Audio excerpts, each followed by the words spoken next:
properties to fight cancer. It is through such efforts that Safir has built a large collection which goes a long way in conserving the plant species and creating awareness among the people around him. This area was in fact a storehouse of medicinal plants, and there has been a number of medicinal plants endemic to this area. And nowadays it's rarely seen and it's becoming fastly depleting, and I don't think in the near future we won't be able to find such plants in this area. And I'm really happy that my son is collecting these medicinal plants, though it's really costly. It requires extensive traveling and other inputs like this manure pot and all things like that. The collection is planted in pots. Sand collected from riverbeds is used. And cow dung slurry from their domestic biogas unit serves as manure for their collection.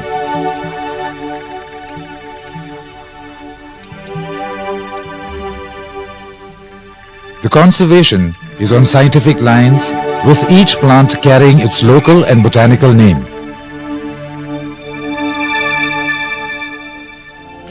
In this way, this school student has collected more than 300 medicinal plants, some of which are rare and endangered. Besides, Safir's repository has a large collection of ferns.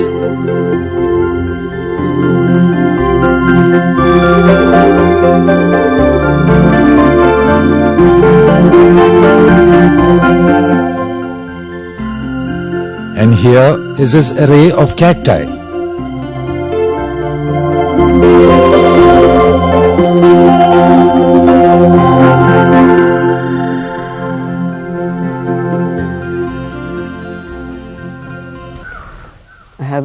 I have been collecting and conserving these medicinal plants for over 5 years. Now I am having about 300 medicinal plant species collected from different parts of the country, which are extremely rare and having high medicinal value. And some of the plants in my collection are Cocinium fenestratum, Anophyllum victi, Tricarpus xylanicus, and Cinnamomum camphora. Apart from these, I am having a good collection of medicinal plants which belong to the families Vitex, Aloe and Oxymum. Safir has as many as 9 varieties of tulsi plants in his little garden, and a variety of Vitex plants which are considered highly useful.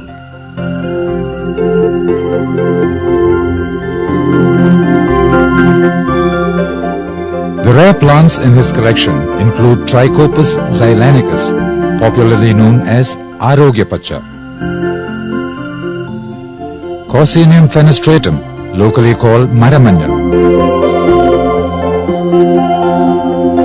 Cinnamomum camphora, that is Karpura Maram, Sarcostema acidum, or the Somalata,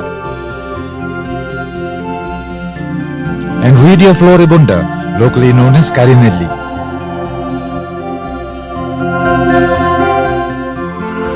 In addition, there are different species of plumbago.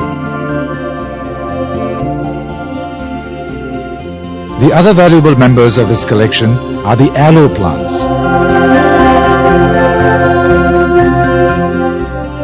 There is a wider social purpose in Safir's effort in collecting and preserving varied plant species.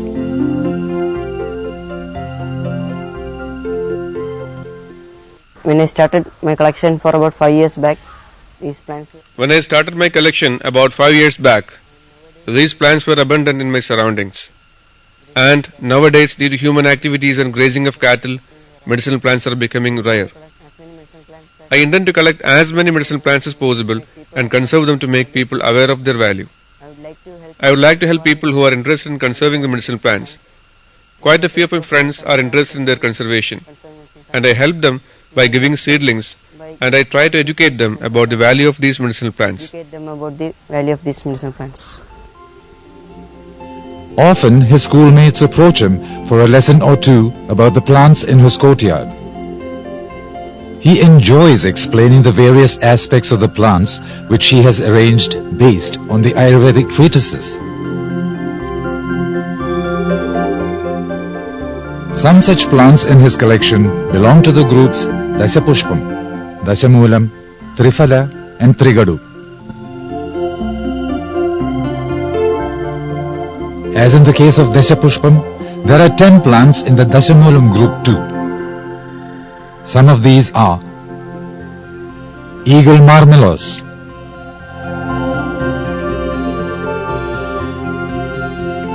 Orosilum indicum, Pseudatria viscida, Desmondium jangeticum, Acalypha fruticosa, Solanum angui, Solanum torvum and Melina arborea. Like Dashamulam, there are other medicinal plants belonging to the group Trigadu. The members of this group are Zingiber officinale, that is ginger, Piper nigrum, that is pepper, and Piper longum, that is long pepper. Safir's passion is not confined to collection and preservation of medicinal plants.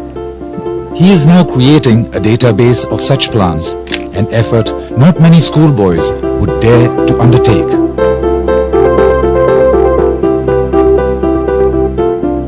The creation of the database demands a scientific approach of checking and cross-checking the information for its correctness and validity.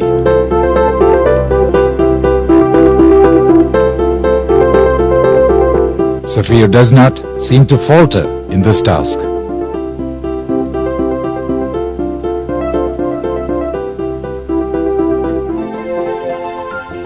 His passion for the preservation of rare plants has not gone unnoticed.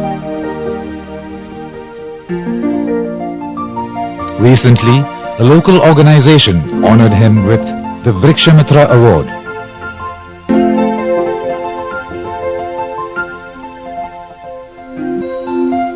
Safir's passion with plants continues. Plans for his repository and pictures for his database set him on long treks on his bicycle. Every journey provides a worthy bit of knowledge, a memorable meeting, and a variety of exciting flora and fauna.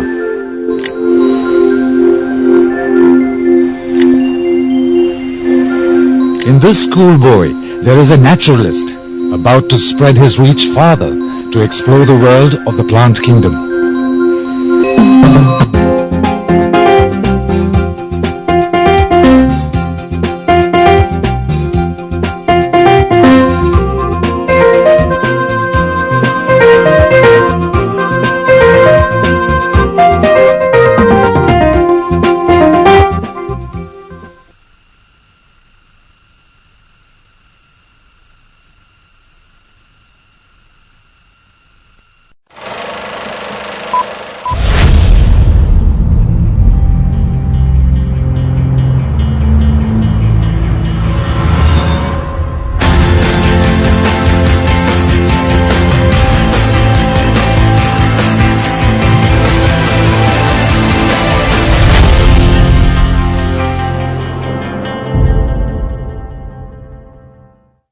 Hello and welcome to the session on multimedia content development.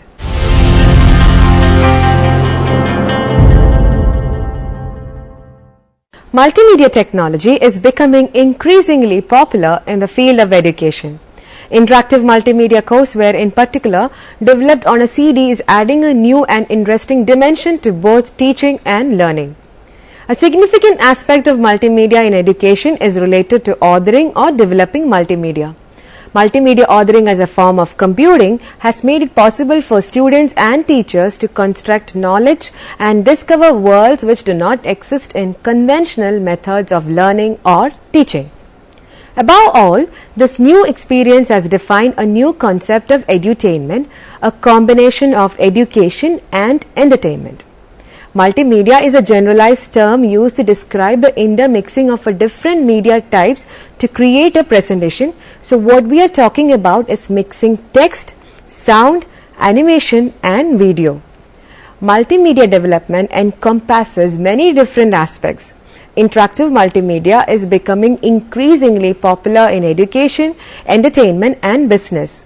Because of the capability of incorporating various media and of supporting interactivity and learner control, multimedia is often used in delivering instruction. Interactive multimedia technology has potential for enhancing learning. Furthermore, the World Wide Web technology with its interactive multimedia capability has been perceived to be one of the most promising technologies in the future. In this chapter, we will discuss some aspects of the how of developing the multimedia content, especially the components of multimedia and the good practices in preparing text, graphics, audio, video, graphics, etc. for including in a multimedia content and also the process involved in developing a multimedia content. Preparing multimedia components. Multimedia is a media that uses multiple forms of information content and information processing. For example, text, audio, graphics, animation and video interactivity to inform or entertain the user. Let's discuss each of them in detail. Text in multimedia. Text is the most common medium of presenting information. It is also used to communicate a concept or an idea. It should effectively complement the other media. Factors that influence the textual communication are typeface, font and style, kerning, animation, special effects, special characters and hypertext. While dealing with text in media, it is very important to note that it is not the only means of communication. In multimedia, text is most often used for titles, headlines, menus, navigation and content. Overcrowding of text on a single page should be avoided. It is recommended that text should be presented in combination with graphics. Typeface. Typefaces are broadly categorized into two types, serif and sans serif. Serif is a small decoration at the end of the letter stroke, while sans serif is a letter without a decoration. Serif fonts are commonly used in the body of the text, while sans serif fonts are used for headlines and bold statements. Fonts. A font is a collection of characters of single size belonging to particular typeface family. Style and size are the main attributes of a font. Common font styles are bold and italic. In the usage of fonts, it is recommended to vary as few number fonts as possible on the same page. The style, size and kerning may be adjusted as and when necessary. Anti-alias text may be used for titles and headlines. Bold text may be more suitable to convey an idea or a concept. Text can be made attractive and pleasing to the eye by choosing the combination of colors for the font and background. Care should be taken for selecting the appropriate number of fonts on menus and buttons, symbols and special characters. Text animation. Presentation of text can be more fun and interesting through animation. A wide variety of methods are available to animate the text. Some of the methods are scrolling, zoom in and zoom out, fade in and fade out, dissolve, etc. 3D text also has an impressive look.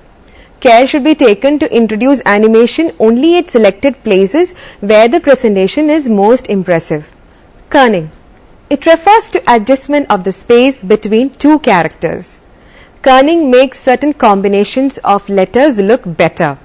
Only the most sophisticated word processors and desktop publishing systems perform kerning. Normally, you can activate or deactivate kerning for particular fonts. Anti-aliasing. Aliasing is a well-known effect on computer screens. In fact, on all Pixel devices where distortions occur at the edge of letters in the case of text presentation. Anti-aliasing is a technique of making the edges smooth. Anti-alias text is often called grayscale text. Certain adaptations of anti-aliasing have enhanced both the legibility and aesthetics of on-screen type. Hypertext. The function of hypertext is to build links and generate an index of words. The index helps to find and group words as per users' search criteria. Hypertext systems provide both unidirectional and bidirectional navigation. Navigations can be through buttons or through symbol plain text. The simple and easy navigation is through linear hypertext, where information is organized in linear fashion. Non-linear hypertext, however, is the ultimate goal of effective navigation. Audio in multimedia. Audio is another vital media in a multimedia content. Audio is available in different file formats, and the appropriate file format is chosen to maximize its performance. Sound editors play an important role for converting file formats and also for enhancing the quality of sound. In most cases, sound files are imported and edited for a multimedia application. Digital audio. The sound recorded on an audio tape through a microphone or from other sources is in an analog form. The analog format must be converted to a digital format for storage in a computer. This process is called digitizing. The method used for digitizing sound is called sampling. Sampling rate. Sampling rate is defined as the number of times the analog sound is sampled during each period and converted into digital information. Sampling rates are measured in hertz or kilohertz. The most common sampling rates used in multimedia applications are 44.1 kilohertz, 22.05 kilohertz and 11.025 kilohertz. Higher rates of 192 kilohertz will probably be the professional DVD standards in future. Higher the sampling rate, higher is the quality of the sound. Sound bit depth. Sampling rate and sound bit depth are the audio equivalent of resolution and color depth of a graphic image. Bit depth depends on the amount of space in bytes used for storing a given piece of audio information. Higher the number of bytes, higher is the quality of sound. Multimedia sound comes in 8-bit, 16-bit, 32-bit and 64-bit formats. Mono or stereo. Opting for mono may be a good choice as the file size is doubled for stereo. However, stereo may be used only at those places where the requirement is a must. Digital recording. Digital sound can be recorded through microphone, keyboard or synthesizer or digital audio tape.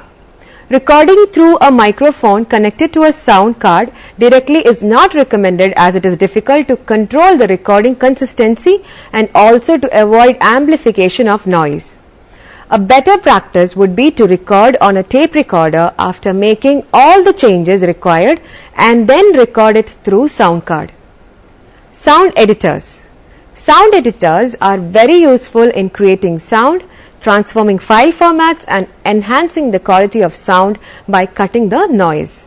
There are 3 sound editors used very frequently for multimedia applications, and they are SoundForge for PC is regarded as probably the best software for audio recording and editing.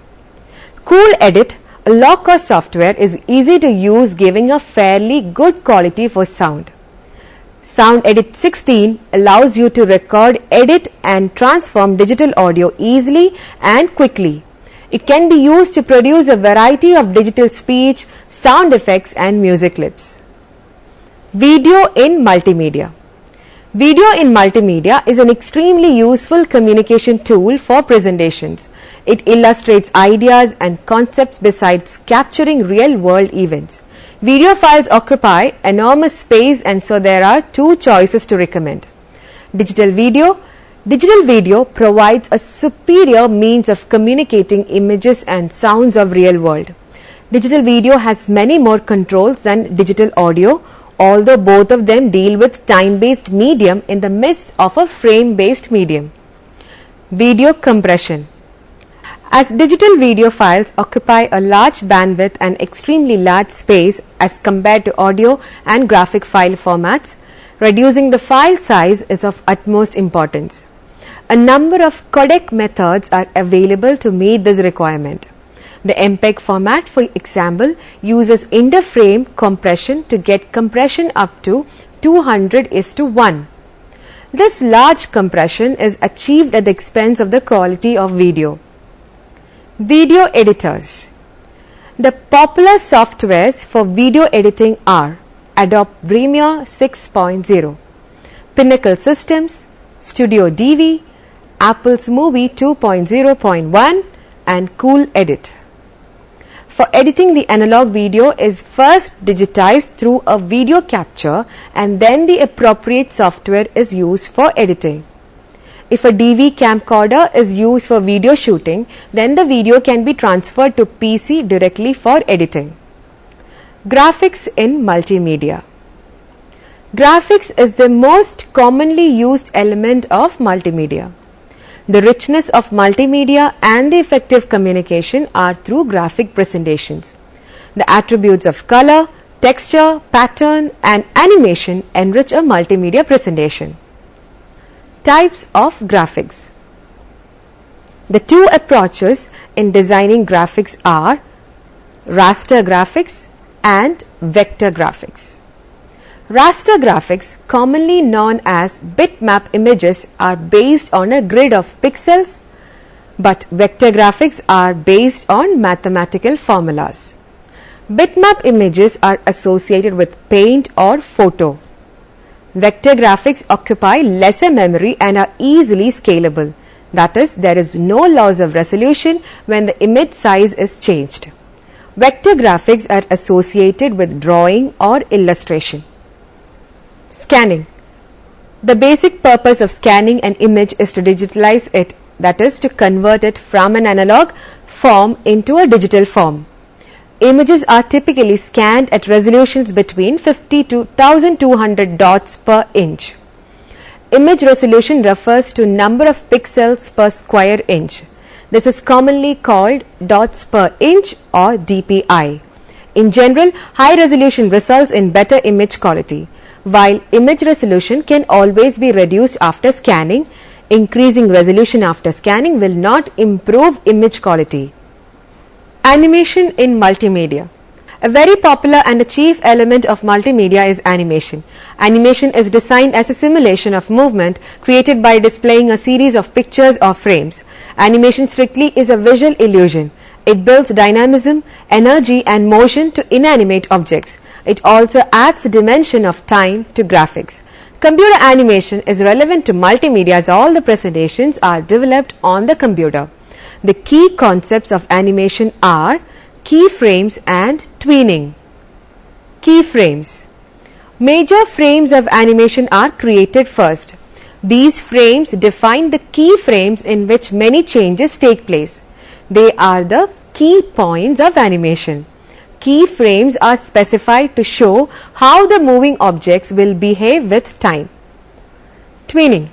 Tweening is a process of generating intermediate frames between two images to give the appearance that the first image evolves smoothly into the second image. Tweening is a key process in computer animation.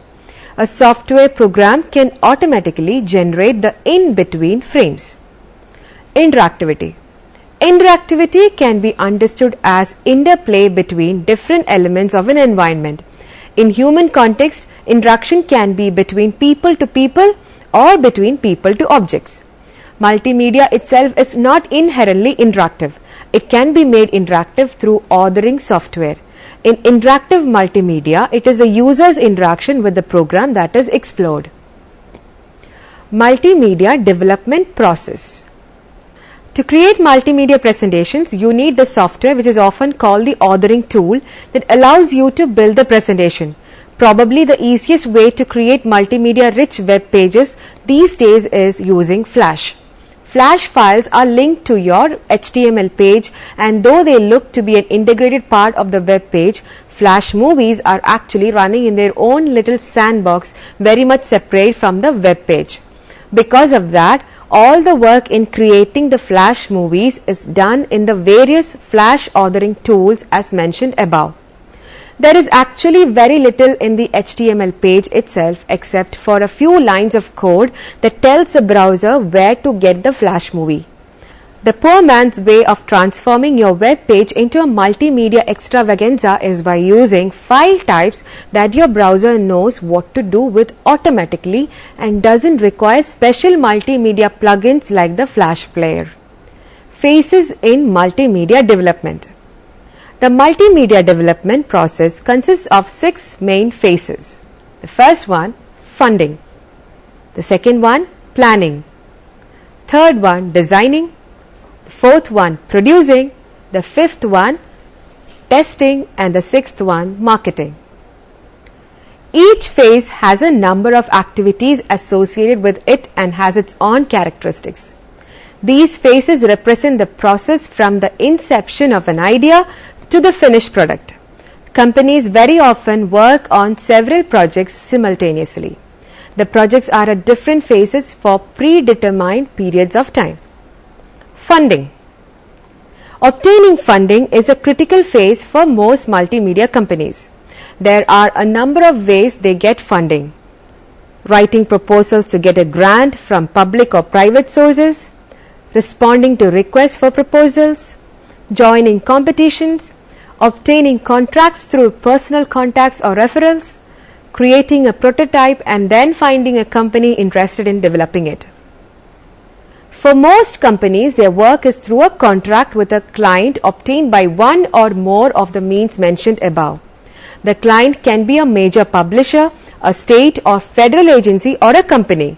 The project managers, executive producers, or owners often spend a considerable amount of time writing proposals to respond to requests for proposals and networking with other interested parties.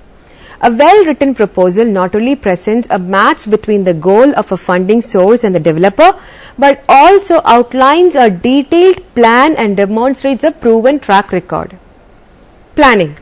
Once a contract is secured, a series of negotiations begins between the developer and the client. It is very important to discuss the ownership of the content, the project schedule, and payment during the negotiation phase.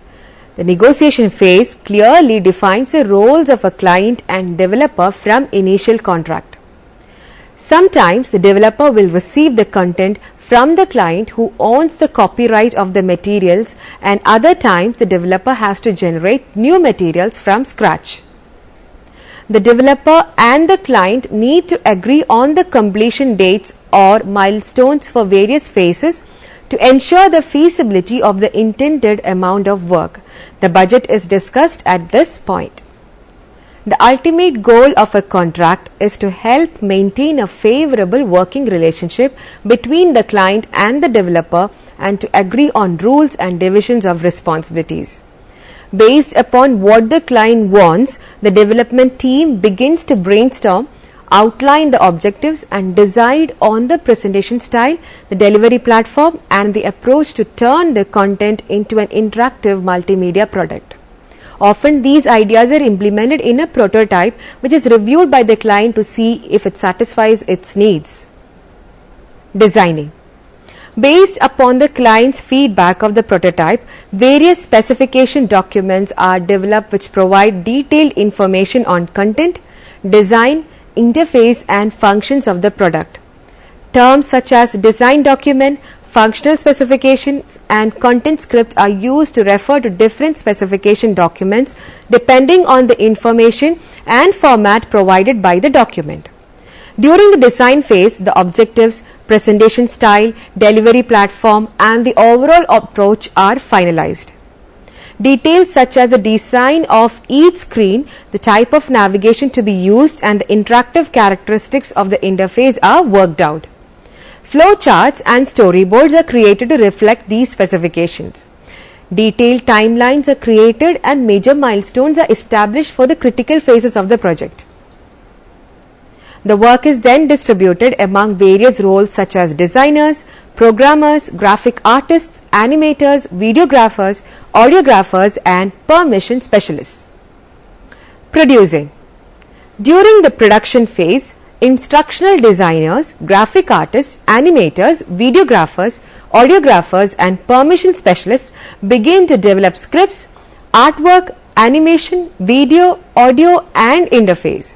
The production phase will run smoothly if the project manager has carefully selected the team members, distributed responsibilities and created realistic milestones in the production schedule. Programmers begin to generate codes to put all the pieces together. Group discussions are more common and frequent during the planning and designing phases, whereas in the production phase, different roles will focus on their production tasks and meet only with the lead instructional designer and project manager to evaluate what has been created. Testing.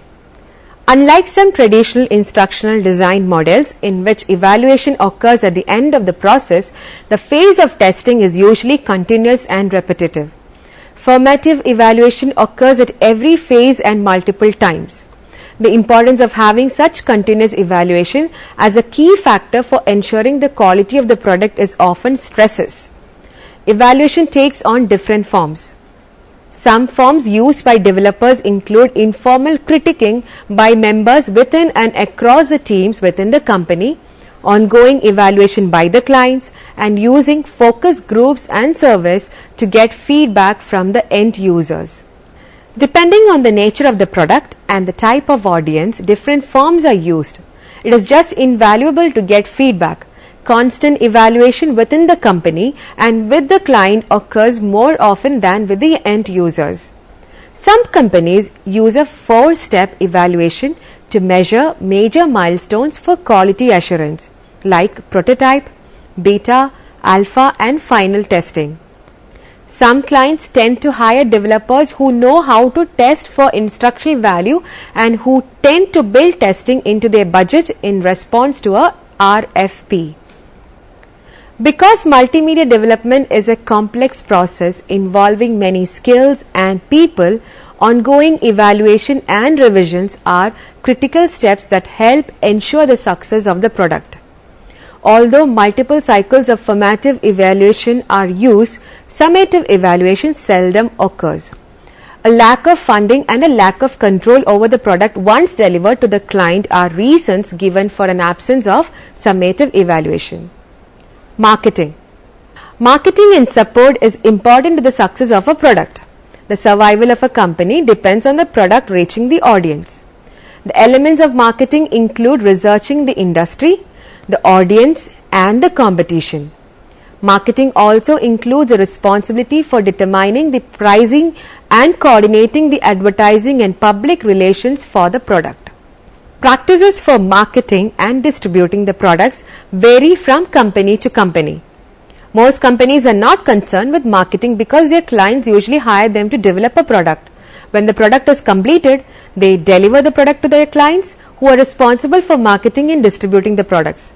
In such cases, the need for such a product is presumably established by the clients and the distribution channels for the product have been determined. Factors contributing to successful multimedia development. Several factors contribute to the success of a multimedia project. These factors are maintaining constant and clear communication among all people involved in the process, taking advantage of the individual developer's talents, utilizing continuous evaluation and feedback, keeping on task and on schedule, conduct team weekly meetings and hold regular informal conversations. Such constant communication among team members helps to keep everyone on track and prevents problems early on. Use the techniques of brainstorming to get creative ideas from all involved in the project. Try to get everyone's input because there are usually a lot of creative people on staff. You will be constantly amazed by the ideas that people come up with, things that you never thought of. The testing process is not one stage occurring at the end of the development process, but a continuous process occurring at all phases. The ability to deliver on time. Now, let me summarize the session. The development of multimedia content is a complex process of integration and interaction. It is an integration of a technology with learning. it is an interaction of the technology. Both integration and interaction require planning, design and implementation. Planning involves the identification of goals, the end users and the available resources. In this section, we have discussed the various components of multimedia and have given some tips on how to prepare them, especially about their types and quality in multimedia project. The multimedia technology is changing rapidly, increasing in performance and decreasing in price. With better design of prototypes and with new or improved insights into the learning process, the role of multimedia in education becomes more relevant and exciting. Hope that you can try to answer the questions given here. What is twinning? Differentiate JPG and MPG. What do you mean by keyframe animation? Define flash animation. Differentiate raster and vector graphics. Hope that you may go through the references for further reading. Fundamentals of Multimedia by Z. Nyan Lee and Mark S. Drew, published by Pearson Education International. Multimedia Systems by Ralph Steinmetz and Clara Nasted on 2010.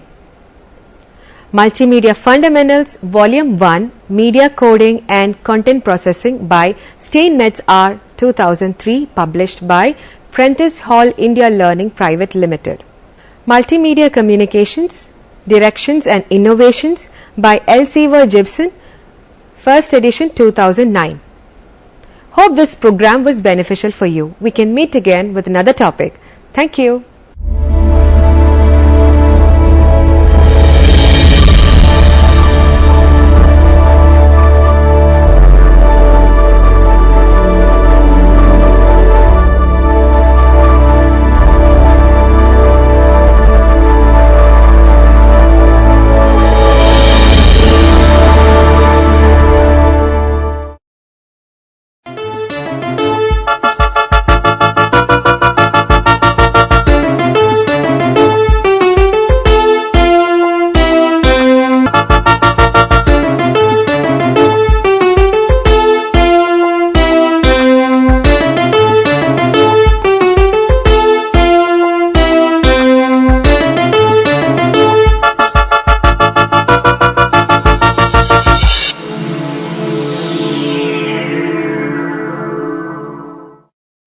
Welcome to Interface. Today we have Professor Rudrajyoti Pallit from Tata Institute of Fundamental Research, Mumbai with us.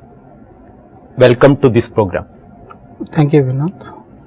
Pallit is one of the active collaborator of the FAIR project in India, and can you tell us briefly about the FAIR project to us? Yeah. So, FAIR stands for Facility for Antiproton and Ion Research. It's one of the mega science projects in Europe, and it will come online in 2020, and it's a international collaboration between different research institutes and universities across the world. It has one very powerful accelerator which will provide exotic isotopes and antiprotons for basic research. It has 4 science pillars. One is nuclear structure and reactions for astrophysics experiments. This is called New Star experiment. The other one is compressed baryonic matter research. The third one is PANDA experiments, which is for proton and antiproton research. The fourth one is APPA experiment. It is an experiment to study atomic physics of relativistic atoms and applied physics. And many countries are involved in this mega project. Okay. In brief, the project aims to study the nuclear matter and the evolution of the universe. Okay. What type of exotic nuclei? Can you elaborate on that thing? What type of exotic nuclei you will study with this project? So, you know, isotopes, there are different type of isotopes can be possible, and one of the, like a given chemical element can have different type of isotopes depending upon its mass number. Suppose you look for the carbon, which has a major part in a human body, can come in the form of 12 carbon or 14 carbon. 12 carbon has 6 protons and 6 neutrons, while 14 carbon has 6 protons and 8 neutrons. The chemical properties of 12 carbon and 14 carbon are similar, however, their physical properties of 14 are different. Namely, 14 carbon is radioactive and 12 carbon is stable.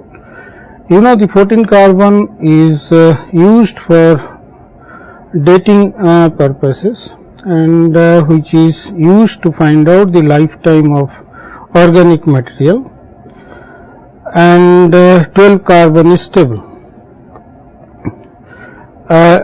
Interestingly, the facility like FAIR can produce like heavier carbon isotopes, say 22 carbon or so, where you have 6 protons and you have 16 neutrons. So, it has 10 additional neutrons than the stable isotope, which is 12 carbon. And study of these isotopes are interesting from basic science point of view. Why these isotopes are interesting for the mankind? What you produce in this pair, these isotopes you talked about, how they are important for the mankind. So, the FAIR facility is a very ambitious project to produce wide variety of isotopes from lighter to heavier elements. Understanding these isotopes is an intellectual challenge, and measurement of the different properties of these exotic isotopes will provide us new insight about the nuclear forces. Some of the isotopes they will play a crucial role in understanding the puzzle of production of elements, chemical elements in the universe. Because these isotopes are expected are believed to be produced in stars during certain astrophysical processes, and their decay properties are essential to know about the elemental abundances. Like in our solar system, we have now hydrogens are getting fused to produce heliums, and as time will pass, the heavier elements up to iron will be produced by fusion reaction. But what happens, or how do you produce heavier elements which are heavier than iron, remains a puzzle, and it is believed that the heavier elements are produced during supernova explosion, which is followed by death of massive stars. So, therefore, the interest in studying this isotope is of is interesting from basic research to understand the elemental abundances. Okay. So, to solve this puzzle, what type of experiments are planned or you propose to study or to solve the puzzle?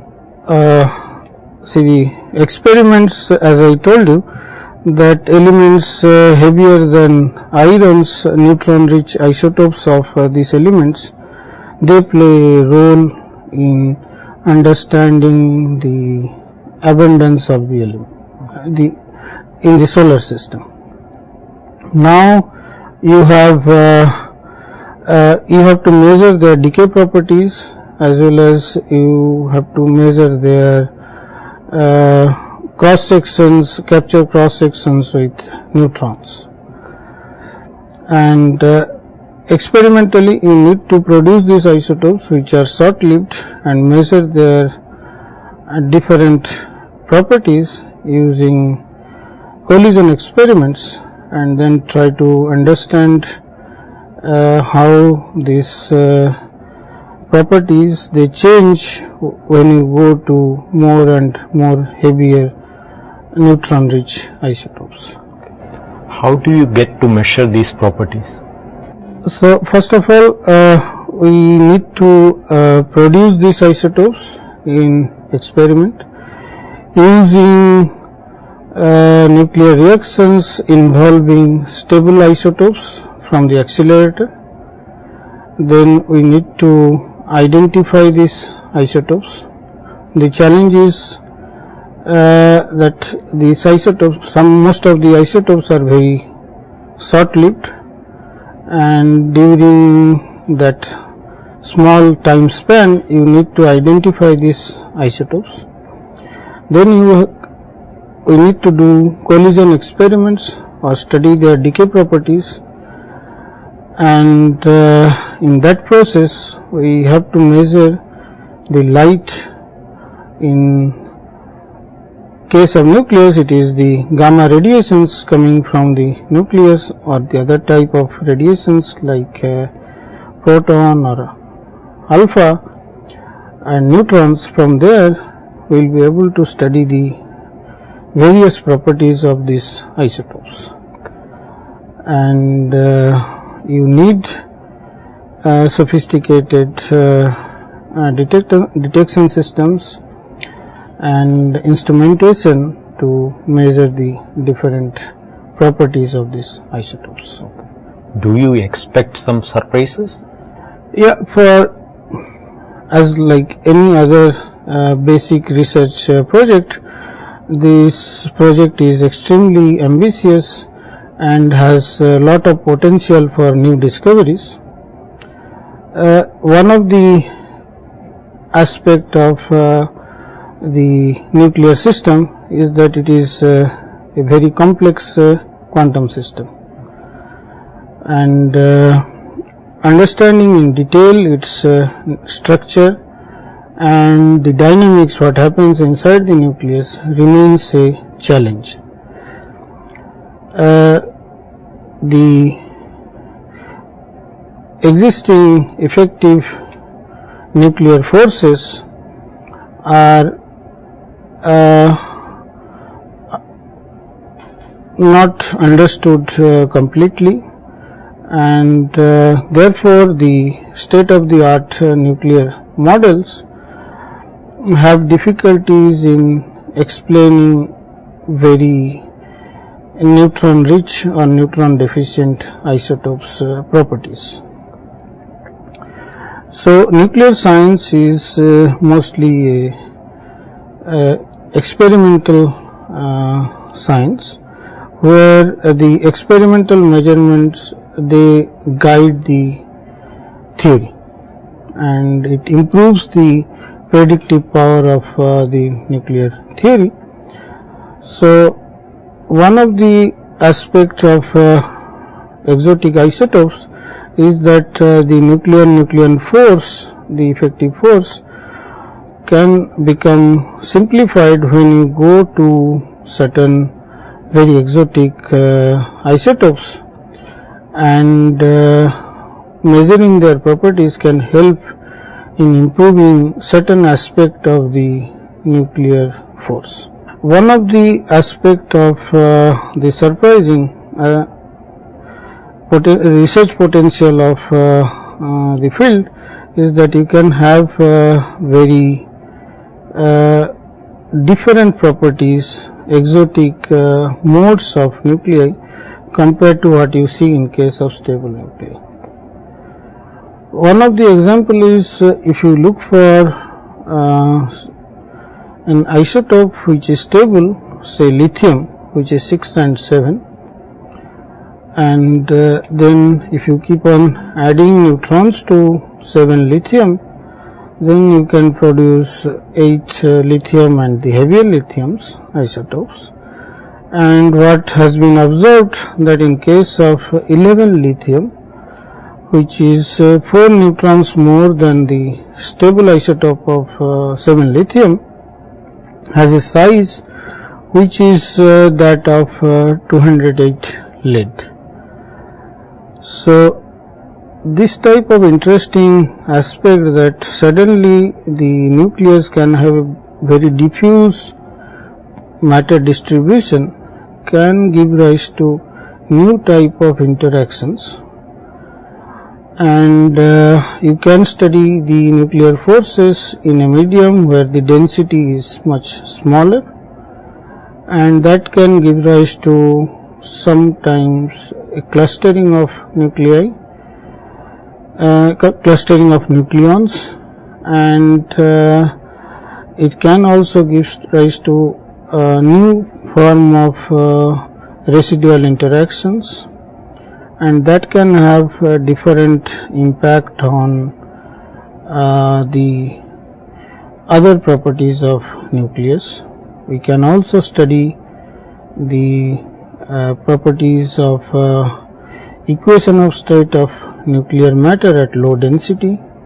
Then another aspect of low energy nuclear physics with the type of facilities like FAIR will be the study of the magic numbers. We know that nuclei with certain number of neutrons and protons are more bound because of the magic numbers, which is predicted by the cell model. And now what has been observed that if you see do the measurements for neutron rich isotopes, you find out that these magic numbers change, and though the cell model has been used to explain the properties of nuclei, and it has lot of success stories, now we are seeing that this aspect, the major aspect of the cell model, which is the magic number, that is also changing when you go for neutron rich nuclei or nuclei away from line of stability, and this type of things will change our basic understanding of nuclear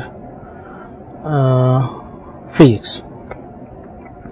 The another aspect which is of interest is to find out the limits of stability of nuclei.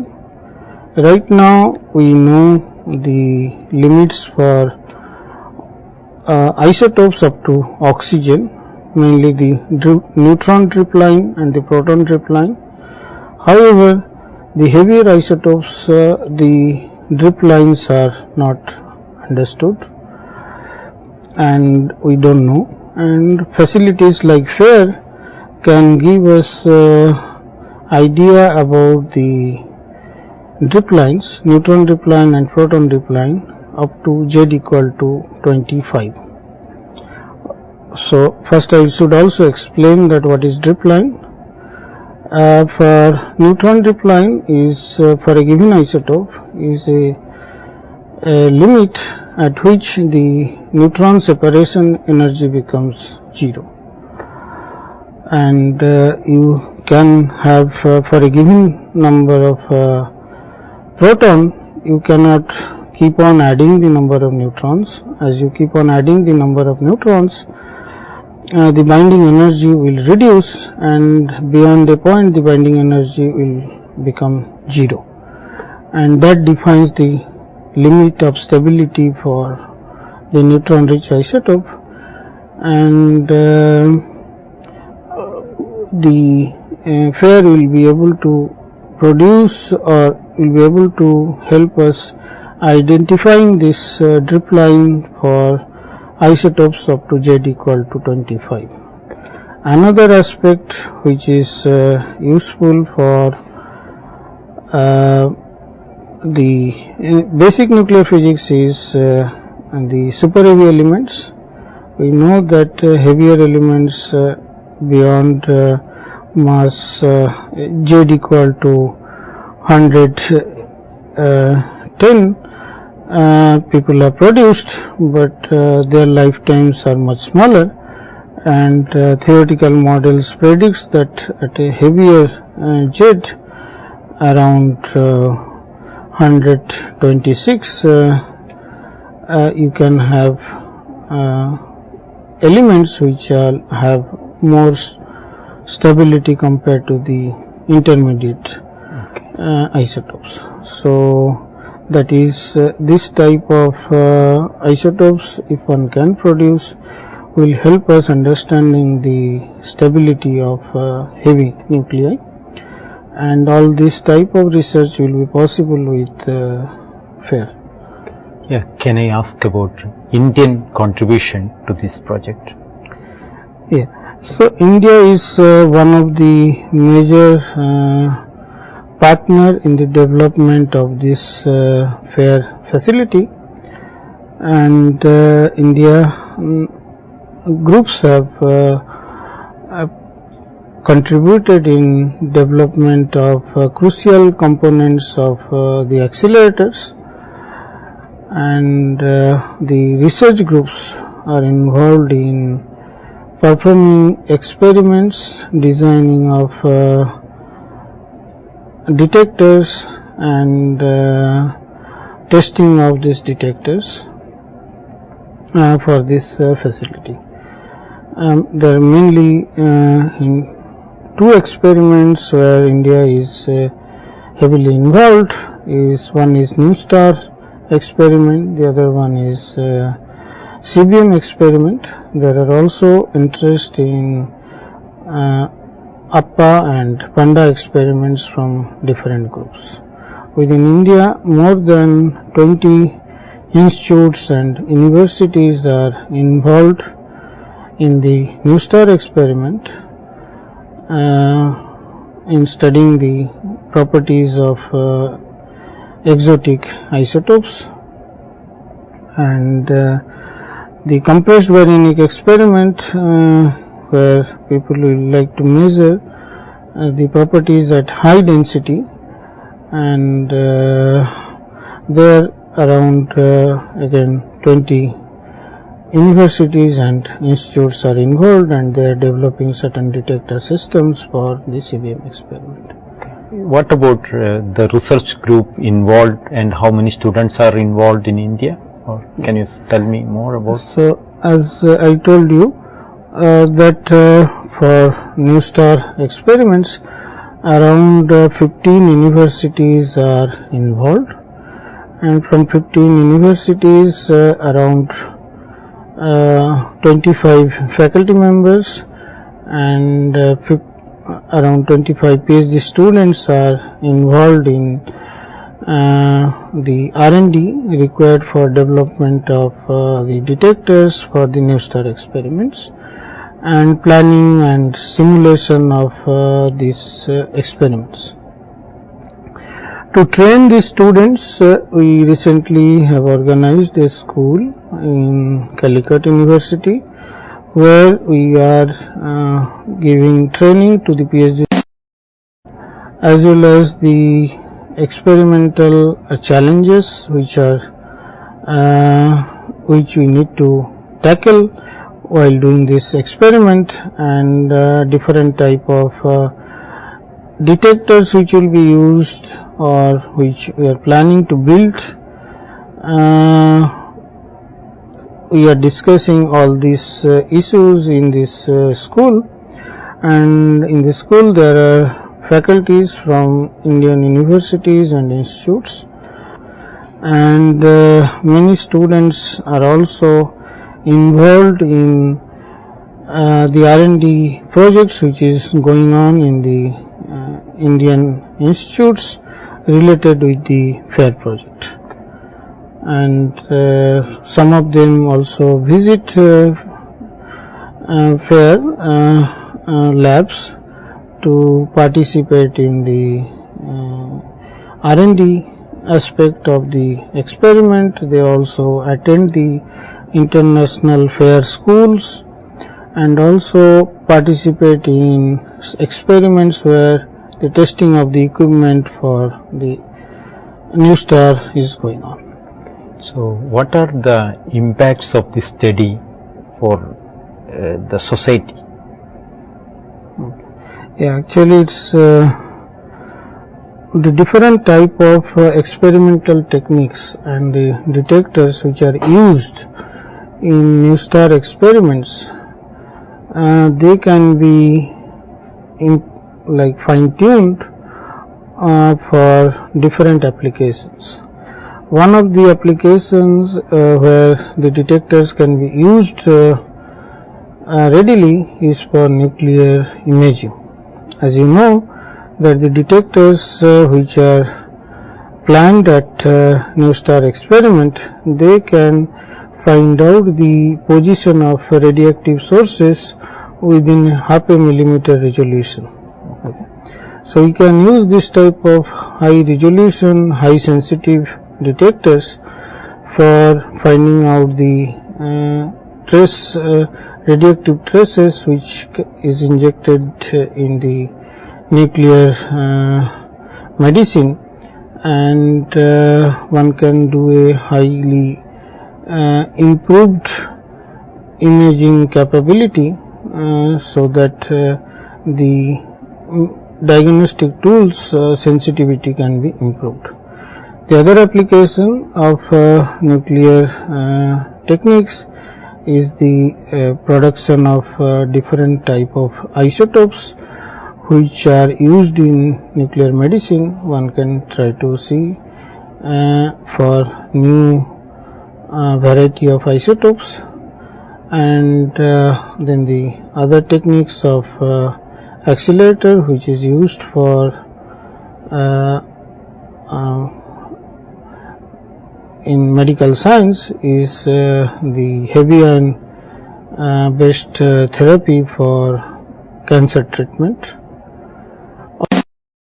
The type of detectors which are used, they can be modified for homeland security purposes.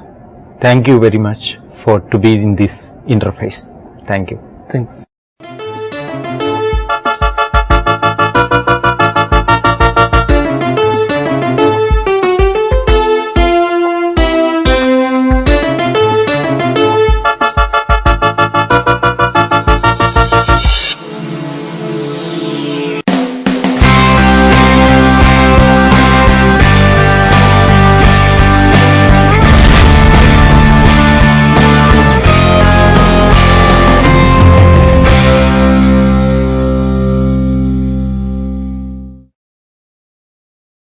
Welcome to this session on analytic method of Ludwig-Wittgenstein.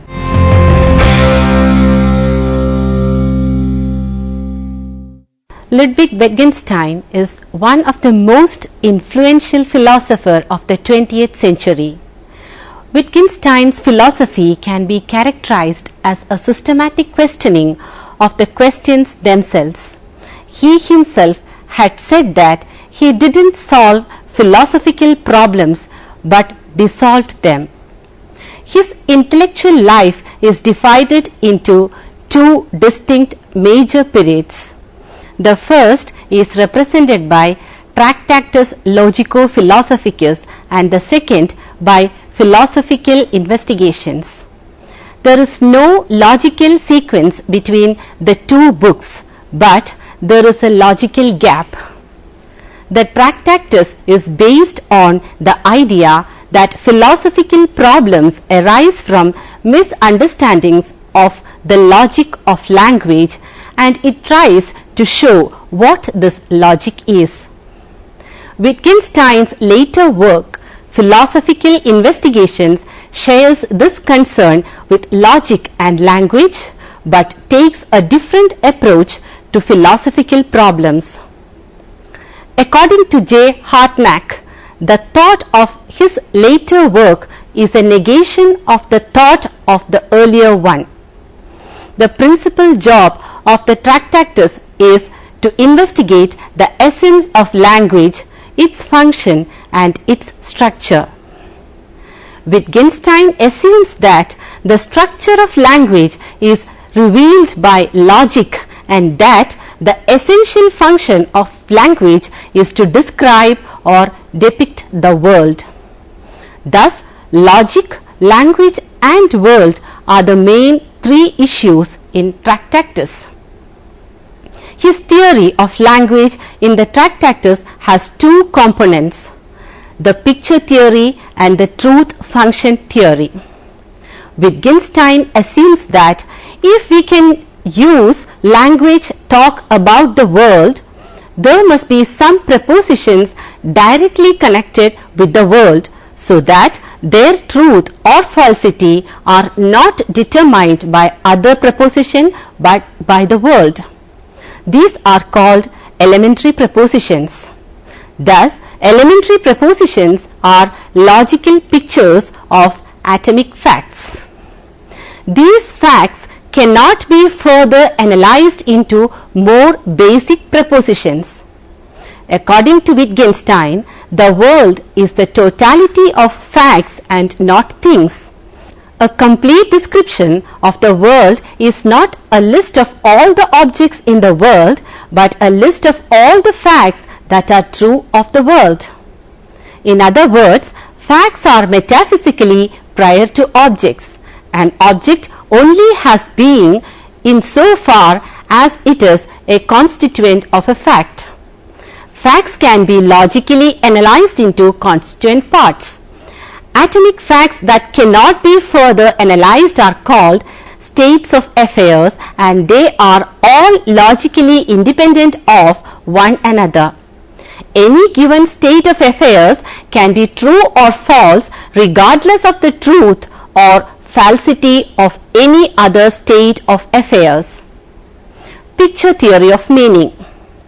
Language depicts reality by virtue of sharing a logical form in common with reality. We know that a picture of a sunset represents a sunset because both the picture and the sunset share a similar pictorial form. Similarly, a preposition and what it represents share a similar logical form. A preposition depicts a fact, and just as a fact can be analyzed into independent states of affairs, a preposition can be analyzed into independent elementary prepositions. According to the theory, prepositions can be picture the world and thus accurately represent it. If someone thinks the preposition "there is a tree in the yard," then that preposition accurately pictures the world if and only if there is a tree in the yard. If there is no tree in the yard, the preposition does not accurately picture the world. Although something need not be a preposition to represent something in the world, Wittgenstein was largely concerned with the way prepositions function as representations. Wittgenstein believed that this picturing relationship becomes our key in understanding the relationship a preposition holds to the world. The pictorial form of a preposition is best captured in the pictorial form of a thought, as thoughts consist only of pictorial form. This pictorial form is logical structure. Wittgenstein believed that the parts of the logical structure of thought must somehow correspond to words as parts of the logical structure of prepositions. One outcome of the picture theory is that a priori truth does not exist. Truth comes from the accurate representation of a state of affairs, that is, some aspect of the real world, by a picture, that is, a preposition. The totality of true thoughts is a picture of the world. Thus, without holding a proposition up against the real world, we cannot tell whether the proposition is true or false. Wittgenstein draws an important distinction between saying and showing. While a proposition says that such and such fact is the case, it shows the logical form by virtue of which this fact is the case. The upshot of this distinction is that we can only say things about facts in the world. Logical form cannot be spoken about, only shown. Because logical form shows itself and cannot be spoken about, there is no need for the so-called logical objects, the connecting glue between different propositions that plays a central role in the logic of Frege and Russell. Wittgenstein asserts that most philosophical confusion arises from trying to speak about things that can only be shown. The foregoing reflections on the nature of the world, language and logic lead Wittgenstein to address a series of long-standing philosophical problems. He suggests that solipsism, the belief that we have no knowledge of the world outside of our own minds, is technically valid, but that there is no distinction between solipsism and realism that can properly be expressed in language. He claims that mathematics can be derived from the successive application of logical operations, and that the laws of science are neither logical laws nor empirical observations, but rather an interpretative method. Because language can speak about only facts in the world, we can say nothing about the world as a whole, metaphysics, or about the value of things in the world, ethics and aesthetics. Philosophy is the activity of clarifying language, and the correct method in philosophy is to remain silent and only to speak up to correct people who misuse language.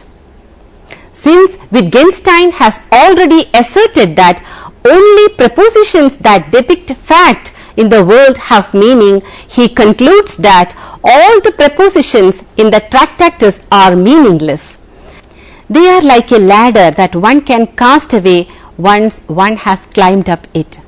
He concludes with the mystical reflection, what we cannot speak about, we must pass over in silence.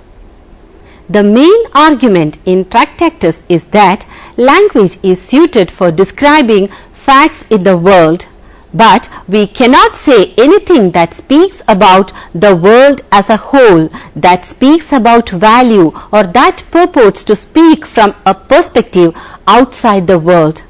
Consequently, metaphysics, ethics, aesthetics, and most of philosophy goes out the window. Wittgenstein does not claim that these things are useless, simply that language is unsuited to dealing with them. For instance, the attitude we hold towards the world and the way we go about living expresses our ethical worldview. Wittgenstein criticizes the notion that this worldview can be put into words in the form of ethical maxims or laws and still remain meaningful. For him, our ethical worldview can only be shown and cannot be said. In asserting that most of what we consider philosophy lies beyond the limits of what we can be said, Wittgenstein reconceives the role of philosophy. Philosophy should stand as a watchdog as the limits of what can be said and correct those who try to say the unsayable. Philosophical investigations. Wittgenstein's early philosophy, as seen in the Tractatus Logico-Philosophicus, sought to explain what language is comprised of, how it has meaning, and how it relates to the world. Wittgenstein was focused on language itself. He thought that understanding language would help one understand philosophical problems. He opens up his book with the following propositions. The world is everything that is the case. The world is the totality of facts, not of things. Wittgenstein's later philosophy would attack and revise ideas in his earlier work. His later philosophy is in his posthumous book, Philosophical Investigations. In this work, he wants to get away from the seemingly necessary and logical claims of the Tractatus and get into ordinary language. He moved away from the philosophical explanation of how language worked and dealt with how ordinary language works in our society. In the Philosophical Investigations, his most famous quote that describes his point of view is, "For a large class of cases of the employment of the word, meaning, though not for all, this word can be explained in this way. The meaning of a word is its use in the language." This later view no longer subscribes to the picture theory of meaning, but rather sees language in a looser way. Language and the meaning of language are determined by its use.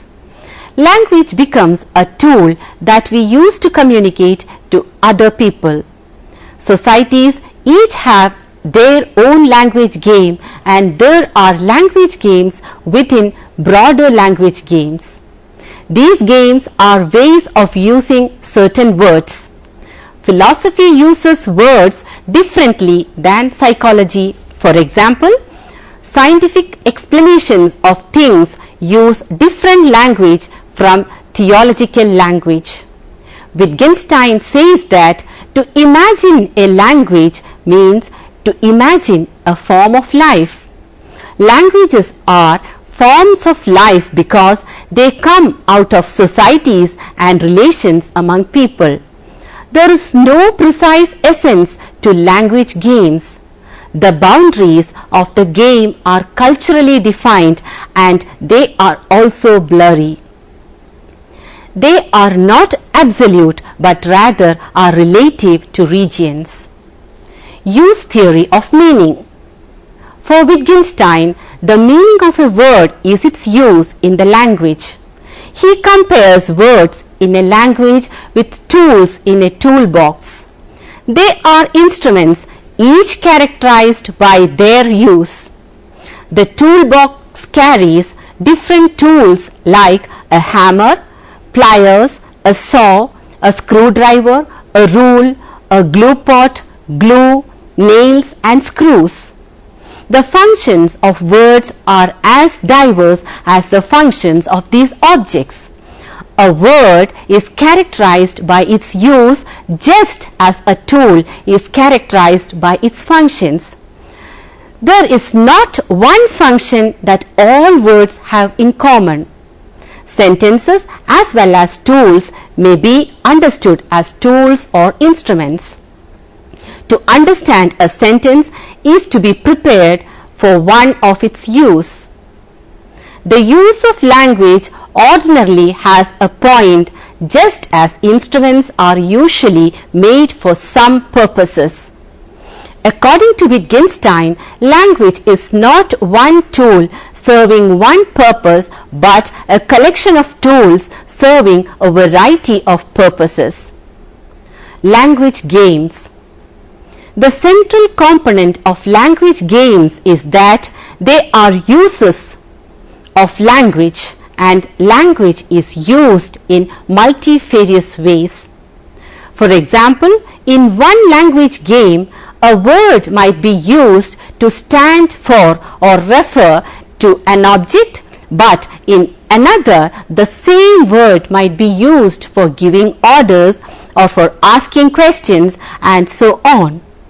The famous example is the meaning of the word game. We speak of various kinds of games: board games, betting games, sports, war games. These are all different uses of the word games. Wittgenstein also gives the example of water, which can be used as an exclamation, an order, a request, or as an answer to a question. The meaning the word has depends on the language game in which it is used. Another way Wittgenstein puts the point is that the word water has no meaning apart from its use within a language game.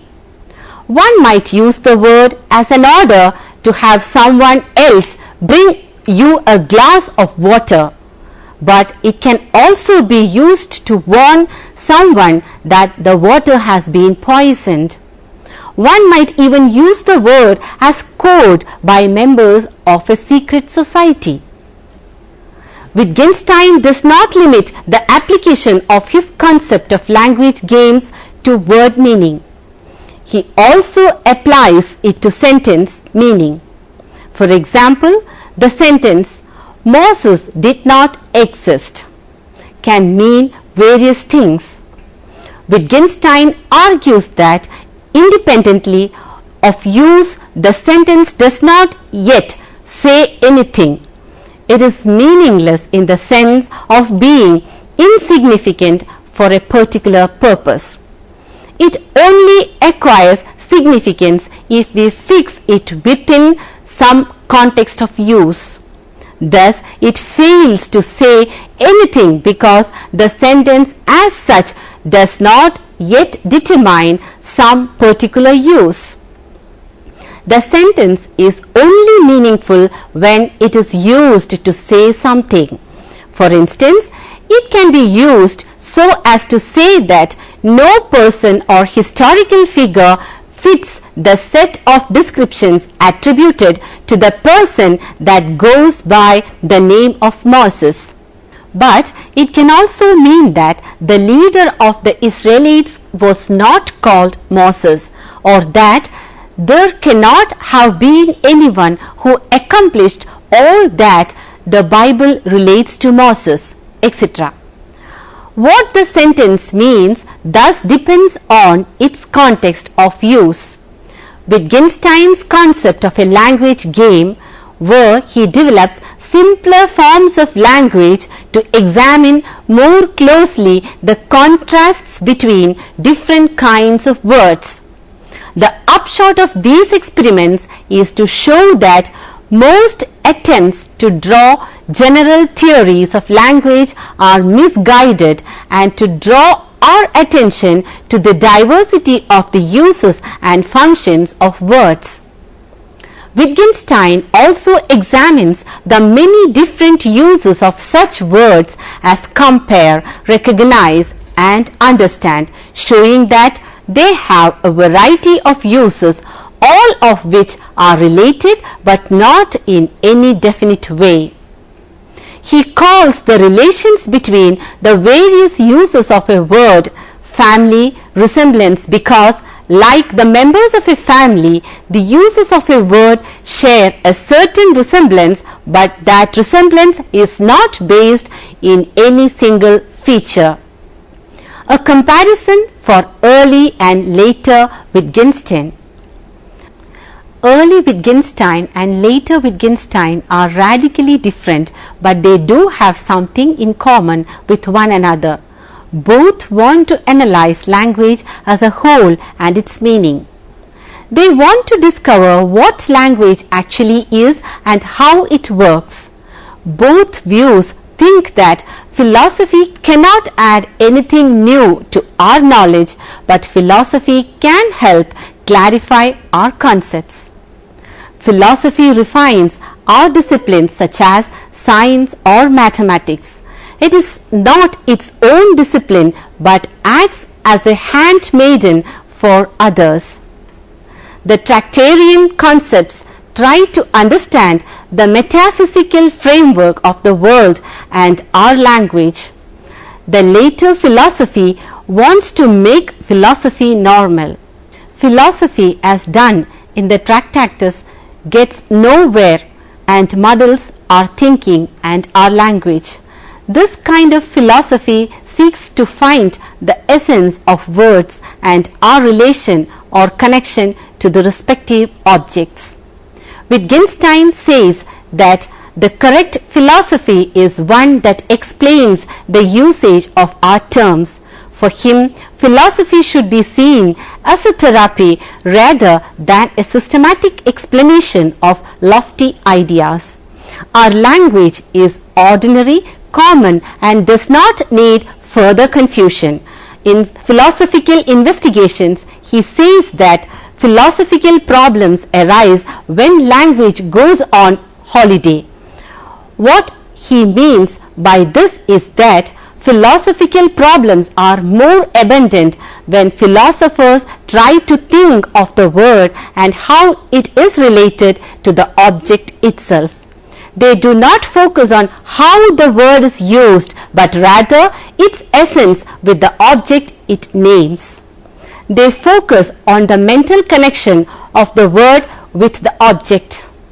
This seems to directly attack his previous work. We can say that Wittgenstein is correct in saying that language is use. Societies use language in different ways. Also, different spheres of discourse talk differently. Religious talk and scientific talk are different because they are using language in different ways. They are different games of language. He is opening up the door for meaning in metaphysics and religion, something that his earlier philosophy and the philosophy of the logical positivist did not allow for. It does seem that this later view has problems as well, though. Wittgenstein is an important figure in analytic philosophy because of his influence on logical positivism and because of his influence on later philosophy. Wittgenstein influenced Russell, the logical positivists, and nearly everyone in the analytic tradition after that. His later philosophy, the ordinary language philosophy, influenced the Oxford School of Thought. And it is interesting that Wittgenstein might even have an influence on continental philosophy.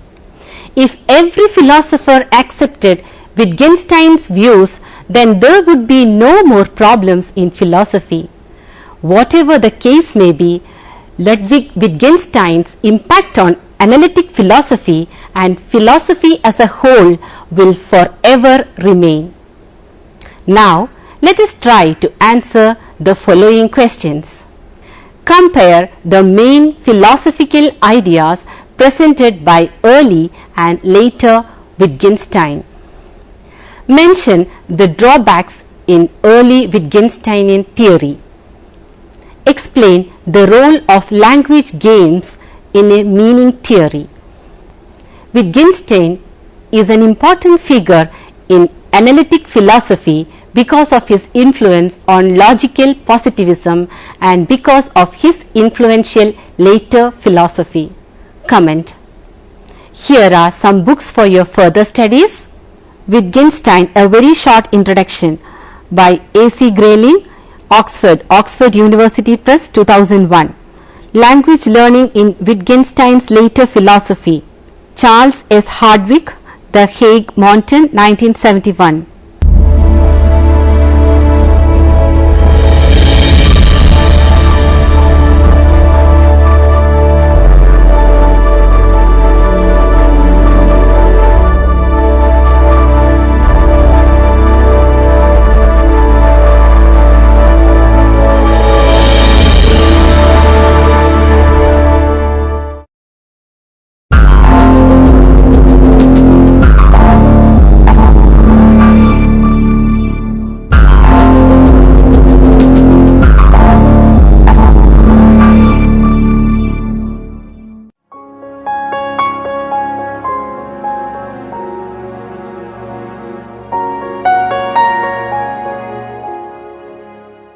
Hi friends, in this session we consider various elementary functions such as exponential functions, logarithmic functions and general powers trigonometric functions studied in calculus and define corresponding functions of a complex variable. To be specific, we define analytic functions of a complex variable set that reduce to the elementary function in calculus when z is equal to x plus I0. Here we have a definition. The exponential function for complex variable z is equal to x plus iy denoted by e raised to z is defined in terms of the real functions e raised to x, cos y and sin y as follows. E raised to z is equal to e raised to x into cos y plus I sin y. Equation number 1. We have exp set is also used instead of e raised to z, and also this y in this equation is always in radians. We have some properties of the exponential function.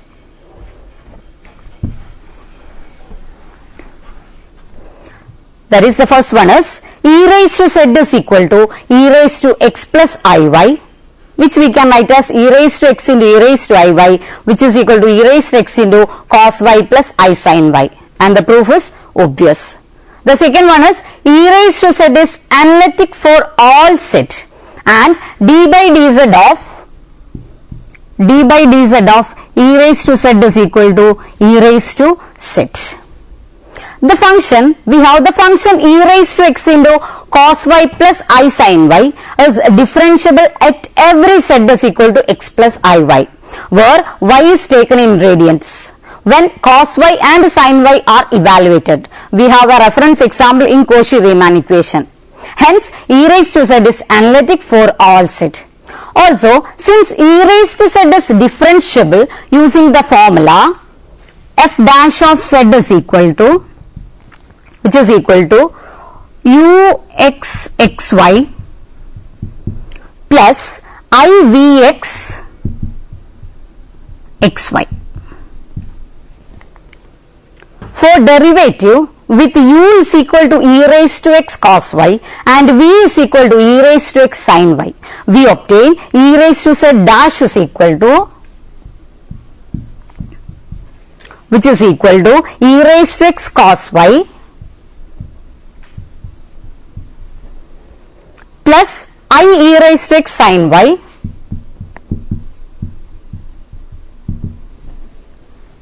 which we can write as e raised to x into cos y plus I sin y. That is, taking e raised to x outside, we can write which is equal to e raised to x into cos y plus I sin y. So, this is our what? E raised to z. That is, e raised to z dash is equal to e raised to z itself. Third property is e raised to z1 plus z2 is equal to e raised to z1 into e raised to z2. In particular, e raised to 2z, which is equal to e raised to 2z, which we can write as e raised to z whole square.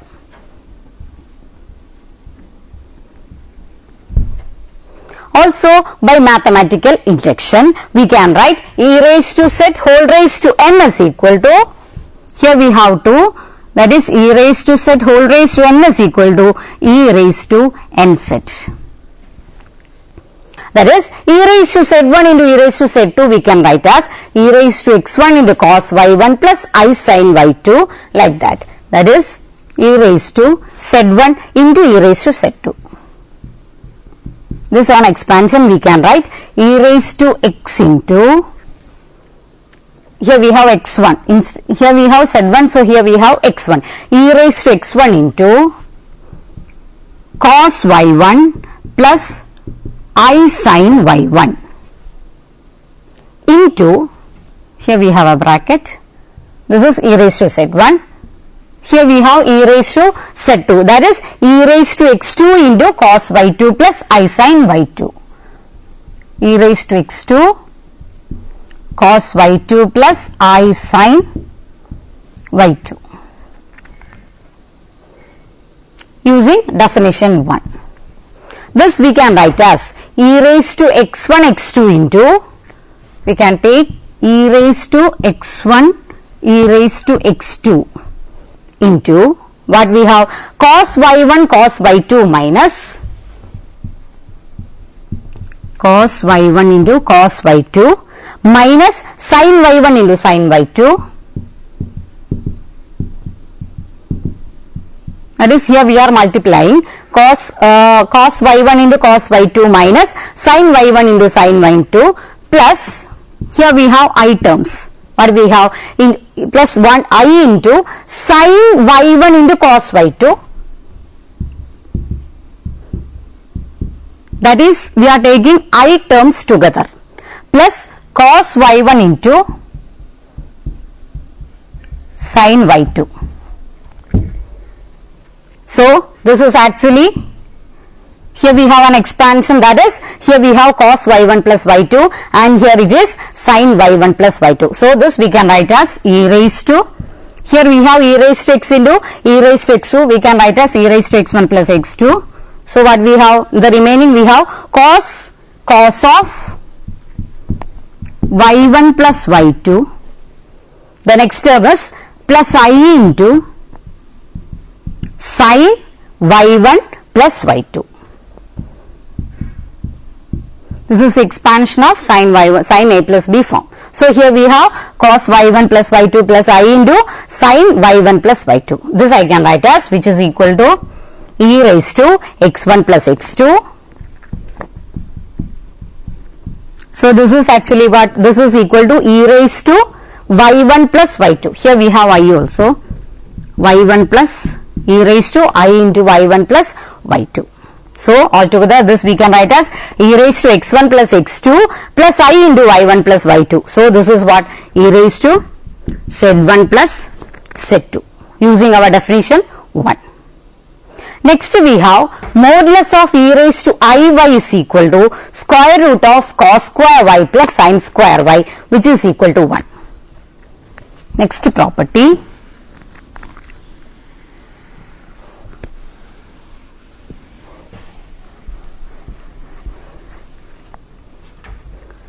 Next we have modulus of e raised to iy, which is equal to square root of cos square y plus sin square y. We know cos square plus sin square equal to 1. So, this is equal to 1. The proof is simple, that is e raised to y we can write as e raised to 0 into cos y plus I sin y, though the x term is absent. So, which is equal to cos y plus I sin y. Therefore, taking modulus of e raised to iy is equal to square root of cos square y plus sin square y, and we know cos square y plus sin square equal to 1. Next we have modulus of e raised to z is equal to e raised to x, and argument of e raised to z is equal to y plus 2 n pi. That is, modulus of e raised to iz is equal to 1. Next we have next property,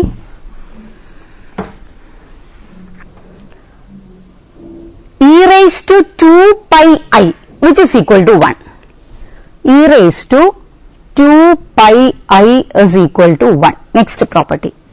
This follows from the fact that we have e raised to 2 pi I. We can write it as e raised to 2 pi I can be written as e raised to 0 plus 2 pi I.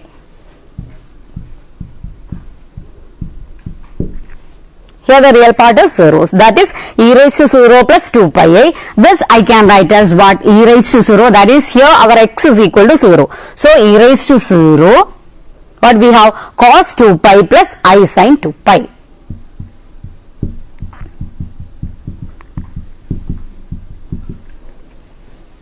And cos 2 pi, we know cos 2 pi is equal to 1 and sin 2 pi is equal to 0. Next property, e raised to z is periodic with imaginary period 2 pi I.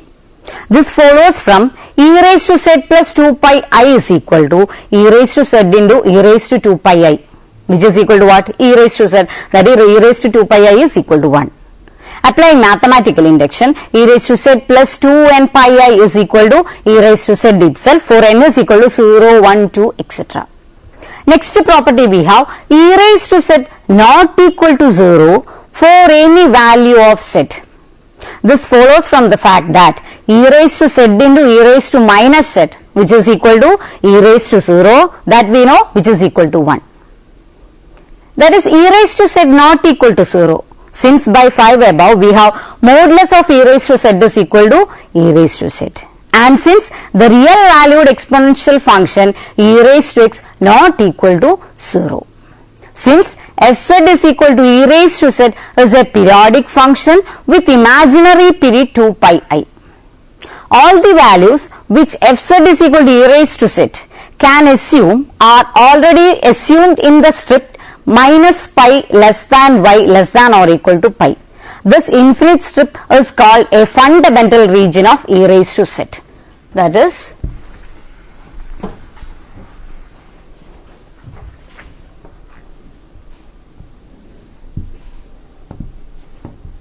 this is our x and y axis, this is the 0, 0 point. That is, here we have the infinite strip.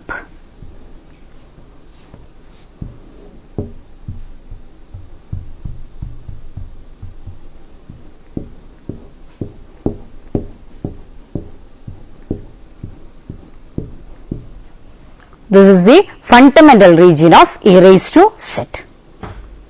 Next we have some examples.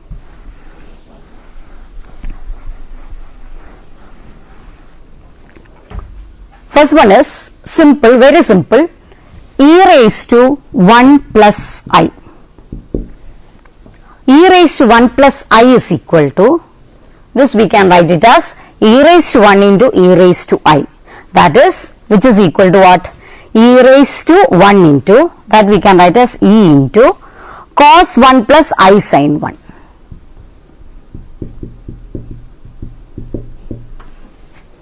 This is the first one. That is, e raised to I plus e raised to 1 plus I is equal to e into cos 1 plus I sin 1. Next we have to find the real part of e raised to minus 3z.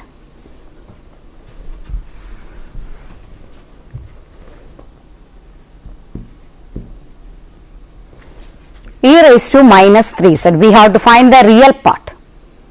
Now we can expand, we can write this as e raised to minus 3 into, instead of x we can write x plus I. Instead of z we can write, here we can write x plus iy. So this I can write as e raised to minus 3 into x plus iy, which of course I can write e raised to minus 3x into e raised to minus 3iy, which is equal to e raised to minus 3x into, instead of e raised to minus 3i, I can write it as cos minus 3y plus I sin minus 3y. So, which is equal to what?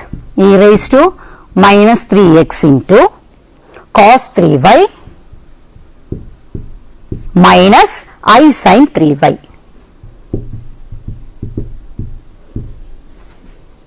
Here, the real part of e raised to minus 3z is what? Here we have the real part, e raised to minus 3x into cos 3y. This is the real part of e raised to minus 3z.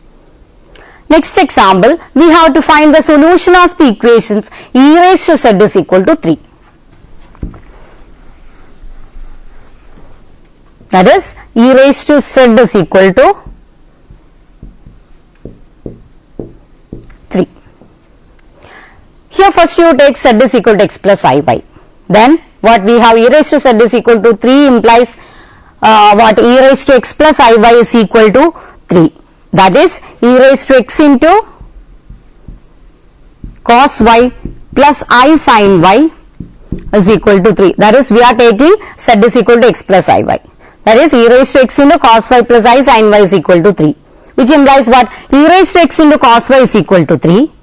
And e raised to x into I sin y is equal to e raised to x into sin y, that is our imaginary part, which is equal to 0. That is, here we don't have imaginary part. That is, e raised to x into cos y we get it as 3, and e raised to x into sin y is equal to 0.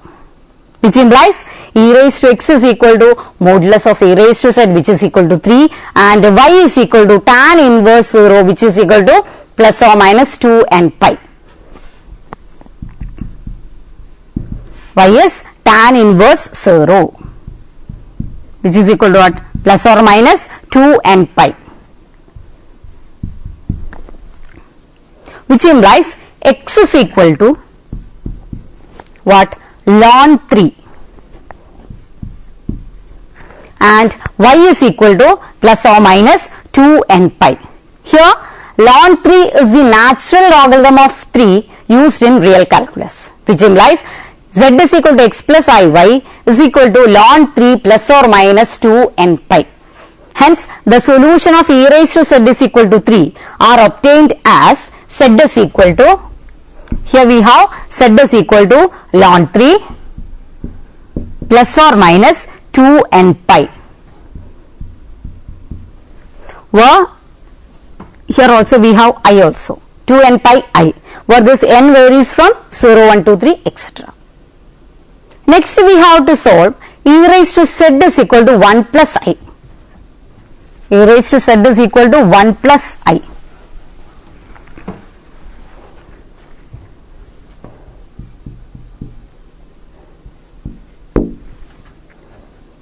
In order to find the number z is equal to x plus iy such that e raised to z is equal to 1 plus I, we write the equation, we mark it as equation number 2.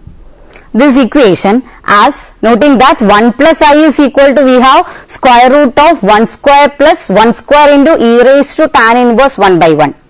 So, we can write e raised to x into e raised to iy is equal to, but we can write which is equal to square root of 2 into tan e raised to, we have tan inverse 1 by 1, e raised to tan inverse 1 by 1. So, it is equal to e raised to I pi by 4. Mark it as equation number 3. So, e raised to x into e raised to iy is equal to root 2 into e raised to I pi by 4. We recall the fact that two non-zero complex numbers, that is z1 is equal to r1 e raised to I theta 1 and z2 is equal to r2 e raised to I theta 2 are equal if and only if r1 is equal to r2 and theta 1 is equal to theta 2 plus 2k pi, where this k is some integer, that is case may be 0, plus or minus 1, plus or minus 2, etc. Here LHS and RHS of 3 are equal if and only if what? E raised to x is equal to root 2 and what? E raised to iy is equal to, or we can write y is equal to, here e raised to x is equal to root 2 and y may be equal to pi by 4 plus 2n pi, where this n varies from 0, plus or minus 1, plus or minus 2, etc. Because we have ln e raised to x is equal to x, it follows that x is equal to ln root 2, which is equal to 1 by 2 ln 2, and y is equal to 2n plus 1 by 4 pi. Of course, n is equal to 0, 1, 2, 3, etc. And so, z is equal to, I can write z is equal to 1 by 2 ln 2 plus 2n plus, we have y is equal to 2n plus 1 by 4, 2n plus 1 by 4 pi I, and of course this n varies from 0, 1, 2, 3, minus 1, 2, 3, etc. So, next we have logarithmic functions and its branches.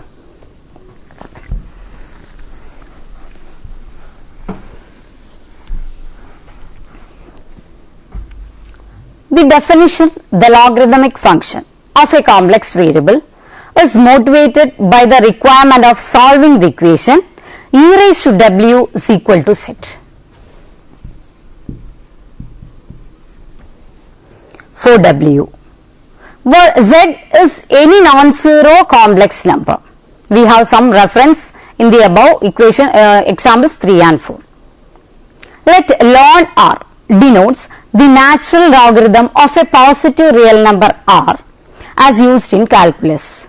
We define the logarithmic function of a non-zero complex variable z is equal to r e raised to I theta, where this theta varies from minus pi less than theta less than or equal to pi, by means of the equation log z is equal to, this is equal to ln r plus I into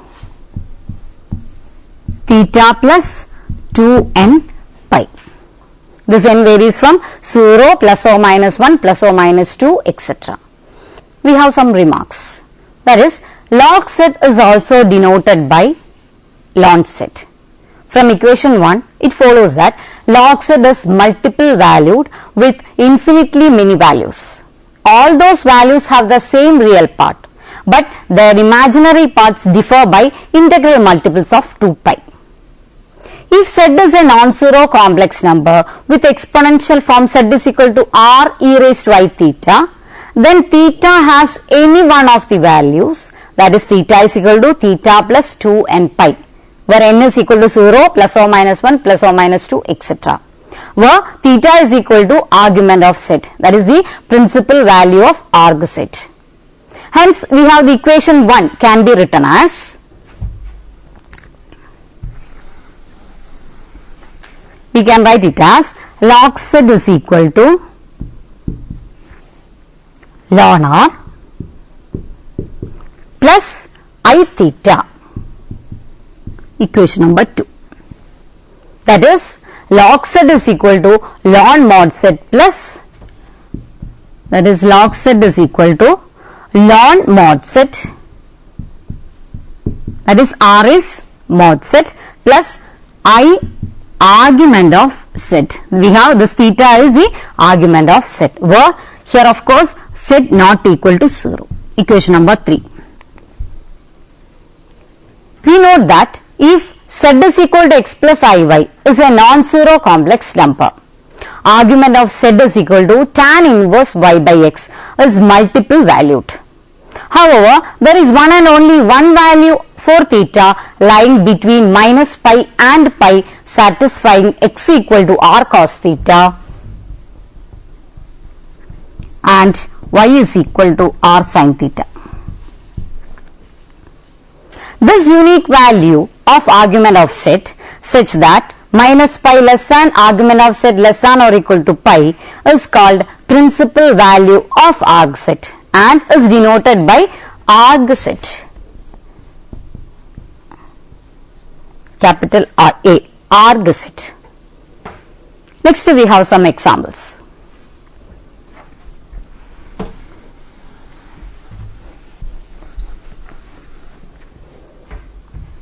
With z is equal to 1, that is z is equal to 1, we can write it as what? 1 into e raised to I 0. We have r is equal to 1 and theta is equal to 0, and using equation 1 we obtained log 1 is equal to ln 1 plus 2n pi I. This n varies from 0 plus or minus 1 plus or minus 2 etc. Being natural logarithm of 1, ln 1 is equal to 0. Hence, the above implies log 1 is equal to, this becomes 0. So, log 1 is equal to what? 2n pi I.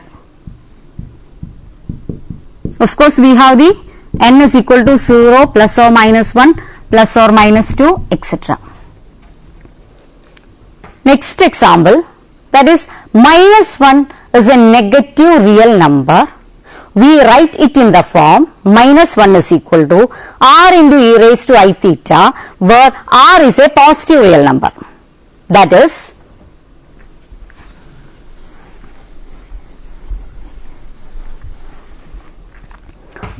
z is equal to, here we have z is equal to minus 1, which I can write as 1 into e raised to I pi. We have r is equal to 1 and theta is equal to pi, and using equation number 1 we obtain log of minus 1, which is equal to ln 1 plus I into pi plus 2n pi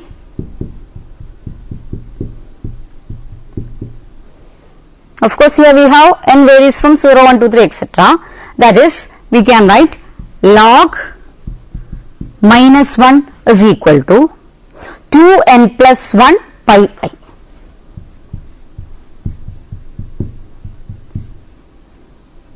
n plus 1 pi I, that is we are taking pi outside. Of course, this n varies from 0 plus or minus 1 plus or minus 2 etc. Next we have principal value of log set. The principal value of log set is obtained from equation 1 when n is equal to 0 and it is denoted by this log set, capital L, principal value of log set. Thus, log set is equal to ln r plus I theta. Of course, theta lies in between minus pi less than theta less than or equal to plus pi, and also z not equal to 0. Equation number 4.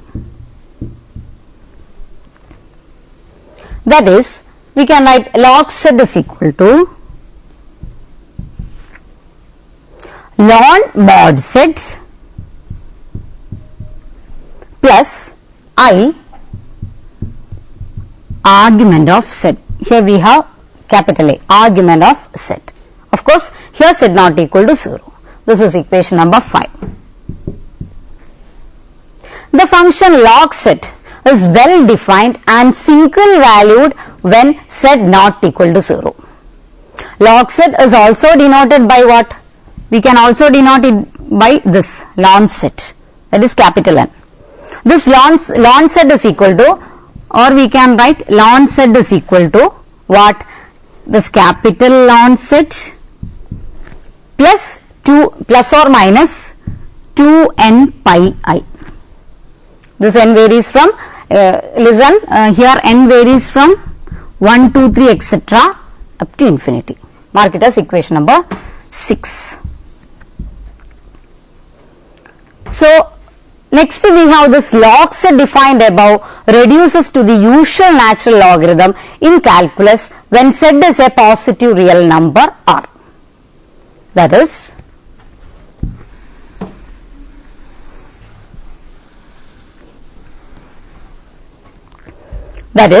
write z is equal to r e raised to I0.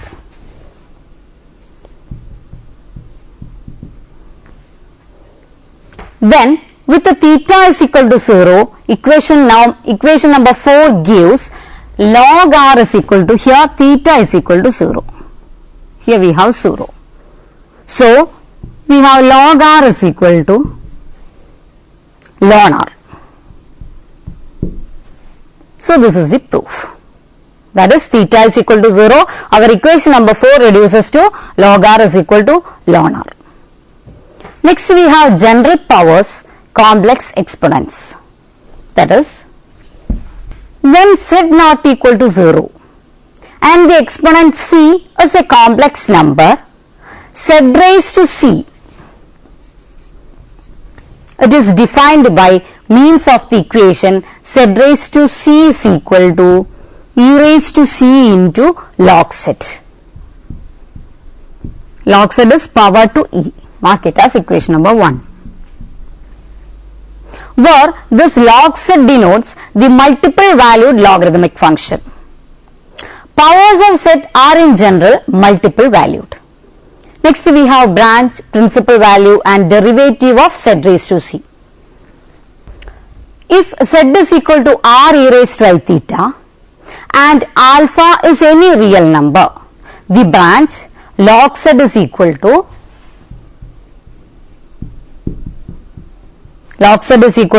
ln r.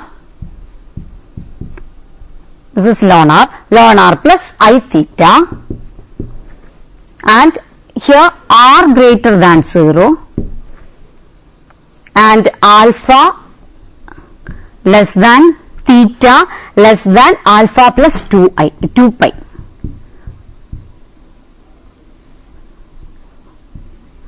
That is, here theta varies from alpha to alpha plus 2 pi of the logarithmic function is single valued and analytic in the indicated region.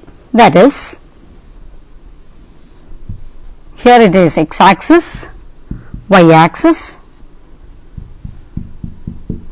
this is my alpha. When that branch of log set is used, it follows that the function z raised to c, that is z raised to c, which is equal to exponential of exp of exponential of c log set, is single valued and analytic in the same domain. The derivative of such a branch of z raised to c is found by first using the chain rule to write actually d by dz of z raised to c, which I can write as, that is the derivative, that is d by dz of z raised to c. This is equal to d by dz of z raised to c. I can write it as e raised to c log set, which is equal to e raised to c, that is taking the derivative. Here I have exponential derivative is itself, that is e raised to c log z into c by z.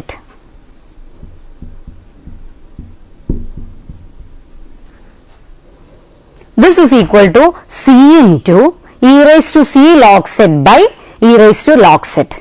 Why? Because we have z is equal to e raised to log z. This I can write is equal to, write it as c into e raised to c log z by, actually it is z, we know z is equal to e raised to log z. So I can write, instead of z I can write e raised to log z, that is, which is equal to c into e into, that is c into, not e into, it is e raised to, I am taking e raised to log z to the numerator, so it becomes e raised to c minus 1 into log z, that is taking this e raised to log z to the upper side, it becomes e raised to c minus 1 into log z, which is equal to what? C into, which is equal to c into z raised to c minus 1. That is, I have d by dz of z raised to c is equal to c into z raised to c minus 1, where mod z greater than 0 and argument of z lies in between alpha and alpha plus 2 pi. The principal value of z raised to c occurs when log z is replaced by capital log z in the definition 1, and it is given by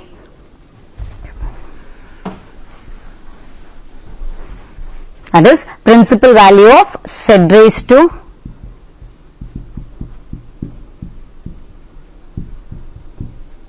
principal value of z raised to c, which is equal to e raised to c log z. Here I have this log, capital log z, third equation.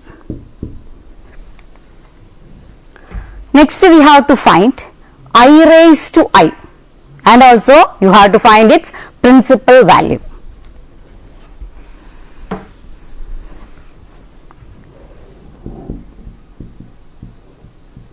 I raised to I. We have I raised to I is equal to e raised to I log I, and e raised to I log I can be written as e raised to I into pi by 2 plus or minus 2n pi I, that is e raised to I into pi by 2 plus or minus 2n pi I, which is equal to e raised to minus pi by 2, that is I into I, we have minus sign, so it is minus pi by 2 plus or minus 2n pi.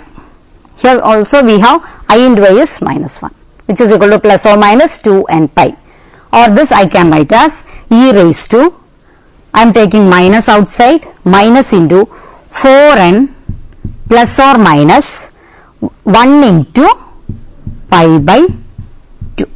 I am taking pi by 2 outside. and it becomes e raised to minus 4n plus or minus 1 into pi by 2. All these values are real and the principal value, that is putting n is equal to 0, we get which is equal to e raised to minus pi by 2. Next we have to find the principal value of minus I raised to I. Here we have to find the principal value. We know minus 1 is equal to, we can minus I is equal to, sorry, it is minus I. Minus I is equal to 1 into e raised to I into what? Minus pi by 2. That is, I can write minus I is equal to 1 into e raised to I into minus pi by 2. That is 1 into e raised to I into minus pi by 2. The principal value of minus I raised to I is exponential I into log minus I. That is I into capital log minus I. Here we have a bracket which I can write as exponential, that is exp, I can write as exp I into, I am taking I outside, again I have a bracket, I into ln 1 minus I pi by 2. Here also I have to close this bracket, which is equal to what? Which I can write as exponential pi by 2.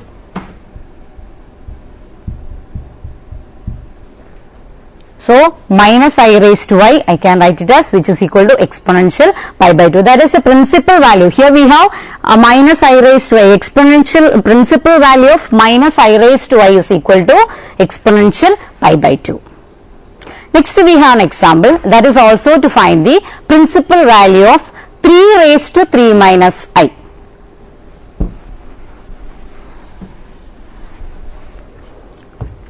That is 3 raised to 3 minus I. Next example. Here also we have to find the principal value. I can write 3 raised to 3 minus I as, which is equal to 3 raised to 3 into 3 raised to minus I. That is, I am splitting this. That is 3 raised to 3 into 3 raised to minus I. We know 3 raised to 3, which is equal to 27 into 3 raised to minus I. This I can write as e raised to minus I log 3.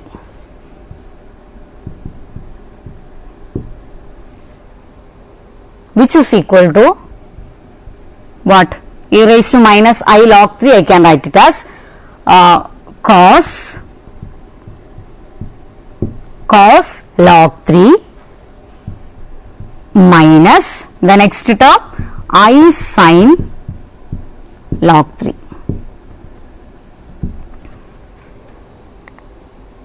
That is 3 raised to 3 minus I, which I can write here. I have to find the principal value 3 raised to 3 minus I, which is equal to, it is very simple, which is equal to 27 into cos log 3 minus I sin log 3. Next also we have one more example to find the principal value, that is we have to find the principal value of z raised to 2 by 3. The principal value of z raised to 2 by 3 can be written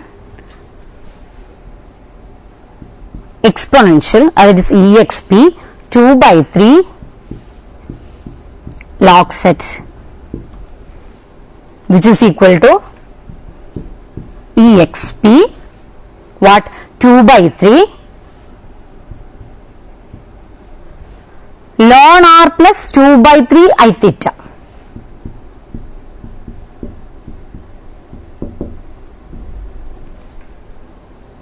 Which is equal to, which I can write it as, which is equal to cube root of r square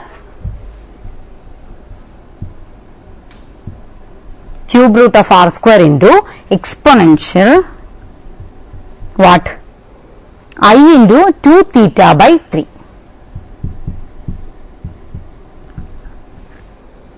Thus principal value is given by, that is I can write PV instead of principal value, that is principal value of z raised to what, 2 by 3, which is equal to cube root of r square into cos, here I have exponential I 2 theta by 3, this I can write as cos 2 theta by 3 plus the next term I into cube root of r square, the next term I have plus I into cube root of r square into of course sin theta by 2, sin 2 theta by 3. This is the principal value. This function is analytic in the domain where r greater than 0. Here of course this r is always greater than 0 and this theta lies in between minus pi and pi. So here we have discussed exponential functions and branches, and we have done so many examples. See you next time. Till then, take care.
Kerala is rich in traditional crafts,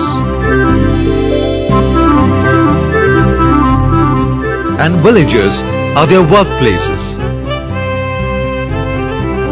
Bare hands and simple tools shape the things using locally available raw material. These indigenous crafts have been enriched by Kerala's exposure to art and culture of countries beyond its shores.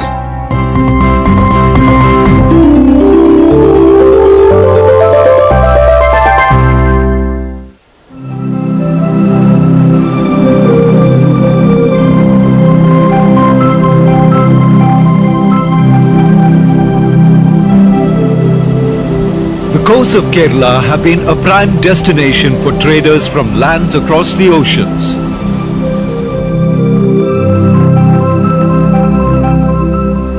Merchants from the Arabian Peninsula, in particular, who had prosperous business relations, have greatly influenced the cultural facets of Kerala.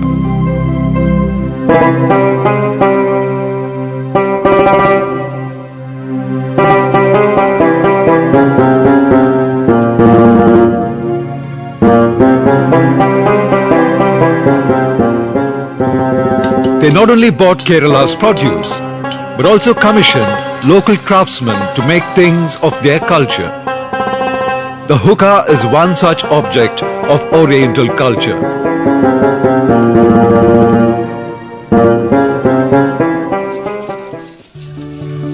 Over 500 years ago, Yemeni merchants commissioned the metal craftsmen of Koilandi, a small town near Calicut, to make a hookah. The deft hands of the Koilandi craftsmen did not fail.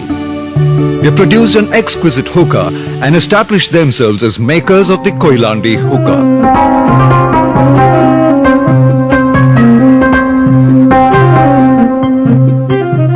The hookahs are now made wholly for export to markets in the Arabian region.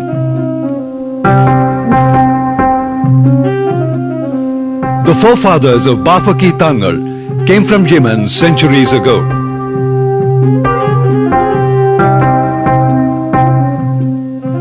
They settled in and around Koilandi.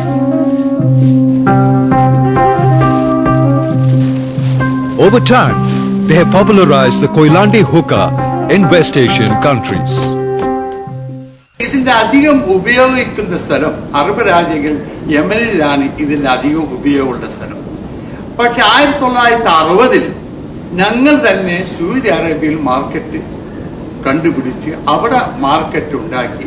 60-ന് ശേഷമാണ് Saudi അറേബ്യയിൽ പോകാൻ തുടങ്ങിയത്. The Mamali family, who made bronze hookahs for the Arabs centuries ago, still continue the age-old tradition.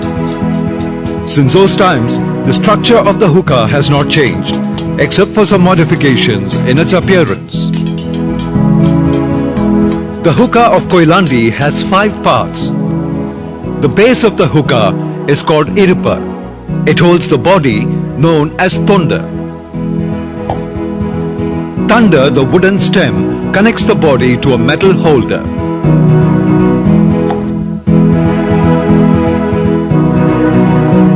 This holds tobacco for burning. The pipe is the final fitting of the hookah.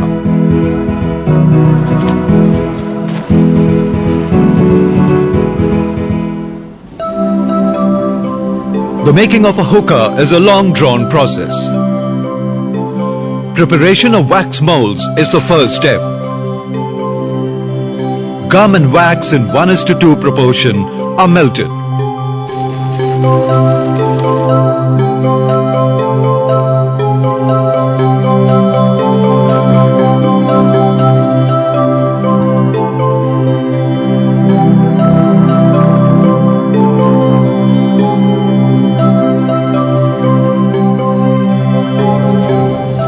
The gum wax paste is poured through a sieve into a water tray.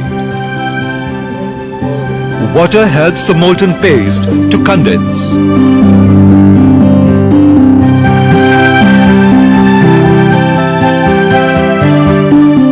Once condensed, it is cut into pieces and beaten to obtain thin films for making molds. this, the film is pasted on the wooden model of each part of a hookah. Here, the mold of the lower portion of the body is being made. As per the design, the wax films are laid securely on the model.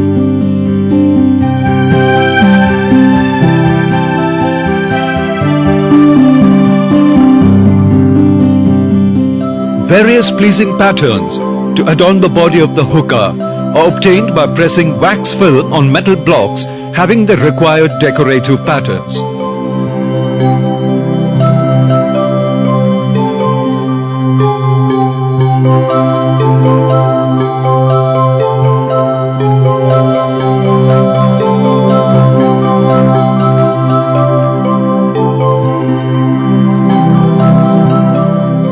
These decorative cutouts are then pasted on the wooden model.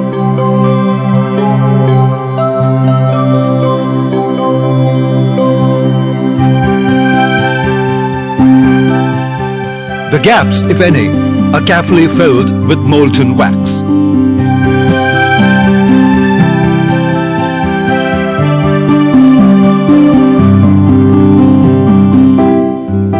When everything is perfect, the mold is carefully removed.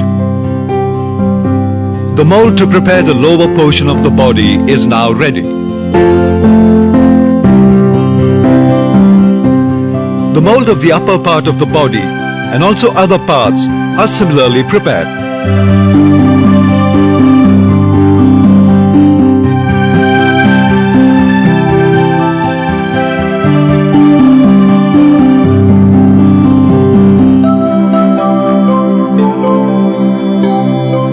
The inner and outer surfaces of the wax molds are then coated with burnt clay paste.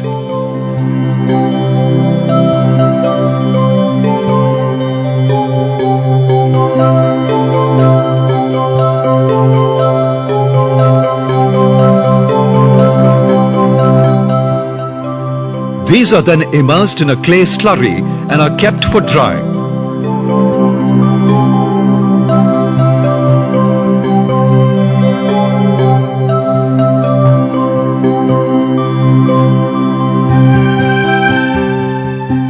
Once dried, they are given another layer of mud coating before preparing them for casting.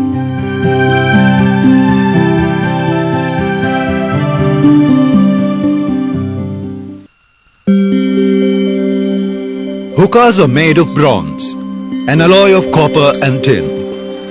To obtain the alloy, these metals are loaded in earthen crucibles in the desired proportions for melting.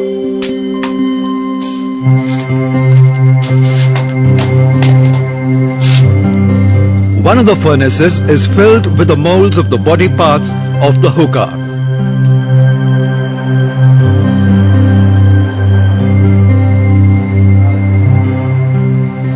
In another adjoining furnace, crucibles containing copper-tin mixture are kept.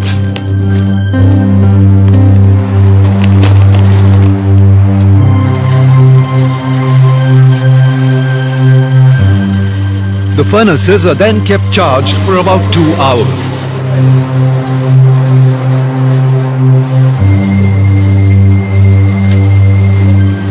This is the most crucial stage of making a hookah. The mold should be neither overheated nor underheated.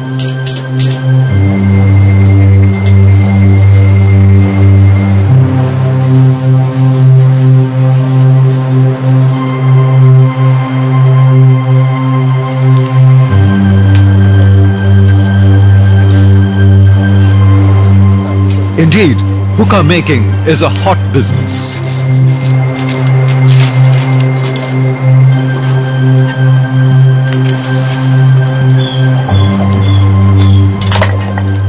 When done, the molds are taken out of the furnace for casting.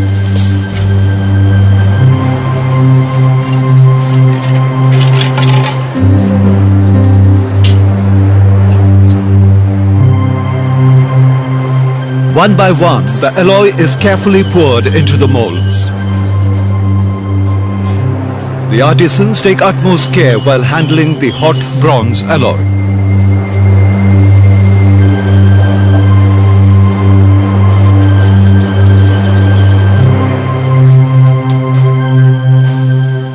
These are then allowed to cool so as to make the molten bronze alloy acquire the design of the hookah's body parts.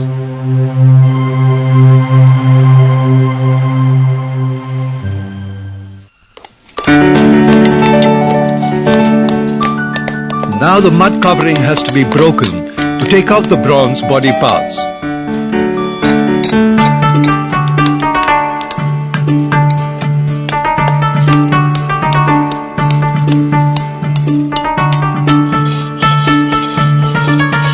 The surfaces are now thoroughly cleaned of dry mud particles and the parts are buffed to obtain their metallic luster.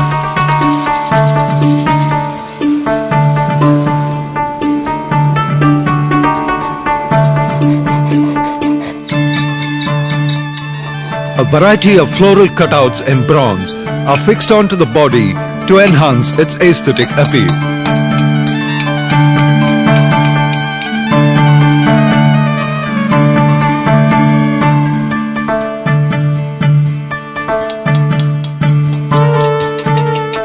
Now a container has to be made to hold water for cooling the smoke as it is drawn through. The Koilandi hookah makers use coconut shells to make water containers. Two shells are joined to make the container.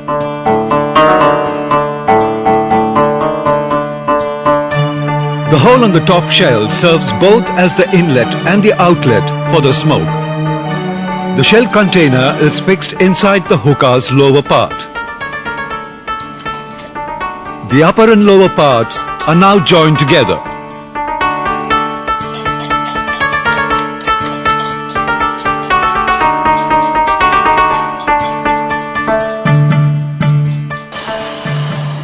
A 2 feet long wooden stem known as the thunder connects the body to a metal holder known as tutter, which holds the tobacco for burning. A hole is drilled along the length of the stem for the smoke to waft into the water container.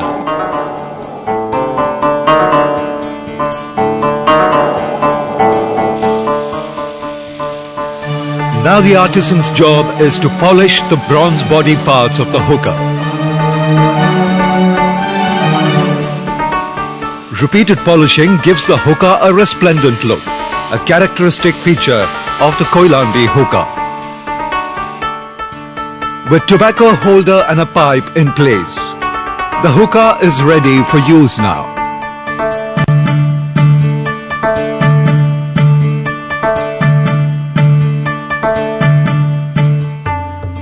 For the connoisseur of the East, there is nothing like the well-wrought, shapely and alluring hookah from Koilandi.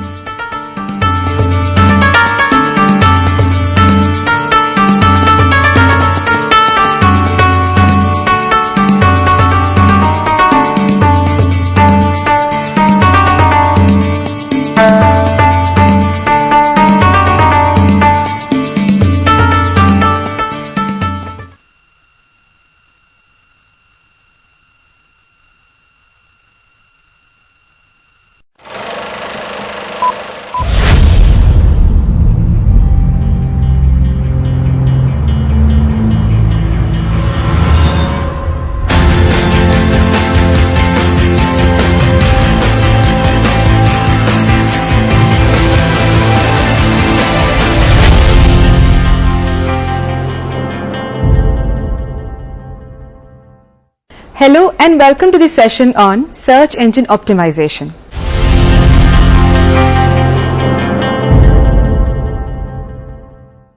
With millions of people performing billions of searches each day to find content on the internet, it makes sense that marketers want their products to be findable online. Search engines, the channels through which these searches happen, use closely guarded algorithms to determine the results displayed. Determining what factors these algorithms take into account has led to a growing practice known as search engine optimization.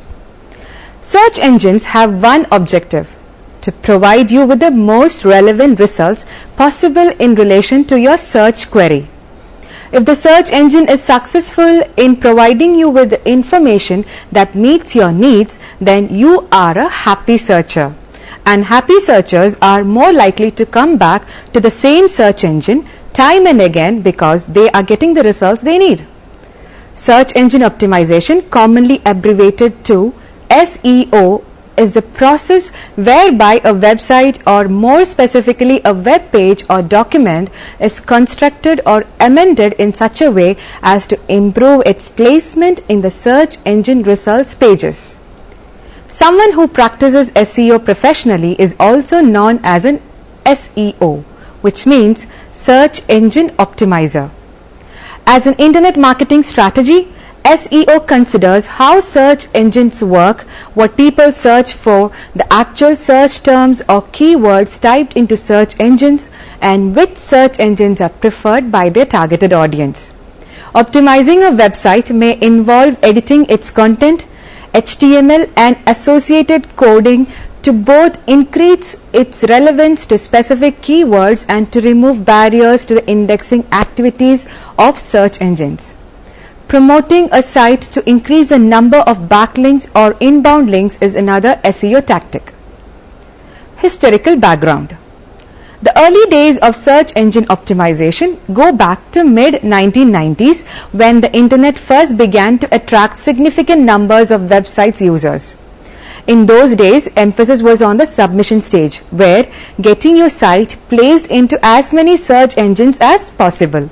The most important aspect of a search engine algorithm appeared to be entirely on-page based and was focused almost exclusively around meta tags and their related text. Search algorithms could be decoded simply by analyzing the result pages. During the late 1990s, ethical SEOs and spammers alike realized that search engine results could be manipulated by the simple process of adjusting a site's meta tags to match the desired keywords. During this period, there were many crude attempts by spammers to stuff meta tags with irrelevant but popular search terms. Google's arrival in 1998 and the introduction of its off-page link-based approach signaled the beginning of the end for the exclusively meta-tag-driven approach. Google's strength appeared that the relevance of its results was less vulnerable to the orthodox spamming techniques of its day. Search users were attracted by its relevance to their search needs. In essence, the key to success under the Google algorithm was not what your site said about itself, but what the links from other sites said. The Google spider apparently ignores keyword meta tags entirely. Google's subsequent rise to dominance eventually transformed the SEO industry. Google's rise in popularity forced many competitor search engines to fall by the wayside or to be consolidated with larger parents such as Yahoo. Due to Google's success, both Yahoo and Microsoft, through its newly independent and revised Emmrc search engine, have had to take on board many of the features of Google's approach. The influence of inbound links continues to increase. Understanding SEO. Good search engine optimization will ensure that a page appears higher in the search engine results for a range of relevant, specific and valuable search terms or queries. The simple objective of SEO is to generate more valuable website traffic. The achievement of a higher ranking against relevant search terms has commercial value for a website because it will attract more traffic than a lower ranking. In an increasingly crowded online environment, search engine optimization is therefore a crucial online marketing discipline. Search engines need to help users find what they are looking for. To make sure they list the best results first, they look for signals of popularity, authority, relevance, trust, and importance of the website sought after by the user. Search engine optimization is a fairly technical practice, but it can easily be broken down into 5 main areas. 1. A search engine friendly website structure. 2. A well-researched list of key phrases. 3. Content optimized to target those key phrases. 4. Link popularity. And 5. User insights. Now, let's discuss each of them in detail. 1. Search engine friendly website structure. Search engines encounter two kinds of obstacles. Technical challenges that prevent the search engine spider from accessing content and a competitive marketing environment where everyone wants to rank highly. The information architecture, or how content is planned and laid out, has important usability and SEO implications. Users want to find what they are looking for quickly and easily, while website owners want search engine spiders to be able to access and index all applicable pages. There are times when user experience and SEO can be at odds with each other, but usually if you focus on building usable, accessible websites, you have made them search engine friendly as well. 2. SEO and key phrases. How do you start building your key phrase list? It requires a little thought and a fair amount of research and insight. You can use tools that are readily available to help you grow and refine your list of keywords. Key phrases are the very foundation of search. When a user enters a query on a search engine, he or she uses the words relevant to the search. The search engine then returns those pages it believes are most relevant to the words the searcher used, and increasingly the implied meaning of the search. Search engines have built a sophisticated understanding of semantics and the way in which we use language. So, if a user searches for car rental, the search engine will look for pages that are relevant to car rental as well as possibly car hire, vehicle hire, and so forth. Search engines have also built up knowledge around common misspellings, synonyms, and related searches. Because of this, it is crucial that you implement keywords that are likely to be used by their target audience. Websites need to appear when their potential customers are searching for them. A large part of keyword research is understanding search psychology. When we build our key phrase list, we are tapping into the mental process of searchers and putting together the right mix of keywords to target. There are several tools available for keyword discovery, and some of them are free. Some tools will scan your website and suggest keywords based on your current content. 3. Optimizing content for key phrases. Once keywords and phrases are selected, we need to ensure the site contains content to target them. You must ensure that the content is properly structured and that it sends signals of relevance. Content is a most important part of your website. Create relevant, targeted content aimed at your selected key phrases. Each web page should be optimized for 2 to 3 key phrases: the primary key phrase, the secondary, and the tertiary. A page can be optimized for up to 5 key phrases, but it is better to have more niche pages than fewer unfocused pages. Here are some guidelines. Title tag. It uses a key phrase in the title and as close to the beginning as possible. Body content. It uses a key phrase at least 3 times more if there is a lot of content and it makes sense too. You should aim for about 350 words of content, but don't overdo it. That could look like spam to the search engines. Bold. Use tags around the keyword at least once. URL. Try to use a key phrase in your page URL. Meta description. Use it at least once in the meta description of the page, which should entice users to click through to your site from the SERP. Link anchor text. Try to ensure that the keyword is used in the anchor text of the pages linking to you. Domain name. If possible, use the key phrase in your domain name. 4th point, link popularity. Links are a vital part of how the internet works. The purpose of a link is to allow a user to go from one page to another. Besides allowing search engine spiders to find websites, links are a way of validating relevance and indicating importance.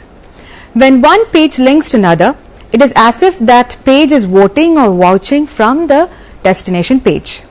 Generally, the more votes a website receives, the more trusted it becomes, the more important it is deemed, and the better it will rank on search engines. Links help send signals of trust. Signals of trust can come only from a third party source. Few people will trust someone who says, "Don't worry, you can trust me," unless someone else who is already trusted says, "Don't worry, I know him well, you can trust him." It is the same with links and search engines. Trusted sites can transfer trust to unknown sites via links. Links help to validate relevance. Text links, by their very nature, contain text.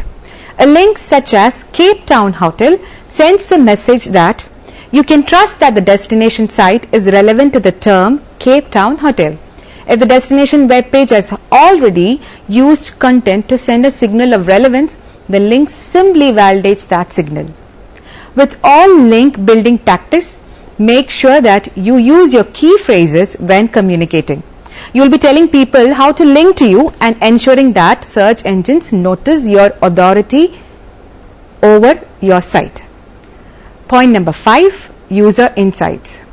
Search engines want their results to be highly relevant to web users to make sure that the web users keep returning to the search engine for future searches. And the best way to establish what is relevant to users, by looking at how they use websites, of course. User data is the most effective way of judging the true relevance and value of a website. For example, if users arrive on a website and leave immediately, chances are it wasn't relevant to their query in the first place. However, if a user repeatedly visits a website and spends a long time there, it is probably extremely relevant. When it comes to search engines, relevant, valuable sites are promoted and irrelevant sites are demoted. Now, how to optimize your site? The successful execution of a search engine optimization project requires skills in the areas of analysis, research, planning, copywriting, and communication. There are some general rules. Applying them will provide a route to improved search engine visibility. A comprehensive search engine optimization project is divided into 4 interrelated phases. The 4 phases of an SEO project. 1. Pre-site phase. This phase includes the research and planning activities undertaken before an existing or new site or page is actually touched or built. Good SEO also requires a thorough understanding of the market category within which the search project and website will complete. This phase includes researching the market category, customers and competitors, keyword selection, etc. 2. On-page optimization. This is achieved by making changes to the HTML code, content and structure of a website, making it more accessible for search engines and by extension, easier for users to find. It includes activities directly involved in the content and design of web pages like writing the title, description and keyword meta tags. Off-page optimization aims at building a portfolio of quality inbound links to your website. The offsite phase deals primarily with inbound link building. Amongst the major engines, Google places the greatest emphasis on links. The relevance and quality of these links has a significant influence on the ranking of your site in all of the major engines. The search engine algorithm interprets each inbound link as a vote for a site. Not all links are equal and therefore the quality of the vote is important in determining the value of the vote. The third phase, post-site phase. SEO also needs a post-site activity for analyzing and responding to site traffic and user feedback once a website has been optimized. Effective SEO is a continuous activity. Search engine optimization is a continuous process. Having completed phases 1 to 3, your site should start to behave positively in the rankings. It is important that you measure the performance of your website against the keywords you have targeted. You need to answer the questions like, has the site actually risen in the rankings? If so, how far?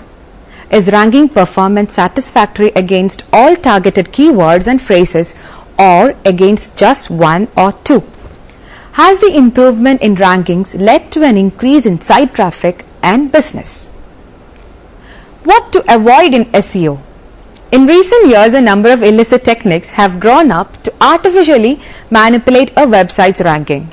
These techniques are referred to as spamming or sometimes black hat techniques. The core of any spamming technique is the attempt to deceive the search engine and ultimately the site visitor about the true nature of a website's content. The question is whether spamming techniques actually deliver any long-term benefit. In addition, it is known that using prescribed spamming techniques can get the spammer, their client sites and organization delisted by the major search engines. It has happened publicly in the past and the search engines, particularly Google, place great emphasis on their warnings. Google even has a page for reporting spamming offenders. Here we are going to discuss some types of illicit SEO or spamming techniques. Keyword stuffing. Keyword stuffing is a technique of excessively using lots of keywords with express intention of influencing the search engines. Quite often this use appears in an incomprehensible or ungrammatical manner. Keyword stuffing is often used in conjunction with other spamming techniques such as cloaking, doorway sites, hidden text and tiny text. Cloaking. Cloaking is a technique whereby the website visible to a site visitor is entirely different from that seen by a search engine spider. The ordinary user may see one set of text and images, but underneath that image or cloak, the site is stuffed with keywords. By examining the cache of a cloak site on the Google search results, we can see that the site shows entirely different information to the spider from that shown to the human eye. Doorway sites. A doorway site is a site that acts as a referring page for another site. The doorway page is highly optimized, containing hidden links and keywords that the ordinary web user never sees. The doorway sites then climbs the search engine rankings but redirects all of its traffic to the target and perhaps poorly optimized site. Mirror sites. Mirror sites use an alternative URL to the target site but contain identical content. With automated page production, there may be hundreds of different URLs all with the same content. This technique is sometimes referred to as domain duplication. Hidden text. The technique here is to fill or stuff a page with keywords invisible to the naked eye. This is done by using the same color for text as for the background page. This technique is sometimes referred to as WOW, short for white on white. Tiny text. Tiny text is a technique of using very small text that is barely visible to the human eye. This text can be read by the engines. However, the engines will also attribute this text as spam. Link spamming. In many respects, due to the increasing influence of links, it was inevitable that link spamming would become an issue. Spamming of links has been a growing problem as many people have realized the importance that Google in particular places on links. As a significant issue, it raised its head in April 2005 when Google's new release appeared to ban one of the leading SEO firms from its rankings. Comment spam. Related to link spamming is comment spam. Comment spam is where a spammer visits a publicly accessible site and deposits a comment with an anchor text link back to a designated site. Forums and blogs are typical target. This activity also became identified as a major problem in January 2005 when Google took steps to prevent it from the blogs of blogger.com. Now, let me summarize the session. This chapter helps you to understand how search engine optimization has grown to be an important marketing tactic and to gain insight into the factors that affect the position of your website in search results pages and how you can go about improving this. SEO or search engine optimization is a name given to activity that attempts to improve search engine rankings. Here we also discuss how to plan, research and implement an effective keyword strategy across text and other content. Images, video and other digital assets should also be optimized with the relevant keywords. Optimizing a website for search engines should entail optimizing the website for users. Done properly, it should result in a better user experience while ensuring that search engines index and rank the website well. However, it can be tempting to focus on the technicalities of SEO while forgetting that both robots and humans need to read the same website. One should not be sacrificed for the other. Search engines update their algorithms regularly. Each update is an attempt to improve search results but can result in loss of rankings for some websites depending on the update given. Now, you can try to answer the questions given here. 1. What's the difference between organic versus paid results? 2. What are meta descriptions and do they still matter? 3. What is the difference between indexing and crawling? 4. What are backlinks? 5. How do you choose the right keyword? 6. Which SEO tactics are considered black hat? Hope that these references may help you for a better understanding. The Art of SEO, Mastering Search Engine Optimization by Eric Ange O'Reilly, published on 2012. Search Engine Optimization, An Hour a Day by Gradiva Cousin and Jennifer Grappon on 2010. The Truth About Search Engine Optimization by Rebecca Liab, published by Q Publishing, first edition on 2009.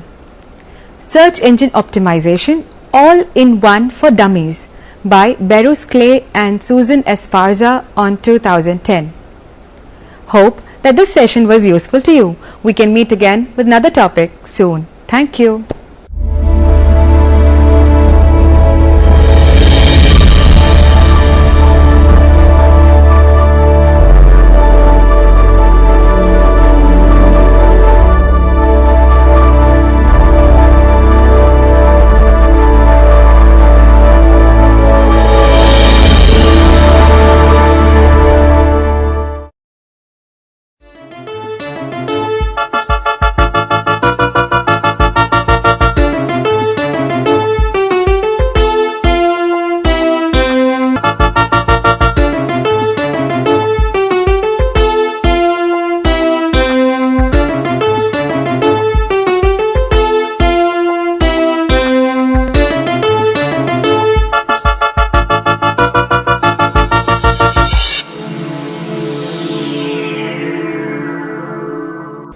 Welcome to the Interface program. Today we have Professor Rama Prakash from Inter-University Center for Astronomy and Astrophysics, Pune, as our guest. He has been involved in many astronomical instrumentation projects involving many countries. A warm welcome to Professor Rama Prakash. Thank you, Ravi. It's a great pleasure to be here with you today, and I look forward to having a good chat with you. So, as I know that, I mean, you are coming from an engineering background. So, how do you develop basically astronomy and astrophysics and your interest in astronomy and astrophysics, or how did you end up in astronomy? Yes, it's a interesting question. To be honest, I think it was also all a coincidence.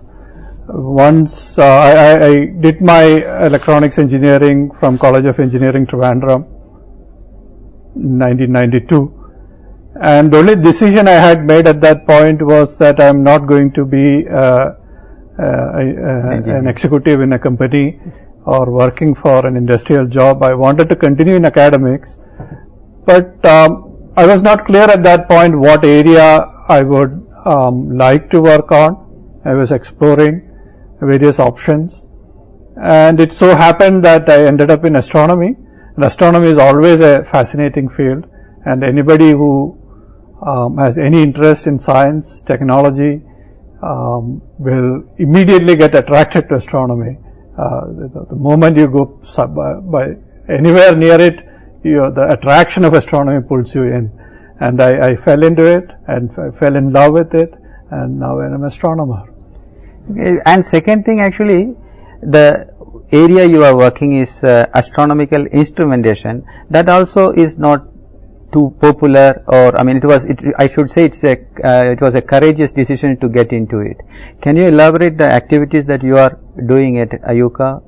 Yes, so let me give a little bit of background to that. In IUCAA or any other astronomy institutes in the country, usually people come from MSc background, mathematics background and science background in general, but it is not unusual to have people coming from other backgrounds like me with electronics engineering. There are mechanical engineers, software engineers working in astronomy. So astronomy is a field which requires talent from every possible pool, especially in today's world where the instruments used for astronomy, like the telescopes, the spectroscopes, they are very complex, extremely technically challenging instruments to build. So it requires people from all fields. Now, going back to my specific case, when I started working for a PhD in astronomy at IUCAA, I had to also take an MSc, because that was a requirement that if you do not have a master's in physics or science, you cannot get registered for a PhD in astronomy. So this forced me to take a master's in physics, MSc in physics, as well as then move on to a PhD in astronomy. The advantage it gave me is tremendous. It was very difficult at that time when I did that, but the advantage it gave me was tremendous, because if you have a specific problem to solve, the way a scientist would look at that problem is very different from a way an engineer would look at that. A scientist would look like to have a theoretical understanding of the problem, the general class of problems, the solutions to general class of problems, and then have a top to bottom approach. On the other hand, an engineer is most concerned with solving that problem without really worrying about what is the global picture, what leads to that kind of situations in general, and so on. I want to solve this problem, I want to make progress, I want to deliver my product in time. So it's a different approach. So the same problem is viewed by these two groups of people differently, and I must say I am able to sort of bridge the gap between these two groups. When an engineer speaks about a problem and a scientist speaks about a problem, they might be speaking about the same thing. They might be speaking about the same thing but different languages in practice. And someone to bridge that gap and translate a scientific requirement to an engineering problem and then solve it, and then get the data required for the scientist to understand the situation. That's I think where my role in general fits into the overall scenario of things, and I think that's a niche area. And so I'm glad that I did that at that time. I was forced to do that, and I did that, and it is helping me a lot in general. Okay. So coming back to your specific question about what kind of activities we do in the instrumentation laboratory at IUCAA. IUCAA's lab started out as a small facility. Even now it is a small group by laboratory standards, like a CSIR lab or a big facility in particle physics. It is a very small lab, about 20 people work there. But we identify very niche areas and then try to use technology which is becoming available now to push those niche areas and find applications for that in astronomy, so that you can do unique things. And that's in a global fashion. In a way that it is attractive internationally or globally. So we try to specialize on those kind of things rather than trying to do many things at the same time and make slow progress. We try to identify. Three specific examples I can mention are any astronomy system requires sensors, because astronomy is all about sensing light or other radiation coming from distant sources. So you use telescopes to collect the light, The telescope is only a light collecting bucket, and it brings the light to its focus. At the focus, you need various kinds of optics and sensors which can translate that light into information which an astronomer needs. And these sensors are very expensive and exquisite components of an instrumentation system. So we specialize in developing controllers for these sensors to acquire data from the sensors, the electronics, the software for these sensors, which are not many groups around the world are experts in doing that.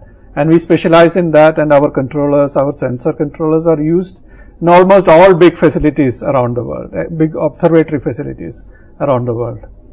Similarly, we develop technologies using optical fibers for applications in astronomy, very unique applications for spectroscopy. What is called hyperspectroscopy or two-dimensional spectroscopy and so on, area spectroscopy. We use adaptive optics to improve the quality of data which you can get from astronomical telescopes. So there are these very specific niche areas where we develop technology in the lab and apply it to astronomy to get a unique instrument. Yeah, since you were talking about adaptive optics, will you be able to explain it a little bit more, because not everybody will be using or understanding it? Okay, I will try to. It is a very complicated optical system, but I will try to explain it as a few words as possible. We all probably have come across adaptive optic systems in our lives, almost all of us. For example, if you are someone who wears spectacles and you go to a shop to get your eye tested, the doctor there usually nowadays have an automated machine.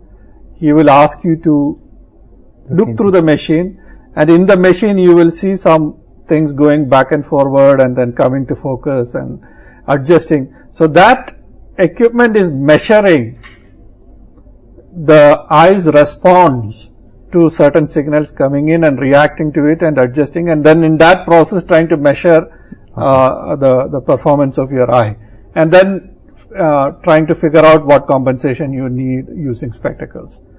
So this is adaptive optics, and that optics is reacting to a system and try to adjust for it and compensate for it so that you can measure it. In astronomy, what happens is when light comes from this very far away objects like stars, galaxies, etc., most of the time light is passing through space, and space is basically empty. So the light just passes through the space, and that's how it arrives on Earth. But once it comes above that Earth, there is atmosphere, and the atmosphere has a lot of particles, oxygen, dust, other particles in the atmosphere, nitrogen. And as light passes through the atmosphere, the light is affected because the atmosphere is not very stable. It's a turbulent medium. It is changing very fast. All the time the atmosphere is changing because human activity going on, winds are blowing, or the sun is heating the atmosphere, Earth is rotating, all kinds of activities. So the atmosphere is not a stable medium. The light has to pass through this medium, and because of the turbulence in the medium, the image of the object you are trying to look through a telescope gets blurred. It becomes sort of, I wouldn't call defocused, but blurred. Now, this is a serious limitation to do in astronomy, because then you cannot see very fine details of objects you are looking at because the light is blurred by the atmosphere. So adaptive optics uses lasers to measure the instantaneous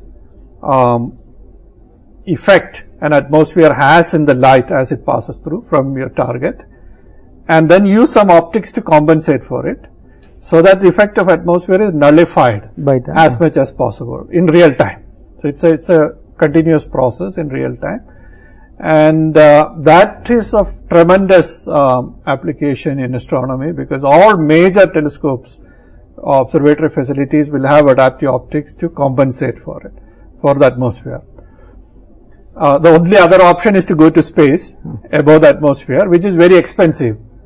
And an observatory on a ground-based observatory, you can maintain it for hundreds of years, maybe 100 years. You can, as technology improves, you can go and easily upgrade it, put new instruments there. But space-based telescopes have a limited lifetime, 5 years lifetime, 10 years lifetime. They are very expensive. And if you have to repair anything, it's not easy to send someone up there to repair or upgrade and so on. Yeah. So these are complementary. So if you have to completely nullify the effect of atmosphere, you go to space. That's expensive and can do very specific things. But if you want a general purpose, long-standing observatory, you build one on ground and then maintain it for a long time. And also if you want a 30-meter diameter telescope, which is very, very large, you cannot launch it into space. It's impossible. No, modern technology cannot do that. So they have to be on ground. So there are merits and demerits for both approaches. So there are many ground-based telescopes and there are space-based observatories also. Yeah. Coming back to the instrumentation scenario, how tough is the, or how in general, what is the basic requirement that you are asking from a student to get into astronomical instrumentation, say? Okay. This is very interesting. In general, if you want to come to astronomy, what one is looking for is an good understanding of physics, mathematics, and related subjects, which you study as part of a science curriculum. That's what is usually required to work in astronomy. If you want to involve in building instruments for astronomy, you can always you can be coming from an engineering background, or even if you come with a physics background and you are good at experimental setups, making equipment, playing around with hardware and software and things like that, you can always pick up those skills. So I think a basic skill at a master's level in physics, mathematics, and an ability to, or an interest in making things and even breaking things while trying to make them, and that is what is essentially required. An engineering background is not essential. But as I said earlier, if you have a basic training of engineering, the way you would look at problems could be different, and then you could play that role, but that's not essential. There are mechanical engineers who are doing very high-end theory in astronomy. There are engineers who are doing numerical simulations in astronomy. There are scientists who come from physics background who are building instruments in astronomy. So it is a need-based and an interest-based science. But you have to be good at what you are trying to do, and you must have a drive to do this, solve difficult problems, and push things to their limits, and don't give up easily. That's basically what you need. And once you have that attitude, I think you can do what is required for astronomy. Then it's not the background is not so the drive is important. You have to be good at what you basic science or engineering is, but then you can pick up what is required. Okay. That's my expression. Okay. That's actually a good thing, because if you have the drive, then you can definitely come up. Exactly. So that's what I feel. Okay. The background is important, but it's not a dominating factor. The drive is a dominating factor. I want to do it. That's what should be there. So coming, what are the major opportunities arising nowadays for a student to look forward in astronomical instrumentation, say, or in astronomy in general? Yes, I think we are in a golden age in astronomy at this point of time.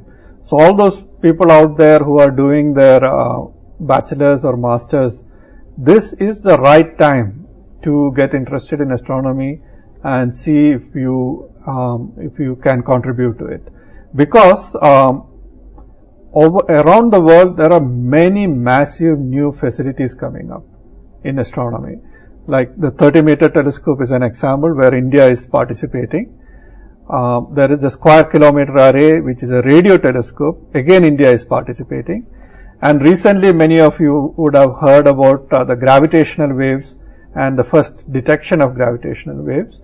And one of the next advanced gravitational wave observatory is planned to be set up in India. And if you look at many of these programs, India is making an active participation in many of them. So it's a golden time for students to understand what these projects are and develop interest in them and contribute to that. And it is a wonderful time to be in astronomy. So I am sure there are many opportunities for physicists and scientists and engineers to contribute to various facets of this facility building which are coming up. They could be ground based, space based, all kinds of wavelengths from gamma rays to radio waves. The facilities coming up all over. So the next decade is going to be a decade of discoveries. These facilities will become operating in after about 5-10 years of time. They are complex facilities, so they require 8 to 10 years to build. And once they become operational, they will ask some of the most fundamental questions you can ask. For example, questions like, is there life anywhere else other than Earth? Where can we see evidence of life anywhere else in Earth, in the world? What is the overall structure of our universe in which we live in? How do these galaxies and stars which we see, how them form, and what kind of structure do they look at in the large scale? How do black holes form, supermassive black holes form, and how do they evolve? All kinds of fundamental questions which you can ask will be addressed by these facilities. So it's a golden time. Right. If you look at the way astronomy has progressed, there were millennia when after people started looking at the sky with the naked eyes and recorded movements of objects in the sky and try to understand patterns of movements and so on. Millennia passed, and only about 400 years ago someone had the thinking to use and point a telescope to the sky, Galileo, and it opened up a new world. It opened up unimaginably new things for us to understand. For example, it told us that instead of the Earth being at the center of the universe, it is the sun around which the Earth is going around, and the planets are going around. Sun itself is not a blemishless star, it has sunspots, and all kinds of new things. Similarly, when these small telescopes were being used and in operation, that happened for several hundred years, and technology improved. And when 1 meter size aperture telescopes started being made, it was the 1 meter class telescopes which told us, the observations using 1 meter class telescopes which told us that our universe is expanding. So this was unthinkable at that time. How can the space itself expand? There was concepts or a theory behind it, but it was not clear whether it's an expanding universe, it's a steady universe, what happens after a long time, or what happened a long time in the past. So the idea of an expansion of the universe came with 1 meter class telescope. Similarly, every time a technology leap happens and new facilities come up, new windows into the universe open up, unimagined new discoveries are made. That's what is challenging, that's what is interesting, and that's going to happen in the next 10 years. Many new discoveries. So it's the right time to be in astronomy. Well, how does our research, especially the standards of astronomical instrumentation, stand with regard to this that is available in the country, in the world? Okay, so there are 3 answers to that question. So let me tackle that one by one. If you ask me how theory is going on in astronomy, theoretical developments in astronomy, I think we are doing very well. So, theory requires, we have a tradition of doing theoretical things and doing theoretical developments. Chandrasekhar, Saha, any number of names even in the new, we need not go to Aryabhata's time. Even in modern times, there are many stalwarts coming from India who have done path-breaking theoretical development. So, in theory, we are doing pretty well in the international scene. As far as observations are concerned, observational astronomy require facilities like large telescopes, very complicated instruments to carry out those observations and analysis of data and so on. That is not exactly at the same level as theoretical stage, basically because in India we do not have large facilities comparable to everywhere else in the world. As an example, when India built a 2.3 meter Venu Bapu telescope a few decades ago, the largest telescope in the world had an aperture of 4 meters. So, we are competitive. So, 2 meters, then we can always think of making the next level of progress, and we could do. We are only one step behind. Fast forward several decades to today, the largest telescope in India today is a 3.6 meter telescope, and that was commissioned only a few months ago. To go from 2.3 meter telescope to a 3.6 meter telescope in our country, it took decades. In the meantime, the world has progressed from 4 meter class telescopes to 8 meter class telescope to 10 meter class telescope. Now they are building 25, 30 meter class telescopes and even thinking about 100 meter class telescopes. So the facility gap is huge, and that is limiting our observers from competing at an international level. Individual observers who have collaborations and have individual access to these facilities manage to get the data they need to do their observational astronomy, but it's not done on a systematic way. I think that it is high time that we change that approach.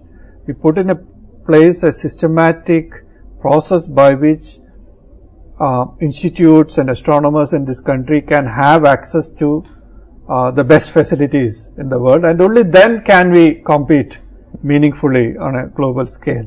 So that is required. Now on a longer time scale, the difficulty is that not many people are interested in building facilities. To build facilities, we need to learn how to build instruments. A collection of instruments become a facility. To build instruments, we need to develop technologies. Now, a lot of effort is spent in India to develop technologies. We have the nano mission, biotechnology, you name any new technology, we have a mission to excel in that.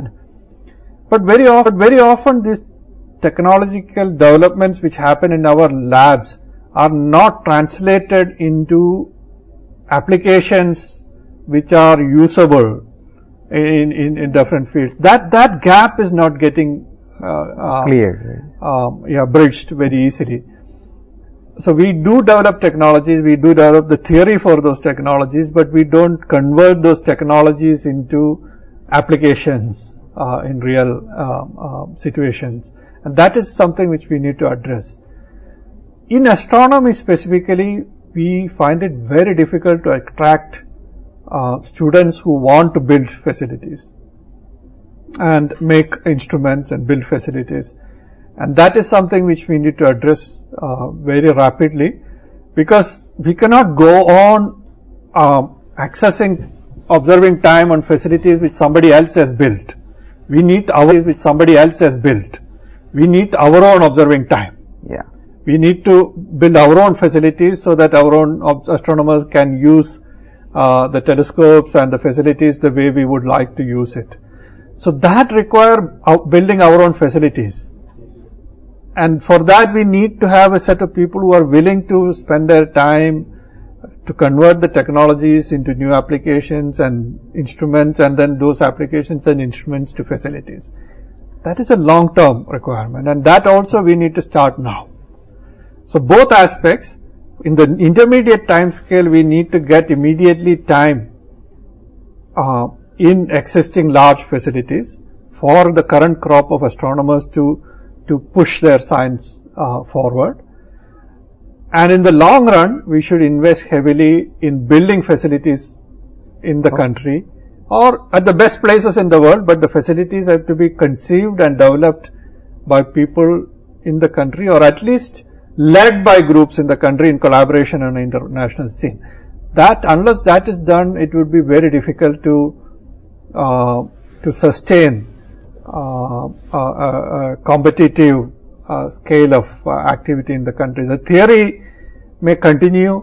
Theoreticians get data from others' observations, and they can continue to develop their theory, but they also need to be inspired by observations done by my friend here or a colleague there who made a new discovery, and I need to be challenged to find a theory to explain that new discovery rather than finding a theory to explain somebody else's discovery somewhere else. And so that has to go hand in hand, the instrument building, facility building, using those facilities to make new discoveries, new ideas, and then the theory to explain that they have to explain that they have to progress together. But we have a 3-level thing. Theory is doing well, observations not so well, facility building nowhere in the international scene. That's a difficult situation. Yeah. So it was very wonderful to talk to you, Ram Prakash. Thank you for coming to the Interface program. Thank you very much. Yeah. It was a pleasure.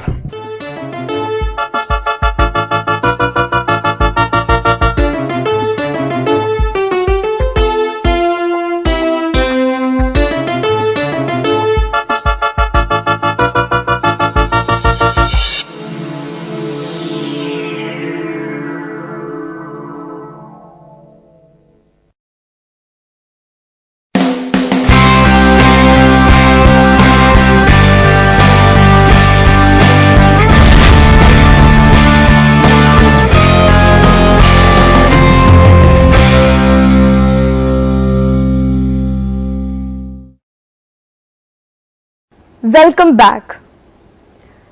In this session, we will discuss about pragmatic method of William James and C.S. Peirce.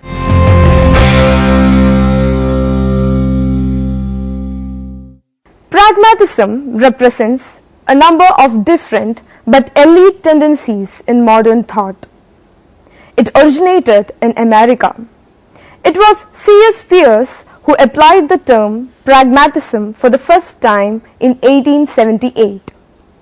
The pragmatic method was further endorsed by William James. The word pragmatism is of Greek origin, which is synonymous to active or efficient. Pragmatic method.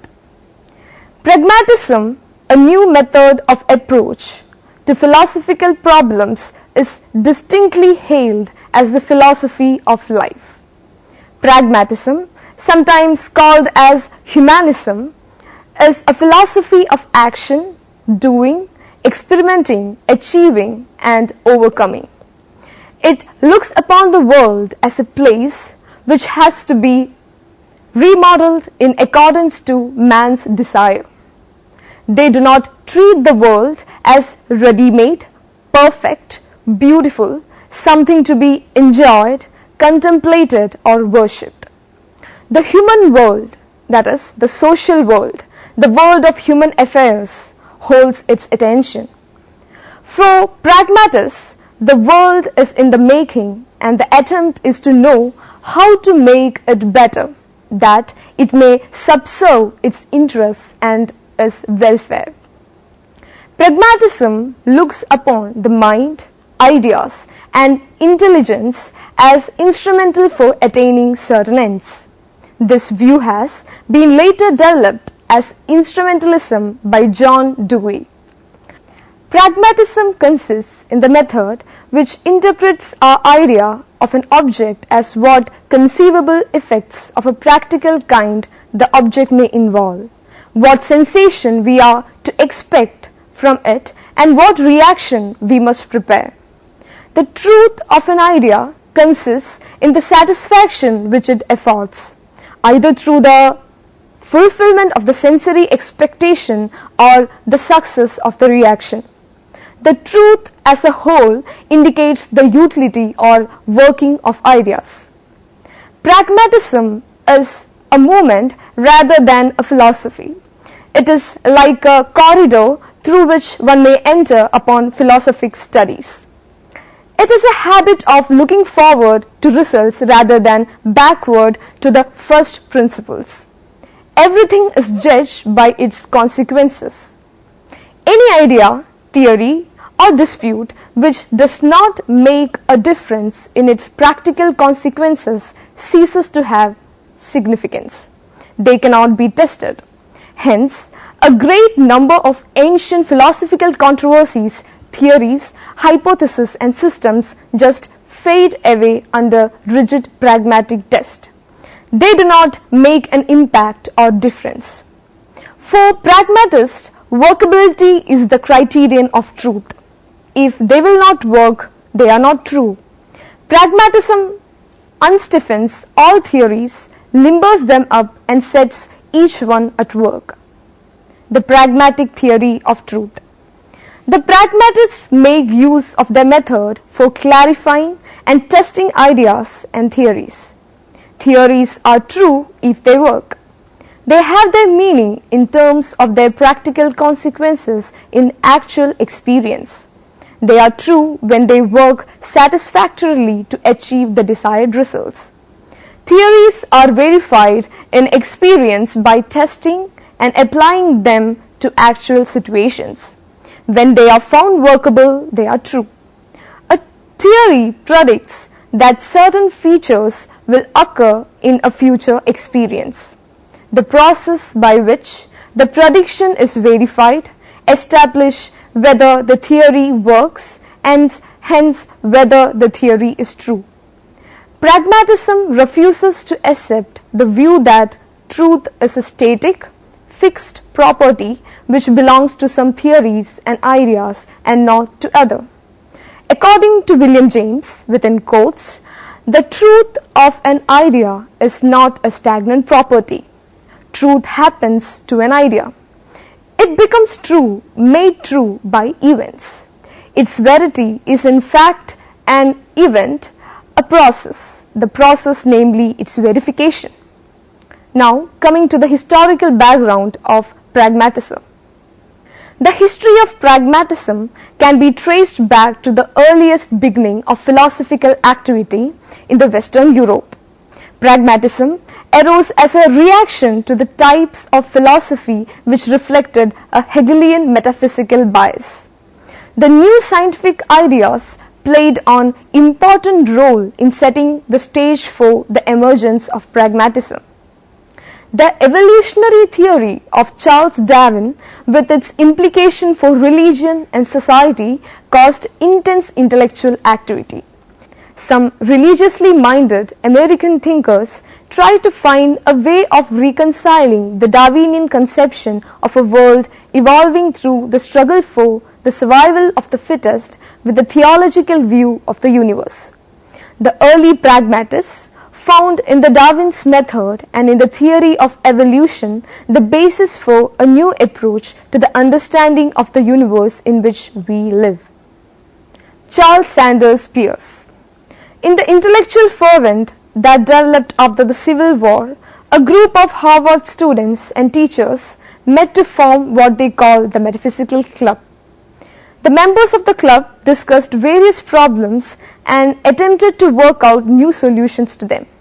Three of the leading figures in this group are usually credited with being the co-founders of pragmatism, namely Chauncey Wright, Charles Sanders Peirce, and William James. Chauncey Wright was a lecturer in psychology and physics who was in correspondence with Darwin. He was one of the first Americans to argue that through the use of scientific and practical methods, metaphysical questions could finally be resolved. Peirce, who invented the name pragmatism, was a highly original thinker. The term was taken from the Greek word pragma, which means a thing alone or a discussion. Peirce was amazingly well versed in medieval thought, especially in the theories of the great scholastic metaphysician Duns Scotus and in the original works of some of the founders of modern science such as Kepler and Galileo. He wrote voluminously on scientific, mathematical, logical and philosophical subjects. His contribution to pragmatism is notable. For Peirce, pragmatic method was primarily one for rendering our ideas clear so that philosophy could be transformed into a positive science. He was dismayed when James used the method to construct a new philosophy, much at variance with his own metaphysical views.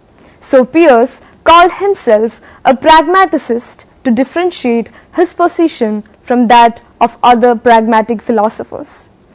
In his article, namely, How to Make Our Ideas Clear, he attempts to explain the meaning of concepts and theories in terms of their practical effects and consequences. Instead of treating theories and concepts as abstractions, the pragmatic view regards them as proposals for doing something within the realm of actual experience. Ideas are to be considered meaningful only if it is possible to conceive of consequences that would affect our experience if the ideas were either true or false. Pragmatic method is a way of examining ideas and theories with respect to their function in an application to experience. Peirce was deeply suspicious of traditional metaphysics. He believed that his pragmatism would show that almost every proposition of ontological metaphysics is either meaningless or gibberish, one word being defined by other words and they by still others without any real conception ever being reached. His aim was to confine philosophy to a series of problems capable of investigation by the observational methods of the true sciences. Peirce fondly referred to his own philosophy as a laboratory method, as it could obtain concrete, experimentally confirmed results. According to Peirce, the aim of all inquiry is the prediction of a belief. Belief is not just a mental state, it is a disposition to act in a certain way. This key consideration accounts for the label pragmatism, pragma meaning practice, action, things alone. Peirce considers what effects which might conceivably have practical bearings we conceive the object of our conception to have. Then our conception of these effects is the whole of our conception of the object. For instance, when we believe that a substance is hard, we expect that this belief will have certain consequences. Example, that the surface of the substance cannot be easily scratched. Our belief is true when the consequences we expect from the object or our conception actually do take place. When the conception disappoints our expectations, the belief is false. For example, the concept canals on Mars is meaningful only in terms of possible practical ways it can enter into and affect our experience. According to pragmatic theory, what matters is what we could do if we believed that canals existed on Mars, as contrasted with what we would do if we believed that they did not exist, or how each belief would affect our expectations of our future experiences. If there were no difference at all between the possible consequences of believing and not believing that the canals exist, then there is something peculiar about the concept canals on the Mars. It is meaningless in practice or it has no cash value. However, in this case, the concept is meaningful since we can state a series of consequences indicating what we would expect to see if we took a rocket ship to Mars, what we would expect to see if a rocket photographed Mars, and what we would expect to happen if an attempt were made to land on Mars. Each of these expectations would be different if we believed that there were canals or if we believed that there were none. To be precise, pragmatism refers to any theoretical perspective that emphasizes the practical, that subordinates theoretical to useful concerns. Peirce holds that, within quotes, we must not begin by talking of pure ideas, vagabond thoughts that tramp the public roads without any human habitation, but must begin with men and their conversation. The pragmatist's view of truth are naturalist views. We should not add anything metaphysical to first order inquiry.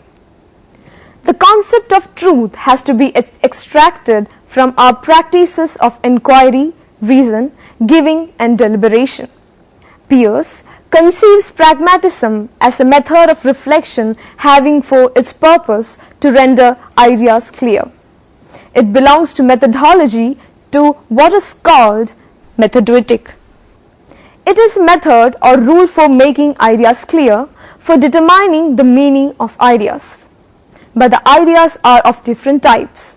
First, there is the idea of a perspective or sense datum, considered in itself without relation to anything else.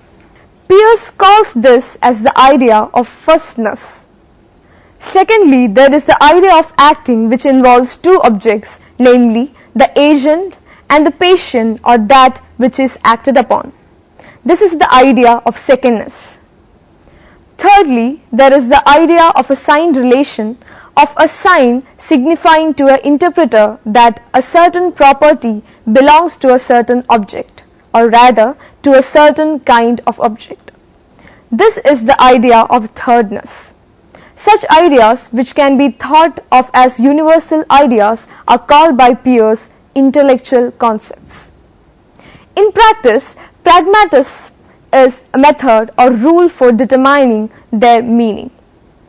Peirce formulates the principle of pragmatism as follows, within quotes, in order to ascertain the meaning of an intellectual conception, one should consider what practical consequences might conceivably result by necessity from the truth that conception and the sum of these consequences will constitute the entire meaning of the conception. For example, suppose someone tells me that a certain kind of object is hard, and suppose that I do not know what the word hard means, it can be explained to me that to say that an object is hard means, among other things, that if one exerts moderate pressure on it, it doesn't give in the way that butter does. That if someone sits on it, he does not sink through, and so on. The sum total of practical consequences which necessarily follows, if it is true to say that an object is hard, gives the entire meaning of the concept. If I do not believe this, I have to exclude all such practical consequences from the meaning of the term. Then it becomes impossible to distinguish between the meaning of hard and soft. Peirce's view is that the meaning of an intellectual concept can be explicated in terms of the ideas of necessary relationship between ideas of volition or action and the ideas of perception. William James.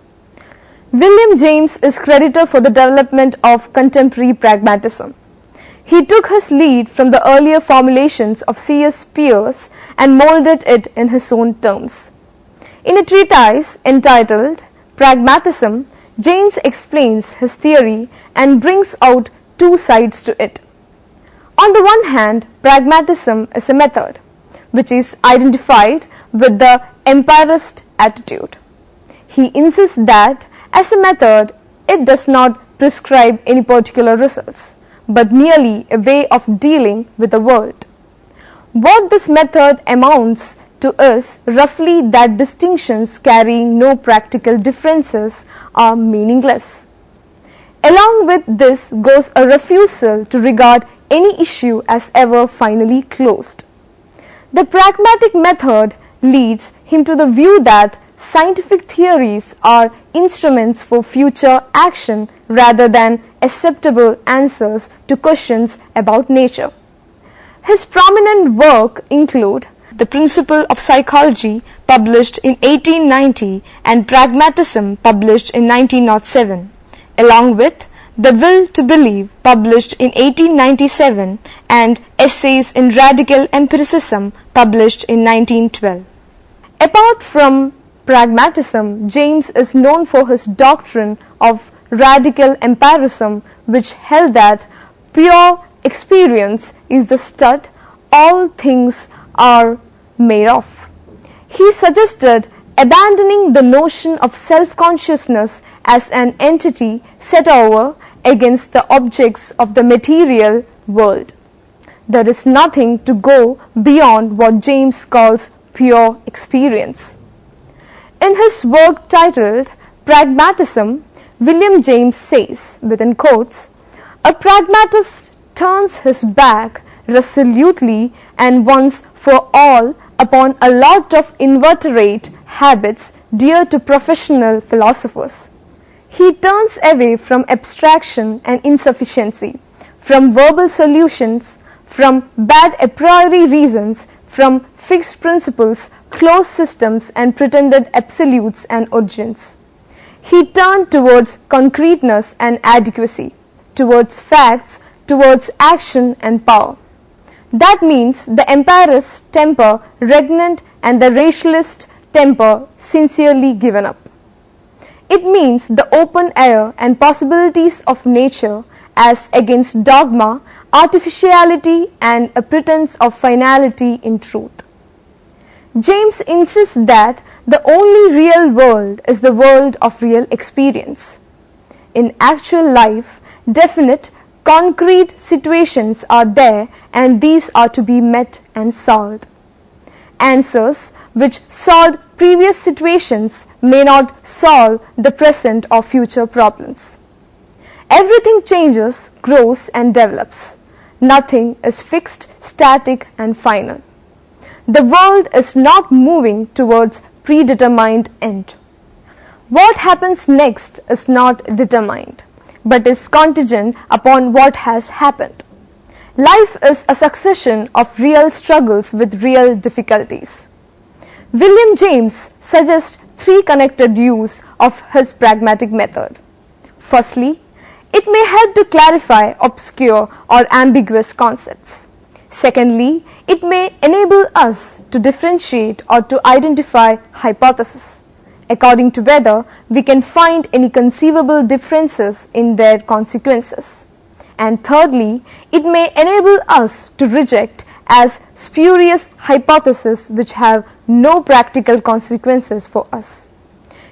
James never claims that pragmatic method offers any definite answers to philosophical problems. Instead, it is a technique for locating those answers, whatever they may turn out to be. It puts constraints on philosophical inquiry but does not anticipate its outcome. It is an injection with which substantive doctrines in philosophy and elsewhere should be measured. For James, pragmatism meant more than a critical maxim for achieving clarity of meaning.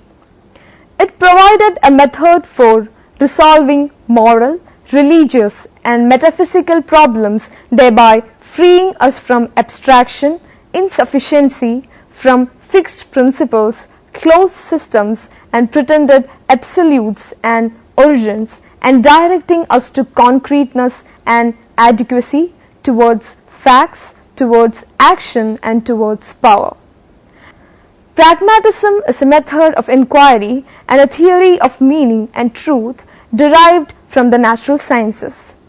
It re-examined traditional philosophical problems by adopting empirico-pragmatic method with specific appeal to the pragmatic principle of verification and meaning. It was one such method which set aside metaphysical leanings and focused on practical life.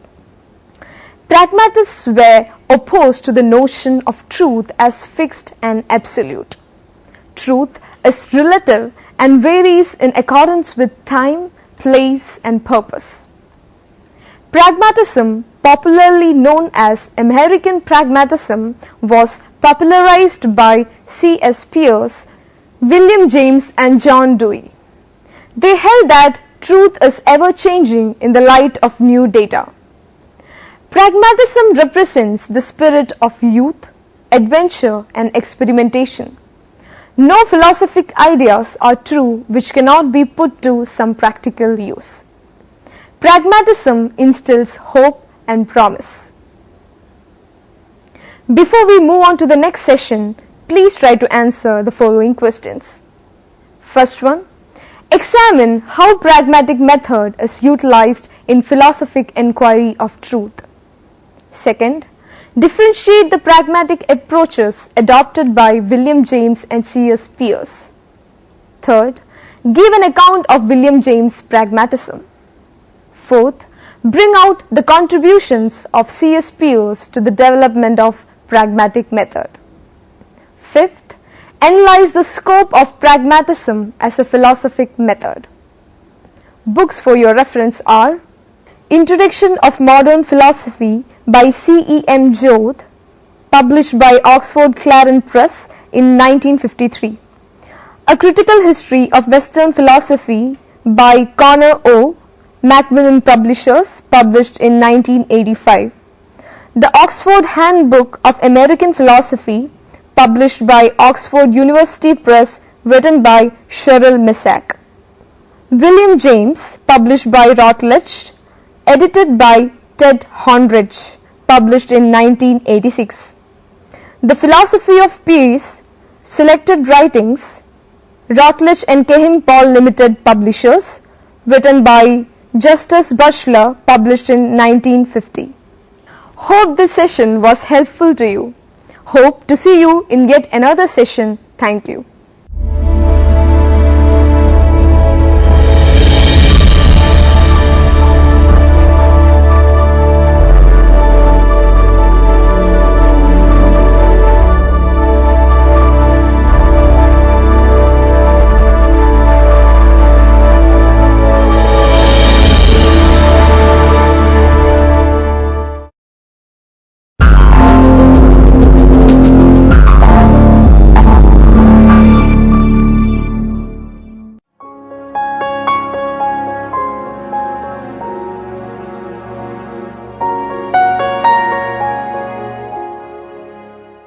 Hi friends, in this session we discuss trigonometric functions of a complex variable. The sine and cosine functions of a complex variable set are defined by means of the equation cos z is equal to e raised to I z plus e raised to minus I z by 2 and sin z is equal to e raised to I z minus e raised to minus I z by 2i. Being the linear combinations of the entire functions e raised to I z and e raised to minus I z, the sine and cosine functions are entire, that is analytic everywhere. First we have to prove the trigonometric identities. 2 sin z1 cos z1 is equal to sin z1 plus z2 plus sin z1 minus z2.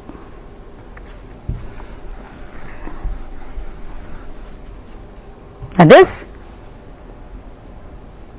2 sin z1 into cos z2 is equal to, I have to prove 2 sin z into cos z2 is equal to sin z1 plus z2 sin z1 plus z2 plus sin z1 minus z2.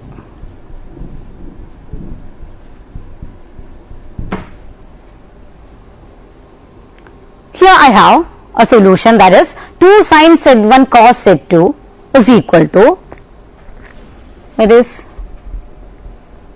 2 sin z1 cos z2. I can write in terms of the exponential functions as 2 into,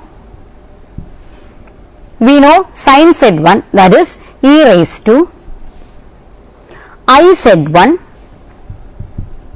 minus e raised to minus I z1 by 2i into cos z2 I can write as e raised to I z2 plus e raised to minus I z2 by 2.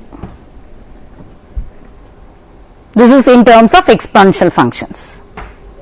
That is, this I can write as, by multiplying, I can write it as e raised to I z1 e raised to I z2 plus e raised to I z1 into e raised to minus I z2 minus e raised to I z1 into e raised to I z2 minus e raised to I z2 into e raised to minus I z2 divided by 2i. That is, by merely just multiplying these terms, corresponding terms, divided by 2i, which is equal to, which I can write as e raised to I into z1 plus z2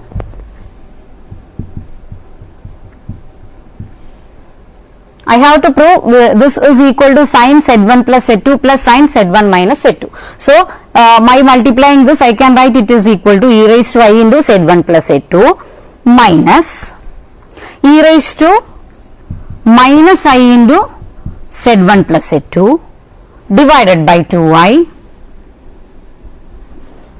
This is my first term, plus next term is e raised to I into z1 minus z2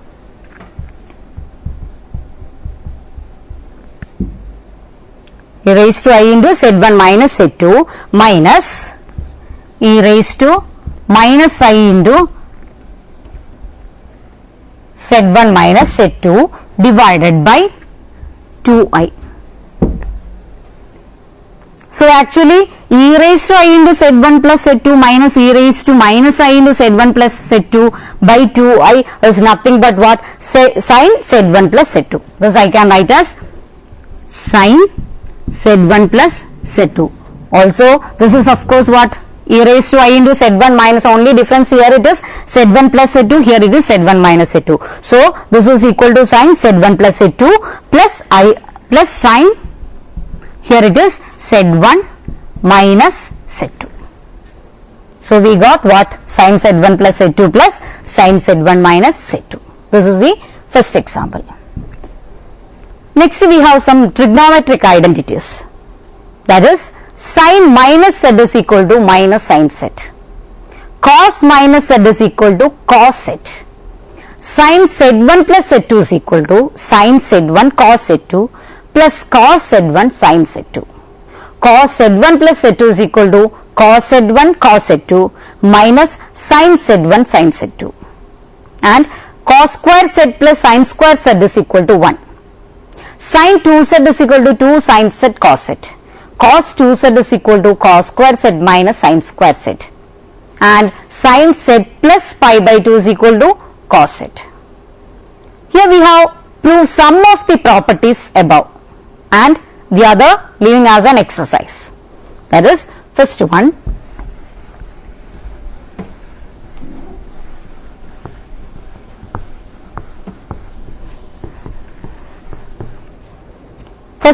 we have what? Sin of minus z, right? Sin of minus z is equal to, we got it as minus sin z. That is, this we can write as, using that exponential definition, I can write as e raised to I minus z minus e raised to minus I minus z divided by 2i, which is equal to e raised to, here I have e raised to I into minus z. So, I can write as e raised to minus I z minus e raised to, minus and minus get cancelled. So, it is minus e raised to I z divided by 2i. So, I am taking minus outside. So, it becomes minus into e raised to I z minus e raised to minus I z by 2i, which is equal to what? Here we know e raised to iz minus e raised to minus iz is nothing but what? Sin z. So it becomes what? Minus sin z. So this is our first property. The next one, it is similar. For the third one, we use the identity that is proved in example 1, that 2 sin z1 cos z2 is equal to sin z1 plus z2 plus sin z1 minus z2. That is, interchanging z1 and z2 in the identity, we obtain, that is, we change the role of z1 and z2, we have 2 sin z2 cos z1, which is equal to sin, actually it is z1 plus z2, we are interchanging it, so it is z2 plus z1 plus sin, instead of z1 minus z2 we have z2 minus z1. That is, we have 2 into sin z2 cos z1 is equal to sin z2 plus z1 plus sin minus z1 minus z2. That is, here I am taking minus outside, so it becomes minus of z1 minus z2. That is, 2 into sin z2 cos z1 is equal to 2 into sin z2 cos z1, which is equal to sin z2 plus z1 plus, I have taken this minus outside, so it becomes, here I have minus sin what? z1 minus z2. Mark it as equation number 2. Adding our first equation and second equation, we obtain 2 sin z1 plus z2 is equal to 2 into sin z1 cos z2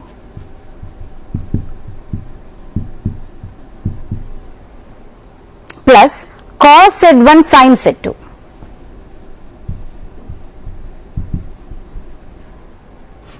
That is, 2 sin z1 plus z2 is equal to 2 sin, here 2 is common for these two terms. So take a bracket here. So it is 2 into sin z1 cos z2 plus cos z1 sin z2. Hence we have sin z1 plus z2 is equal to sin z1 cos z2 plus cos z1 sin z2. That is, this 2 and 2 get cancelled, or you can take 2 into this side, 2 and 2 get cancelled. So we have sin z1 plus z2 is equal to sin z1 cos z2 plus cos z1 sin z2. Hence, this equation, mark it as equation number 3, that is sin z1 plus z2 sin z1 cos z2 plus cos z1 sin z2. This is equation number 3.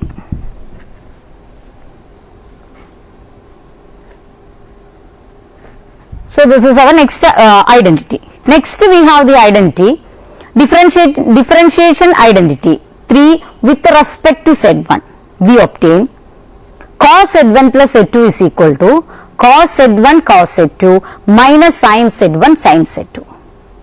Now putting z1 is equal to z, that is for getting the fifth identity, putting z1 is equal to z and z2 is equal to minus z in the fourth identity, we obtain cos z minus z is equal to, that is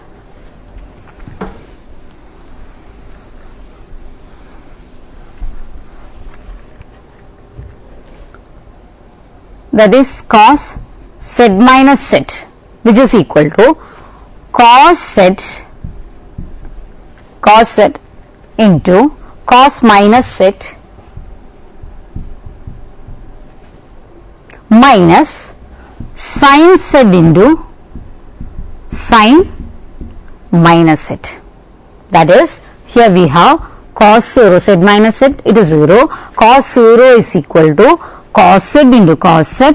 We know cos of minus z is equal to cos z itself. So it is cos z into cos z minus sin z into sinus minus z, sin z into sine of minus z. That is 1 is equal to, we know cos square is equal to 1. So 1 is equal to cos square z plus sine square z. Here we have sine of minus z, we know it is minus sine z. So here it becomes plus sine, that is plus sine square z, that is cos square z plus sine square z is equal to 1. Next identity, that is by putting z1 is equal to z2 is equal to z. In our third identity, we obtain sine 2z is equal to 2 sine z cos z. That is sine 2z is equal to what? 2 sine z,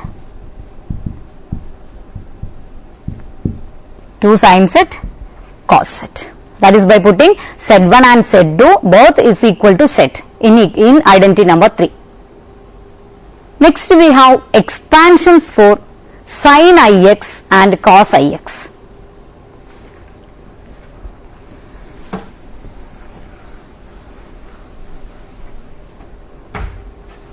According to the definition of sin z, we can write sin z is equal to e raised to iz minus e raised to minus iz by 2i, which is equal to, I can write it as e raised to I into, instead of z I can write it as x plus iy. So e raised to I into x plus iy minus e raised to minus I into, again we have z, so replace it as x plus iy divided by 2i, which is equal to e raised to I into x minus y minus e raised to I into x plus y by 2i, which is equal to 1 by 2i into e raised to ix into e raised to minus y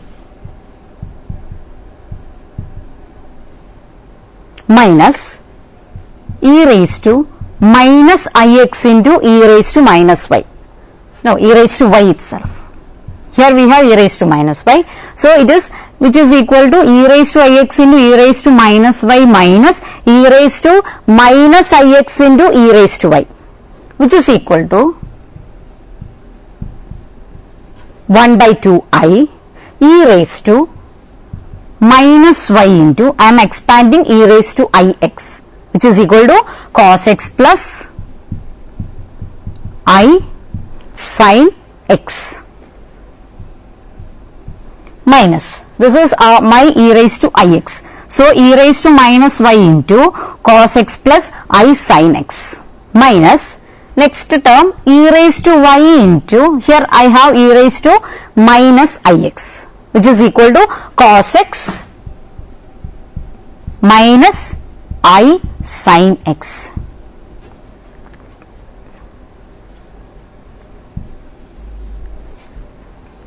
So which I can write as, which is equal to sin x into, it is sin x into e raised to y plus e raised to minus y by 2.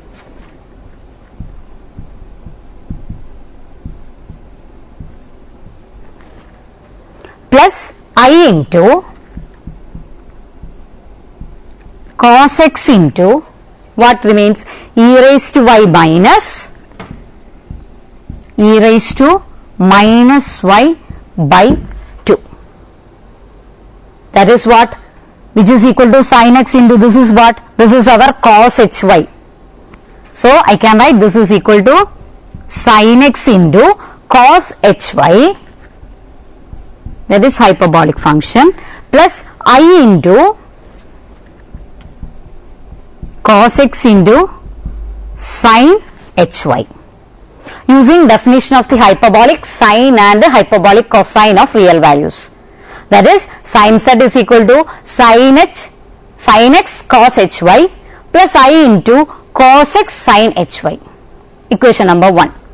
Also using property 3, this is equation number 1. Also property 3, we have sin z is equal to sin x plus iy, which is equal to sin x into cos iy plus cos x into sin iy. That is, I can write sin z is equal to sine into x plus iy, which is equal to sine x into cos iy plus cos x into sin iy. Mark it as equation number 2. As LHS of 1 and 2 are the same, we can equate RHS of 1 and 2 also. That is, we obtain cos iy is equal to cos hy and sin iy is equal to, here we can use brackets, sin iy is equal to what? I sin hy, using these two equations. Cos iy is equal to cos hy and sin iy is equal to I sin hy. Equation number 3. Work y is a real number also. Hence from 2, for z is equal to x plus iy, we obtain sin z is equal to sin x cos hy plus cos x sin hy. Equation number 4. In a similar way, we have cos z is equal to cos x cos hy minus I into sin x sin hy. Equation number 5. Next we have some remarks. The other 4 trigonometric functions are defined in terms of the cosine and sine functions. A specific value of z0 for which f of z0 is equal to 0 is called a zero of a given function f. The zeros of the sine and cosine functions of complex variables are real. In fact, sin z is equal to 0 if and only if z is equal to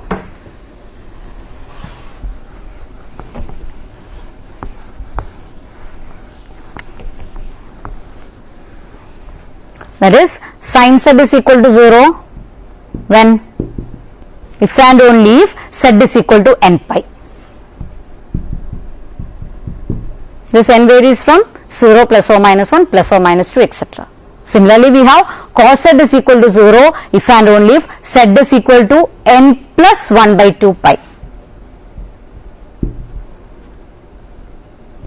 Cos z is equal to 0 where z is equal to n plus 1 by 2 pi. Here also n varies from, of course, 0 plus or minus 1 plus or minus 2 etc. Next we have to show that e raised to I z is equal to cos z plus I sin z for any complex number set. Next example, that is e raised to I z is equal to cos z plus I sin z.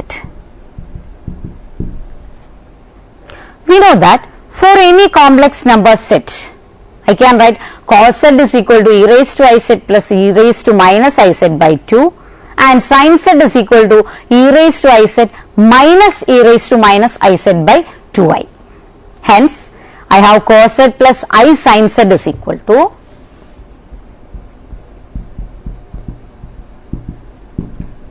which is equal to e raised to I z plus e raised to minus I z by 2 plus I into expansion of sin z, that is e raised to I z minus e raised to minus I z by 2i. This is equal to what? E raised to I z. Next we have to establish the following identities.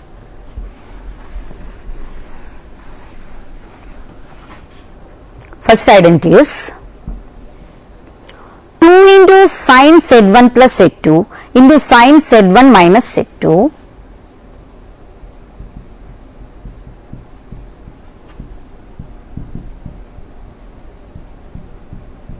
is equal to cos 2 z2 minus cos 2 z1. This is my first identity. Next is 2 cos Z1 plus Z2 into sin Z1 minus Z2 is equal to sin 2 Z1 minus sin 2 Z2. That is, next one is 2 cos Z1 plus Z2 into sin Z1 minus Z2 is equal to sin 2 Z2 minus, no, it is sin 2 Z1 minus sin 2 Z2. Second identity. We have sin Z1 plus Z2 is equal to sin Z1 cos Z2 plus cos Z1 sin Z2, that we know. So, sin Z1 minus Z2 is equal to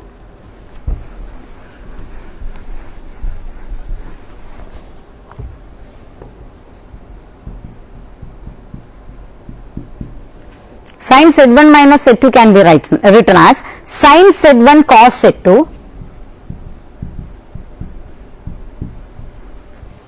minus cos Z1 sin Z2, and 2 into sin Z1 plus Z2 into sin Z1 minus Z2 can be written as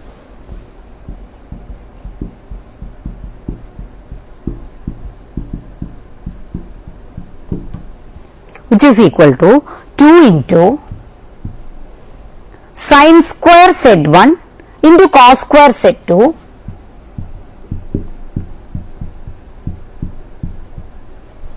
minus cos square Z1 into sin square Z2.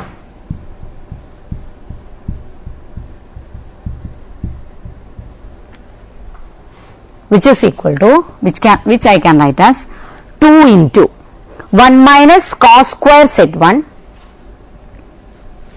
1 minus cos square Z1, here I have another bracket, cos square Z1, what remains? Cos square Z2 remains, into cos square Z2 minus cos square Z1 into 1 minus cos square Z2.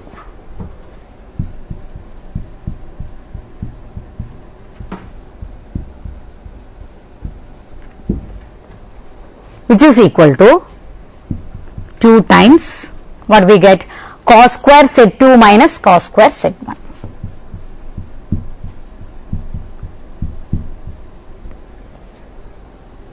Which is equal to, which I can again write it as, which is equal to 2 into cos square Z2 minus cos square Z1 can be written as 2 into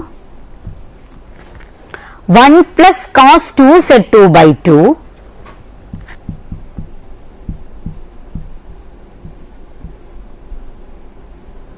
1 plus cos 2 Z2 by 2 minus what? 1 minus cos 2 Z1 by 2. Here cos square Z1 I can write it as 1 minus cos 2 Z1 by 2, which is equal to cos 2 Z2 minus cos 2 Z1.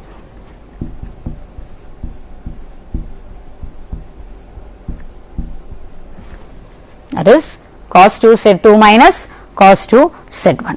That is, we have to prove what? First identity is 2 sin Z1 plus Z2 into sin Z1 minus Z2 is equal to cos 2 Z2 minus cos 2 Z1. In a similar way, we obtain the next one also. We have some results.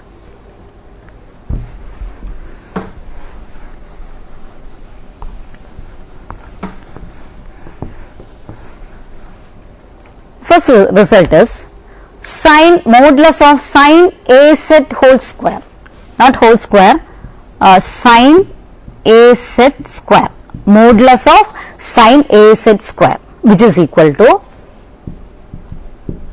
sin square AX plus sin H square AY. This is the first result, that is modulus of, that is actually it is modulus of sin A into, said I can write it as x plus IY a into x plus iy, that is modulus of a into x plus iy square is equal to sin square ax plus sin h square ay. Here it is the same, sin square ax plus sin h square ay.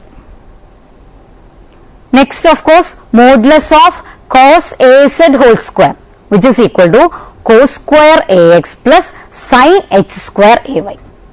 This is our first result. Next result is modulus of cos az square, which is equal to cos square ax plus sin h square ay.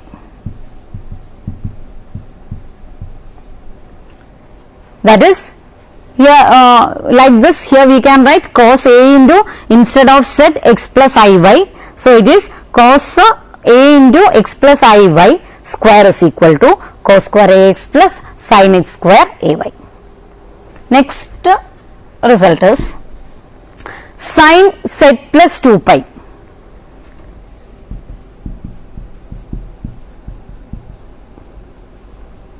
This is nothing but what? Sin z itself. We have proof also. We know that sin z is equal to sin x cos hy plus I cos x sin hy. Hence, I can write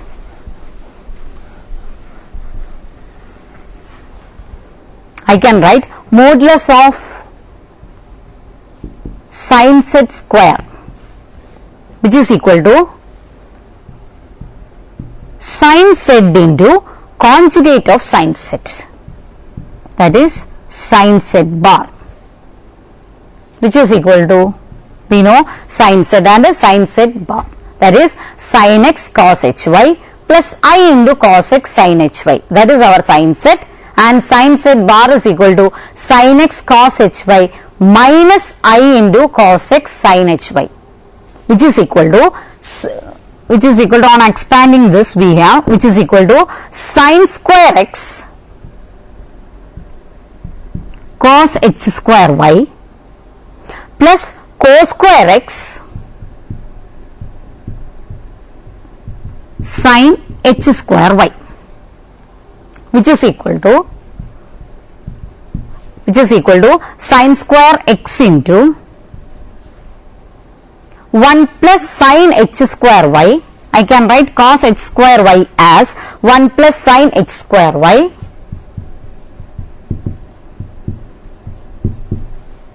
plus cos square x into sin h square y. No change for this term.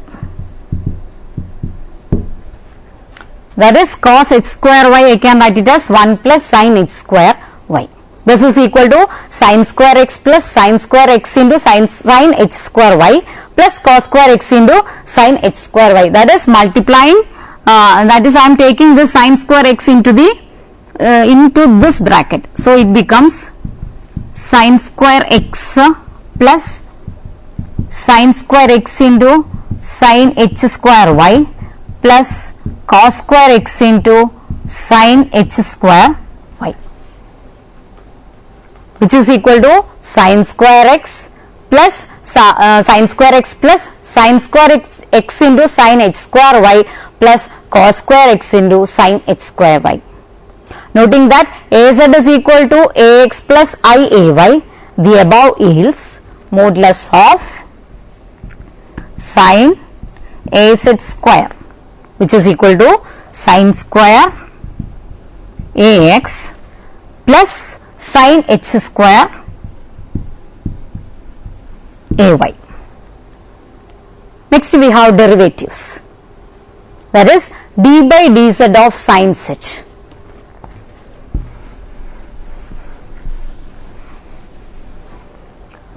D by dz of sin z is equal to, we can write, change the sin z in terms of exponential function, that is d by dz of e raised to iz minus e raised to minus iz by 2i, that is d by dz of, we know sin z in terms of exponential function e raised to iz minus e raised to minus iz by 2i. Here 2i is a constant, so we can take outside. So it becomes, which is equal to 1 by 2i d by dz of this function e raised to iz minus e raised to minus iz, which is equal to, that is term by term differentiation, that is d by dz of e raised to iz minus d by dz of e raised to minus iz, which is equal to 1 by 2i into I e raised to iz minus I into e raised to minus iz, which is equal to, I am taking this I outside, so it becomes I by 2i into, what remains, e raised to iz plus e raised to minus iz. So this is equal to e raised to iz plus e raised to minus iz by 2, that is I and I become cancel. So which is equal to what? Cos z. Similarly, we have d by dz of cos z is equal to minus sin z.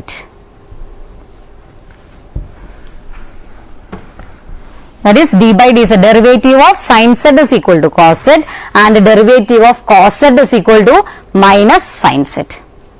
Next we have separation into real and imaginary parts. We have an example. Separate into real and imaginary part the expansion sin alpha plus beta I.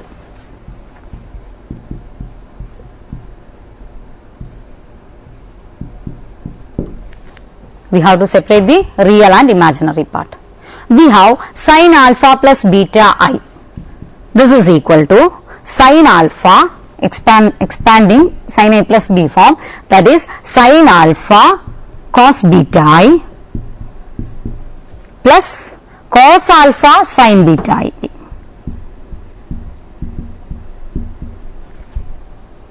which is equal to sin alpha into, I am changing this term in terms of exponential term, that is e raised to beta plus e raised to minus beta by 2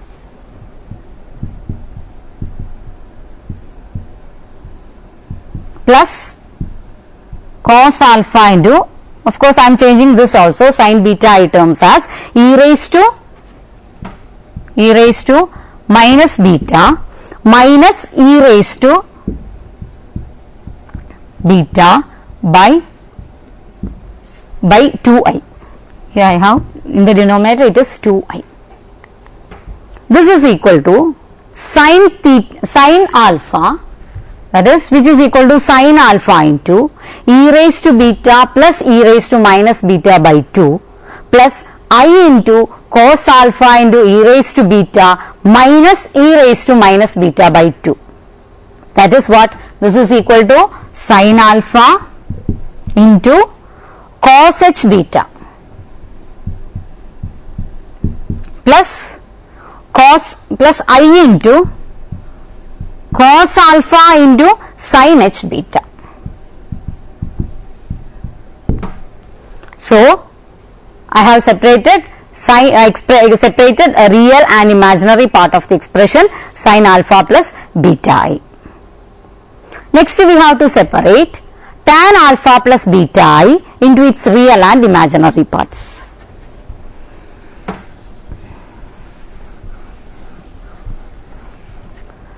That is tan alpha plus beta I. We have tan alpha plus beta I, that is, we know tan is equal to sin by cos. So tan alpha plus beta is equal to sin alpha plus beta I by cos alpha plus beta I. This is equal to, again using the identity, we have in the numerator 2 sin alpha plus beta I into cos alpha minus beta I.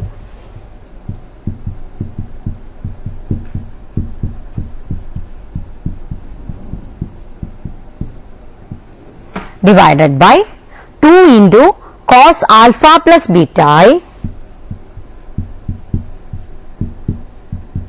into cos alpha minus beta I.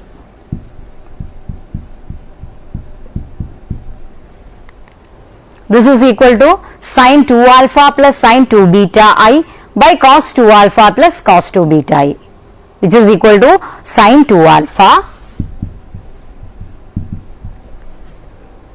plus sin h 2 beta divided by cos 2 alpha plus cos h 2 beta.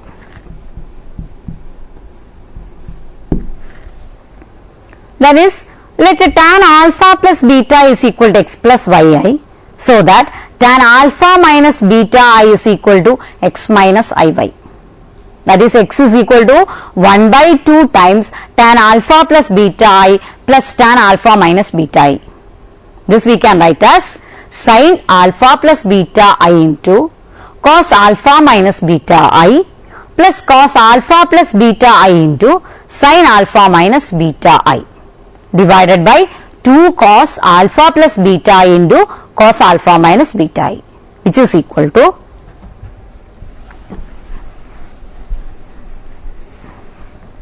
that we can write, that is x is equal to x, here I have taken, it is 1 by 2 times tan alpha plus beta I plus tan alpha minus beta I. This 1 by 2 is common for these two terms, which is equal to what? Sin 2 alpha by cos 2 alpha plus cos 2 beta I.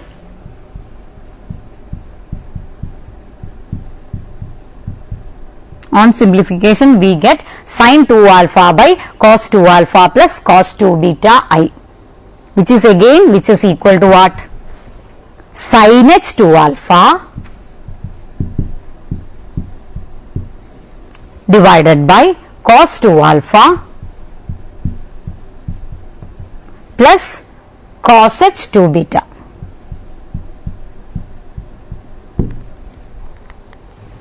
Also, this is our x.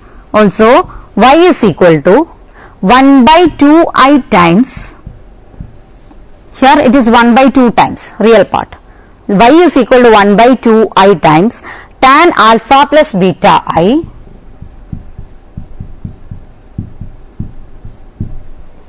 plus, sorry, here it is minus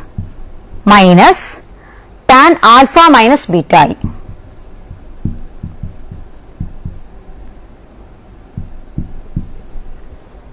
So, this is equal to 1 by 2 I times sin alpha plus beta I cos alpha minus beta I minus cos alpha plus beta I into sin alpha minus beta I divided by cos alpha plus beta I into cos alpha minus beta I, which is equal to, which I can write as 1, which is equal to 1 by I times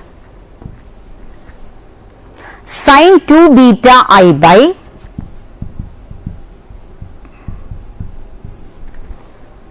cos 2 alpha plus cos 2 beta I.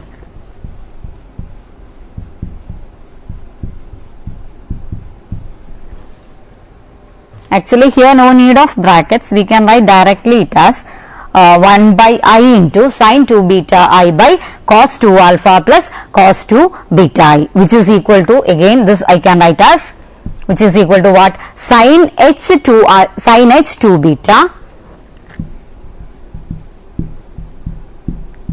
divided by cos 2 alpha plus what? Cos h 2 beta.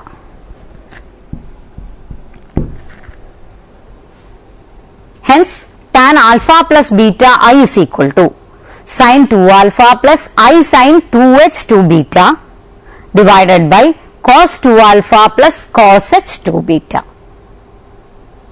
Next also we have to separate real and imaginary parts of the expression cos h alpha plus beta I.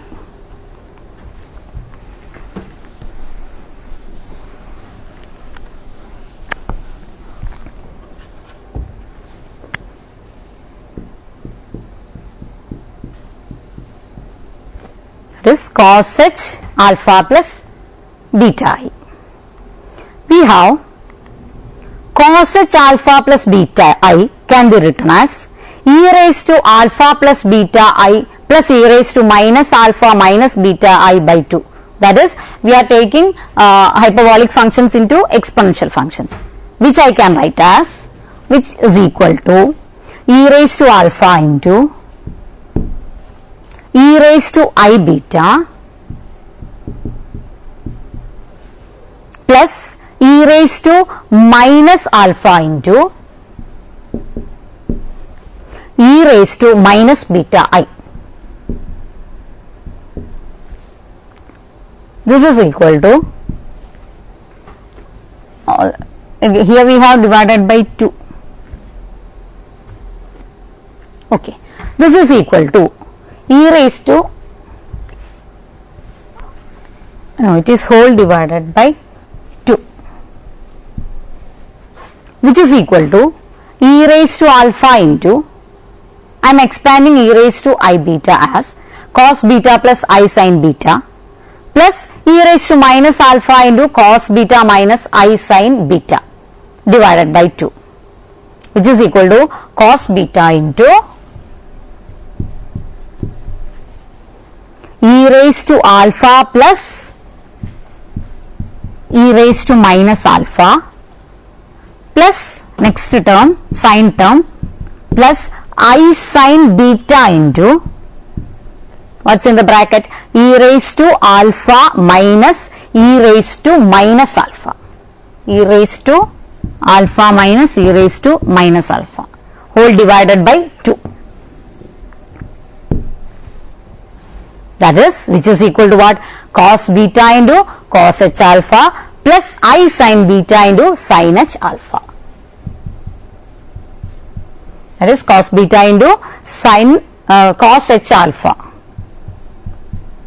This is cos h alpha plus I into sin beta into, what is this, that is sin h alpha. This is the expansion of sin h alpha. So it is equal to cos beta cos h alpha plus I sin beta sin h alpha. Next we have, if sin a plus ib is equal to x plus iy, we have to show that x square by cos h square b plus y square by sin h square b is equal to 1. One more, x square by sin square a minus y square by cos square a is equal to 1.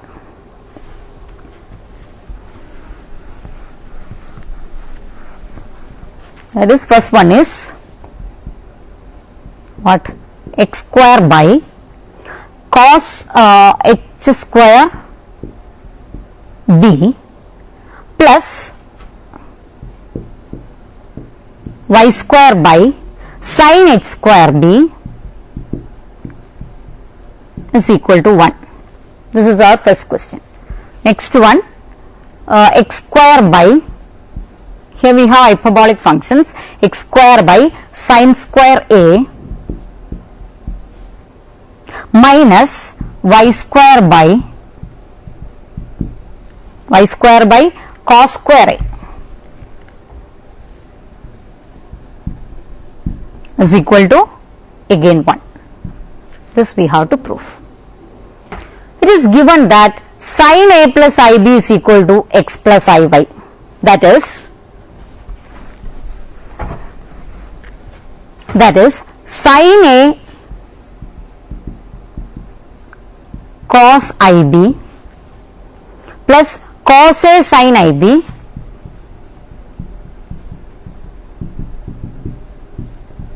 it is better to take this inside a bracket.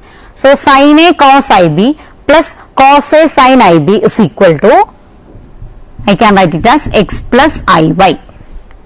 That is sin a cos hb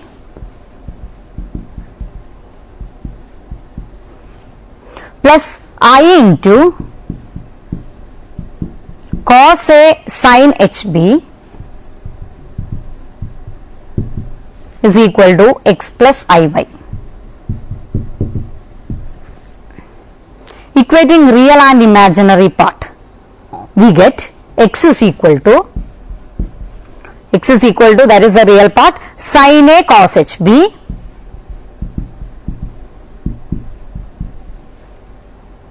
and the imaginary part, that is y is equal to cos A sin HB. That is, we are equating the real and imaginary part. That is, x square by cos h square b plus y square by sin h square b is equal to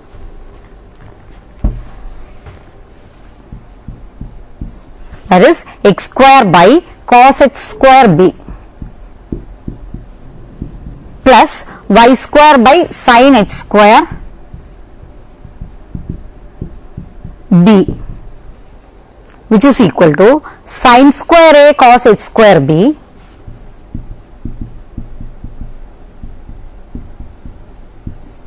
by this cos h square b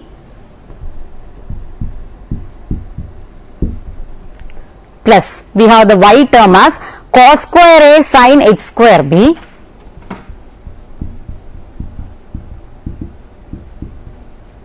by sin h square b. Y term is cos square A sin h square b by sin h square b, which is equal to sin square A plus cos square A, which is equal to 1. And also x square by sin square A minus y square by cos square A is equal to sin square A into similar way sin square A into cos h square b by cos h square b minus cos square A into sin h square b by sin h square b, which is equal to cos h square b minus sin h square b, which is again equal to 1. Next example, if sin theta plus I phi sin theta plus I phi is equal to r cos alpha plus I sin alpha, the question is to prove that r square equal to 1 by 2 into cos h 2 phi minus cos 2 theta. Next one is tan alpha is equal to tan h phi cot theta.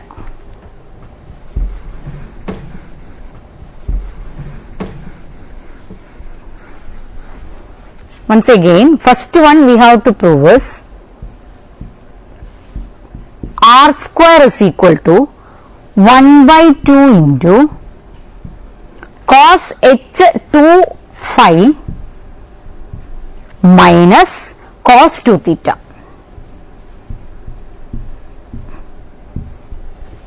And the next we have to prove is tan alpha is equal to tan h phi into cot theta. This we have to prove. It is given that sin theta plus I phi is equal to r cos alpha plus I sin alpha. That is, we have to expand sin theta plus I phi as sin theta cos I phi, that I will write, that is sin theta cos I phi plus I cos theta sin I phi is equal to r cos alpha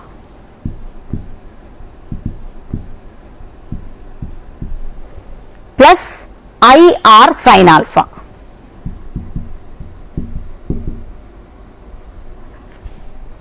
That is sin theta into cos h phi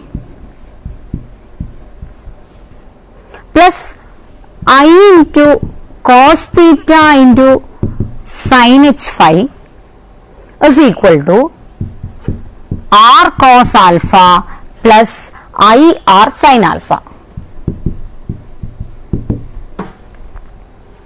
That is, equating real and imaginary part, we get r cos alpha is equal to what? R cos alpha is equal to sin theta into cos h phi. That is, we are equating these two. That is, r cos alpha is equal to sin theta cos h phi. Mark it as equation number 1. And also r sin phi. That is, we are equating the imaginary parts, is equal to cos theta into sin h phi. Equation number 2. Squaring and adding, that is equation number 1 square plus 2 square. 1 follows as r square is equal to sin square theta cos h square phi plus cos square theta sin h square phi. That is equal to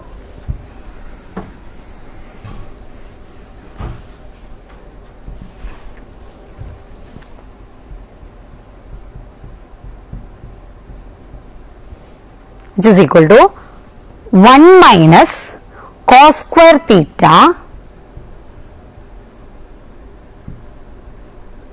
into cos h square phi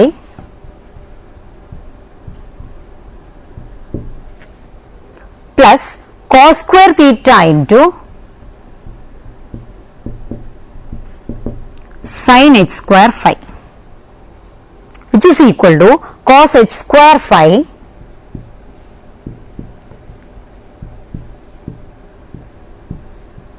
cos h square phi minus cos square theta, that is taking cos square theta outside, cos square theta into cos h square phi minus sin h square phi.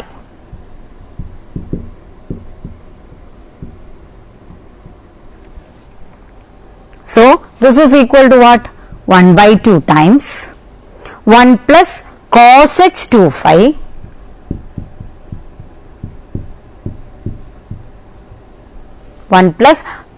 cos h 2 phi minus 1 by 2 times 1 plus cos 2 theta.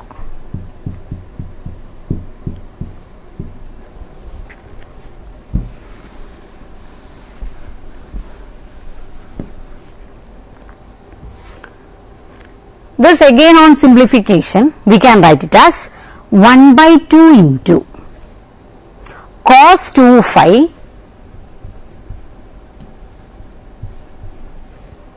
here it is not cos 2 phi, cos h 2 phi, hyperbolic function. It is cos h 2 phi minus cos 2 theta. That is, which is equal to 1 by 2 times cos h 2 phi minus cos 2 theta. For the next one, equation number 2 divides 1. We will give the second result also. So, here we have discussed trigonometric functions and we have go through so many examples to find the real and separating the real and imaginary parts also. So, see you next time. Till then, take care.